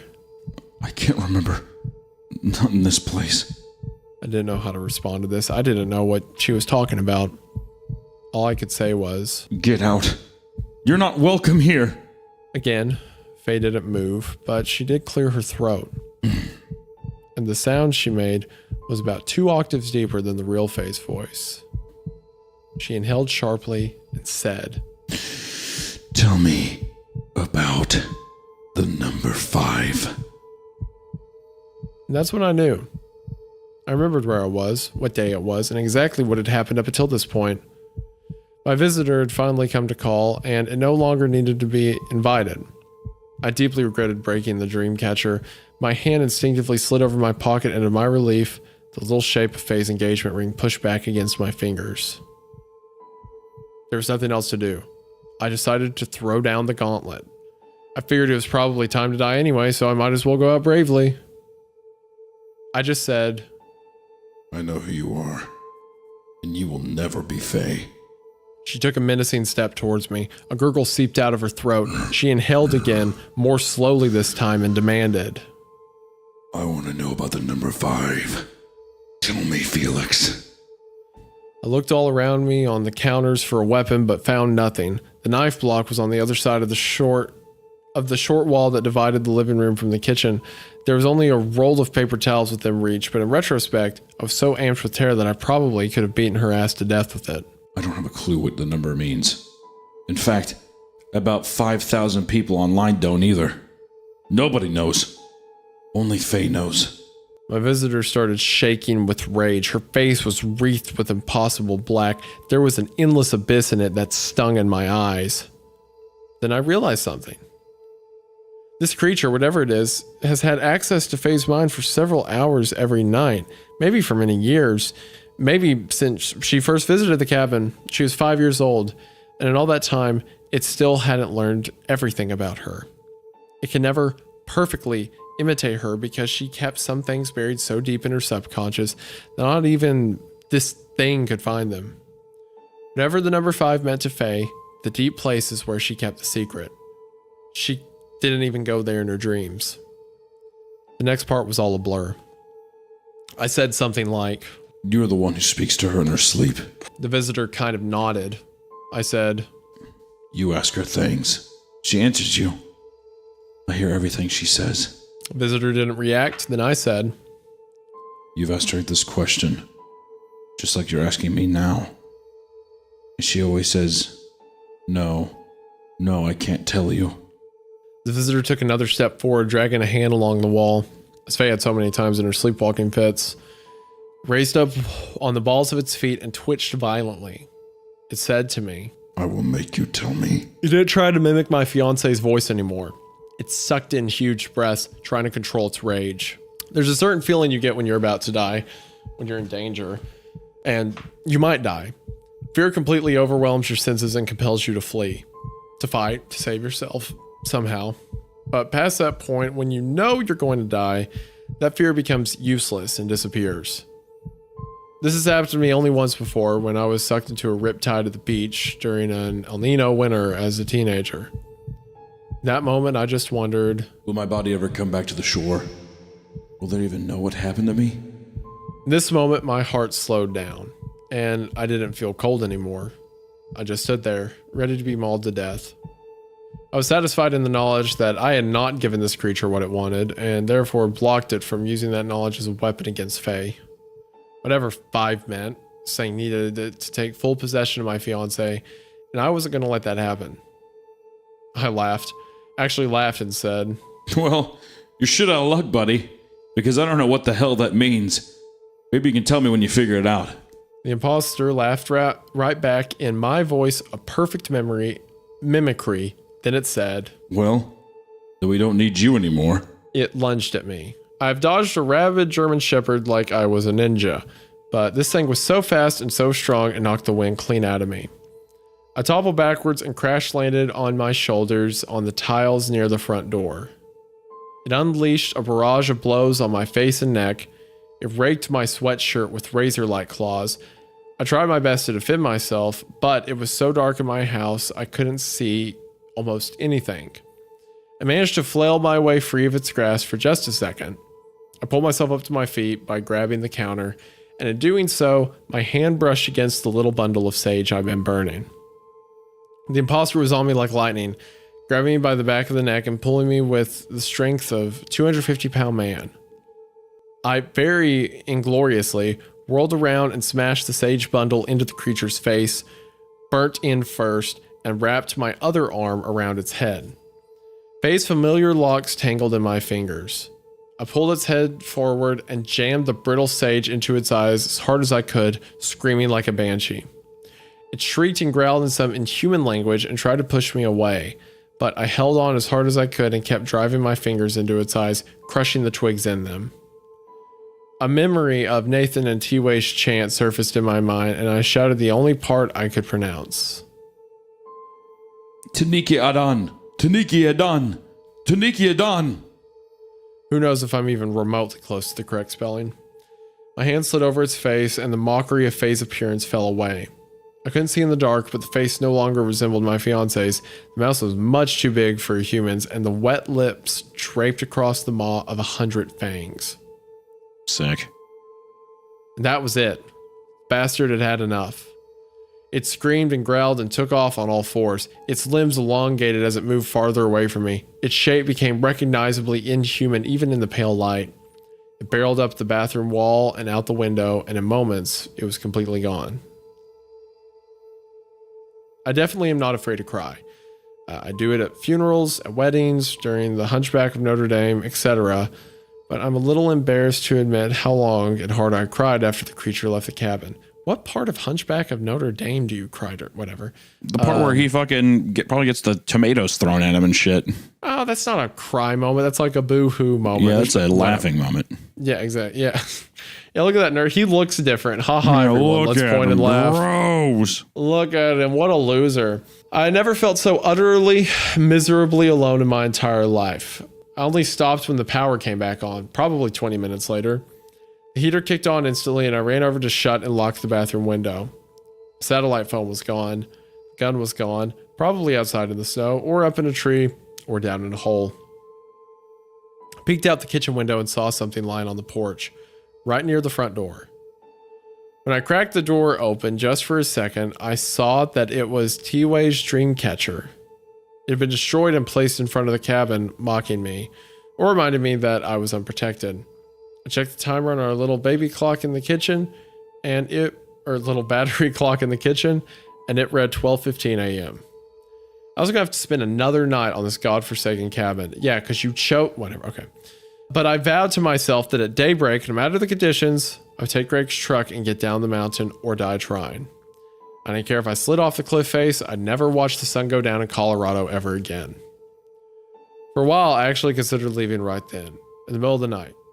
Many Redditors have reprimanded me for not doing this before, but I assure you, even in this situation, driving in the dark on that icy little road next to the 400-foot cliff is a complete nope situation.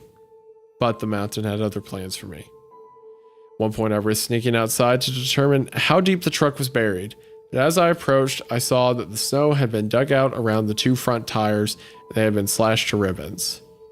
All I could do was let out a grim laugh and trudge back inside. At least it was warm in there now. At around 1 a.m., the voices started up.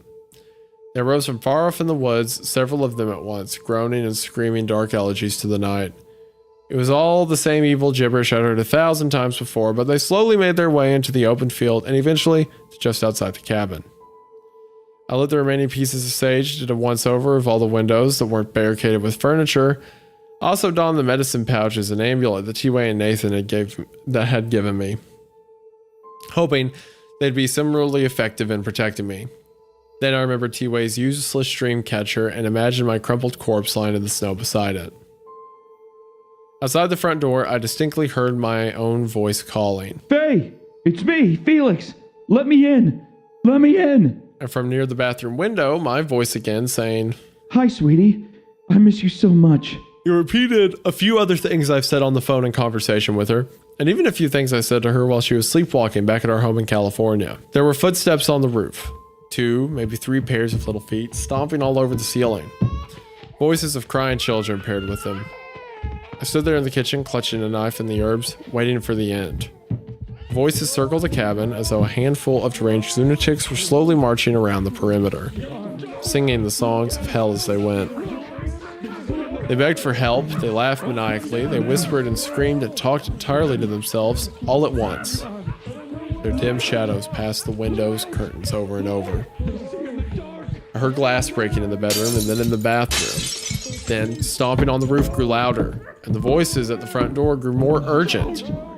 Someone began knocking on the door, and the others tapped on the living room windows. They all started screaming. Faye, let us in! Felix, are you there? And then, as if heaven sent, a blinding white light illuminated the entire cabin from outside. All of the window curtains at the front of the house lit up, and the sound of motors drowned out the hellish cries. Someone had driven up to the cabin. I heard doors open and men calling out, coherently. Footsteps on the roof thundered overhead to the back of the cabin, and the screams of children drifted off into the woods out back, echoing as they withdrew. The ranger bashed on the front door, calling out my full name, instructing me to come outside. I looked out the window and saw 5 men, some in uniforms, and the ranger. There was a humongous off-road snowplow, 2 snowmobiles, and a big truck. They come to save my life. When I went outside, I just walked up and hugged the ranger. Didn't even grab my winter jacket. He informed me that they were getting everyone off the mountain because of the problem with the power grid. He said he feared I'd freeze to death. The ride down the mountain would have been the happiest ride of my life, except for the view. We snaked across slippery, white roads, and even with the truck's high beams on, I could see the brightest stars I'd ever witnessed. But beneath them, dangling in the trees, were dozens and dozens of human bodies. They swung by rope from their feet or necks. Some of them were filleted or missing parts. The ranger did not appear to notice, and I kept my mouth shut. As I passed overhead on our downward crawl, I could almost make out their frozen faces, lifeless for years, maybe decades. Their black blood stained the trunks of the trees. I'm not sure if these were the spirits T-Way talked about, or if I had simply been experiencing temporary insanity.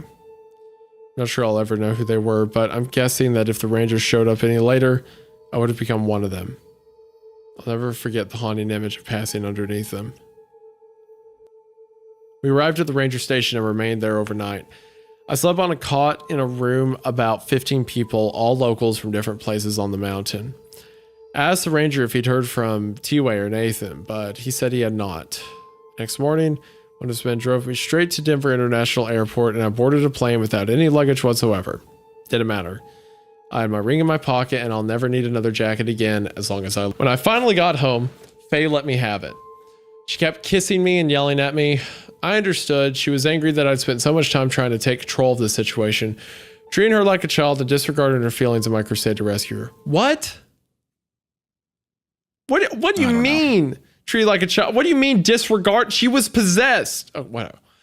Is she not still? Whatever. Okay. She was upset that I consigned her to the care of my best friends without asking, but seemed to appreciate their help.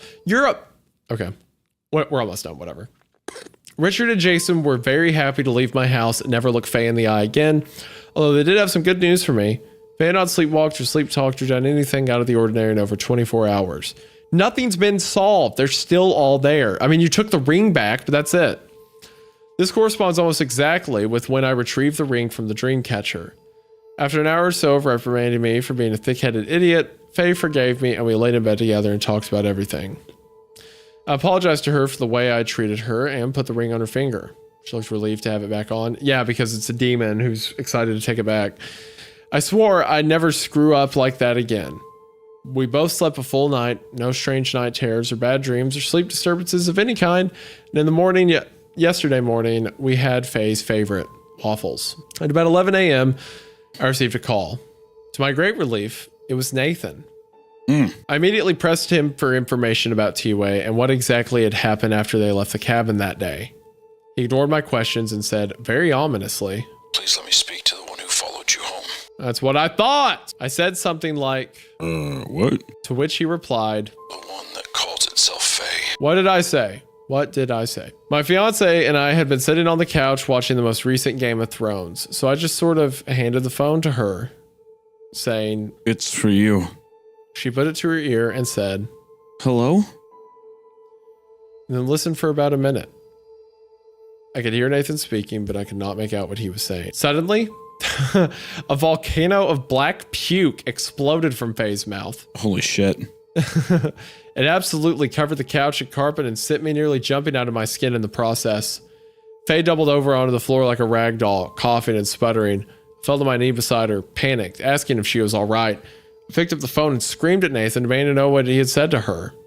Nathan just said, Please, Felix, please listen. It then proceeds to recite some sort of chant or incantation. A wave of syrupy vomit rushed up my throat and out of my mouth, and as with Faye, it was oily black. I'm actually a emetophobe, so vomiting sends me into a state of near catatonia, but Faye had made a quick recovery and was right there to nurse me back to my senses. Nathan spoke to me a bit more and explained what he had done. I'll get to that in a bit. Faye and I spent the rest of the day feeling queasy and eventually went to urgent care across the road to get checked out. Yeah, looks like you got ghost in your blood. Sorry to hear Well, that. you're borderline possessed. Thank God you came to urgent care.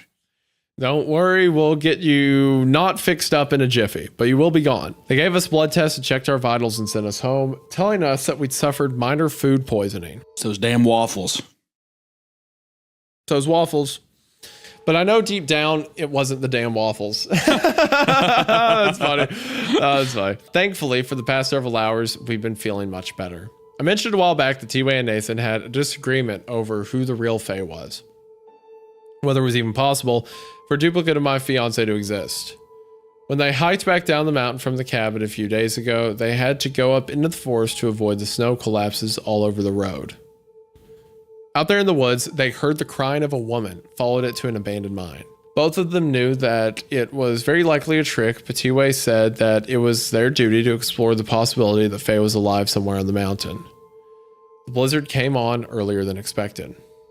They stood at the mouth of the mine, listening to the begging of a young woman somewhere off in the dark, but concluded that its voice was too unusual to be a human's. T-Way and Nathan decided... yawning up a storm. I am yawning up a storm. T-Way and Nathan decided to bless the entrance of the mine, which could ward off its dark inhabitants, but their chanting enraged whatever lived in it. Came out of the tunnels and snatched T-Way. He screamed all the way down into the dark. Nathan could not follow. He ran away, terrified, but got lost in the blizzard. He wandered for an hour, fearing death, and eventually came upon a skinned body swinging from a low tree branch. It was so fresh the blood hadn't yet fully frozen. Nathan knew it was his father's corpse. Well, that's brutal. Poor T-Way. Yeah. Eventually, he found his way back home. He said his father's voice guided him out of the squall. Nathan explained to me that the imposter's goal of taking over someone's mind was different from his penchant for killing people. These creatures hunt and kill at random, salvaging the human parts they need to walk the earth as mortals for a short time. But their real pleasure derives from conquering a person from within. Faye was one of the unlucky few that are chosen in this way, and the imposter's fixation on her had lasted for decades. After long enough, their continued presence in the body and mind of a victim's leave the stain on the soul. This corruption necessitates a purge, hence the barf party we held in the living room, whose stains, by the way, have thus failed to banish. Nathan invited me to the funeral ceremony for T-Way. I sadly declined as I'm already on the verge of losing my job and flat broke from this experience. Okay, remind me to come back to that line. But I promised that I'd honor his memory in my own way. I can't go back to that place. Fortunately, Nathan was more than understanding and promised we'd meet again soon. I'm still thinking about all of this. I do not yet have all the pieces of the puzzle. If you're looking for all the answers, you're going to have to help me find them. But I think I have part of this figured out. The imposter gave Faye's ring back to me. They wanted me to destroy the dream catcher. The ring was an object of great sentimental value, both to Faye and to our relationship. The creature used it to invade Faye's mind and control her thoughts. Its goal was to convince her that it was me, so that she could welcome it into our house late at night. The home, Nathan said, symbolically represents the body, just as the ring represents our union. To be welcomed into the home is to be granted access to Faye. But because the imposter could not learn everything it needed from Faye to mimic me, it gave up on that project and instead came after me. It returned the ring to me, thus giving up its power over Faye, but I broke the dream catcher to retrieve it. As it turns out, the creepy, mysterious dream catcher was in fact protecting the cabin and everyone inside it, which is why the imposter needed to be invited in. When I broke it, the creature could easily come in and killed me. But it needed information from me before it did. It needed to know one of Faye's darkest secrets to rule her. I'm not sure I'll ever unravel the mystery of the number 5, but I do know one thing. Not knowing what it means actually saved Faye's life. Not sure I ever want to know. As for Faye, she's back to normal and in perfect health. She sleeps soundly and only mumbles a bit, which is pretty normal for her. Her sixth sense of humor has returned as well. Last night as we went to sleep, she turned out the light and said, "Thank you for trying so hard." Then she leaned over and licked my face. I would kill her. Beat that you woman sick to death. bitch. I'm kidding. Yeah, Kill her. he elbows her in the face. Yeah, Who are you? It's like, yeah, just start punching her. That's the end of the 10-part series. Hold and on. There's 2 edits. That's just the edit of him saying, I am overwhelmed with the reception to your words, and then thank you for the gold. that is the end of the 10-part series. And there is more, so I know people are going to be bitching, complaining. It still goes on. We get it, dude. Maybe we'll come back to one day. I think this is a good place to stop. I like it. There's a couple things. The ending, I wish it didn't spell it out that much. You know, also the thing about him just calling him and then them expelling the stuff feels a bit rushed, maybe. So I'm curious to see the ending, if it changed a bit over the course of the hardcover book, you know, because it feels all so good. This is, I dare say, one of the best that we've read, Isaiah. In terms of creepiness, the execution at the end felt a little Alfred Hitchcock psycho of like, well, you see it happen because of this. And it kind of just quickly wraps up with a little cell phone chant. How do you feel about that? All right, so let me say this first before anything I say gets misinterpreted. I love the story. It was great. Yeah. That's a solid 8 out of 10 for me, I think. The horror works so well in some parts. I can't, like I said, talking about like his wife being puppeted around the hallway and stuff. I was in it. I was in the trenches. So there were good. parts I was imagining my wife in that position, you know, what I would do. The uncanniness, like the beckoning into the darkness and stuff like that. The mimic out in the tree line that's copying her, stuff like that. All that was like cash, right? I loved it so much. So good. And the ending did lose me. The ending did lose me a bit. The part that really, okay, so I think it's really the 10th part that did most of the damage. Because, and again, like I said earlier, the scares were so good, they're not taken away by my gripes with the ending. For one, I love the part, I didn't like where it went, but I like the part of in the shadow of the house, it's now fully taken over Faye's form. Right. And it's like, just come back to bed. Like in my head, she's like naked. It's like a siren almost, right? Yeah. Yeah. Like she's shadowed. She's Bear. saying like, just come Yeah. back to bed. Yeah. Like it's like a anglerfish lure almost, right? And I like that visual on its own. And then everything around that I didn't like at all. No, I didn't like the fight or anything like that. So, okay, it wants to know Faye's mind. All right, I will buy that for why it didn't kill him outright. When he fell asleep, it possessed him, made him open the window, it came in, and then pretended to be her so that it could learn what the 5 was, right? Sure, I'll buy that. It then going, well, now looks like we don't need you, and then attacking him. Yeah. You know what that reminds me of, unironically? Do you remember in Revenge of the Sith when Yoda just starts like, pulls out a lightsaber and just starts fighting? Yeah. That's exactly what that felt like to me, because like Yoda throughout the whole series is like a super ancient mystic. You feel like he could move a planet with his mind if he wanted to. And it's like, oh no, in a fight, he just does like hold my earrings, cuh. Yeah, exactly.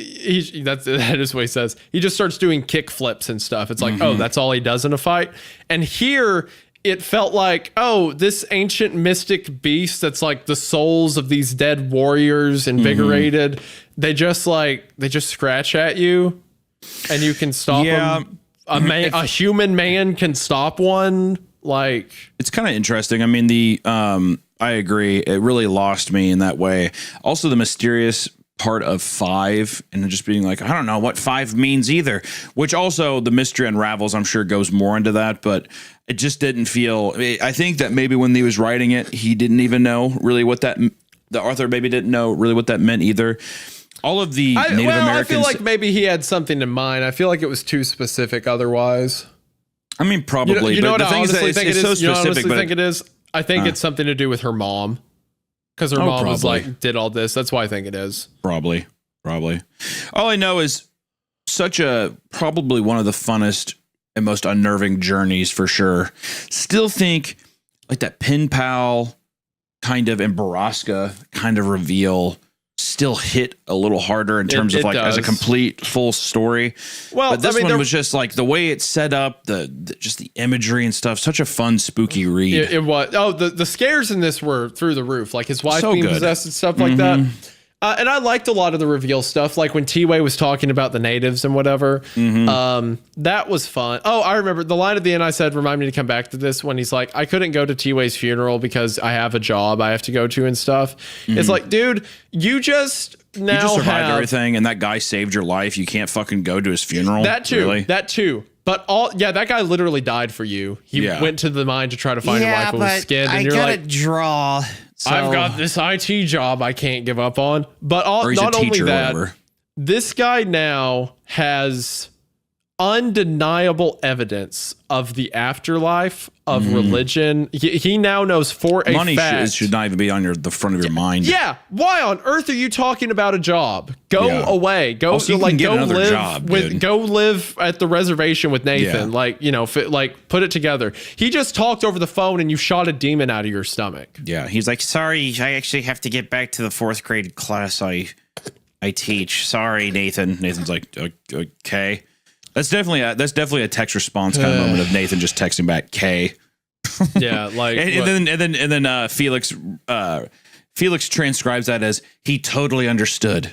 It's like, he totally understood. And Nathan's like, okay, yeah, sure. Yeah, well, fuck yourself, real glad buddy. my dad died to save you and your wife. T-Way, anyway. also, just want to say, one of the GOAT characters of the creepypastas we've read. Yeah, T-Way's cool. Love T-Way. I like him. T-Way rules. But I agree with there. what you said too. I didn't like the throw up at the end. That was kind of. No, you could have set that up in a way where maybe it would have worked, but also I want to say too that all of the kind of like quirky comedy that's thrown in as like him staying composed, it almost took me out a couple of times. I was trying not to. Every single time it showed up, it made the story I wanted to much say worse. something each time, but I'm like, man, I'm just going to keep derailing it. I just want to, but like him being like, yeah, and trust me, God actually likes this state or whatever. I'm like, it feels like even the author isn't taking the if the author doesn't care, why should I care? Yeah, exactly. Where it's like, well, it's not that serious if the fucking guy's still like, yeah, well, that just happened or whatever. Yeah, that one where he was, what is it that killed me so much? Where he was like, hello or whatever. Yeah, some shit. I don't know. The viewers will know, but. All in all, though, I mean, I would absolutely love to see a second draft. I need to buy the book. I got the hardcover. The hardcover was. It's also like we said that this book is on Amazon right now, Stolen Tongues, and the cover is awesome. There was a hardback version that I got that wasn't Prime though, so I don't know. I think that might be like a reseller or something like that. But there's paperback versions that you can Prime. I'm pretty sure like all of these, they're like $9 to $15 or whatever. The hardback was only 30 as well, which isn't too bad for probably a big book. But I'm very curious to see how that gets changed and stuff, because we've heard a lot of people say too that like, oh, the book version is better, and even the author is like, yeah, I got to go in and change stuff. So there is elements to it, but I would say 90% of the story I was totally fine. Like I was like, this is sick. So if it's that even 5% better, it's just going to be that much better of a viewing experience. So yeah, I really did love the story. I cannot emphasize how scared I was, how much that the possession scenes worked for me and stuff like that. I loved it. This is a better example also of my wife is peeking around corners at me. Yes, like that kind of 100%. I was going to say the execution of this is way better, way more unnerving. I think, and honestly, it might be because we technically aren't at the end of the story. That could be where some of the shortcomings are. I would really like to know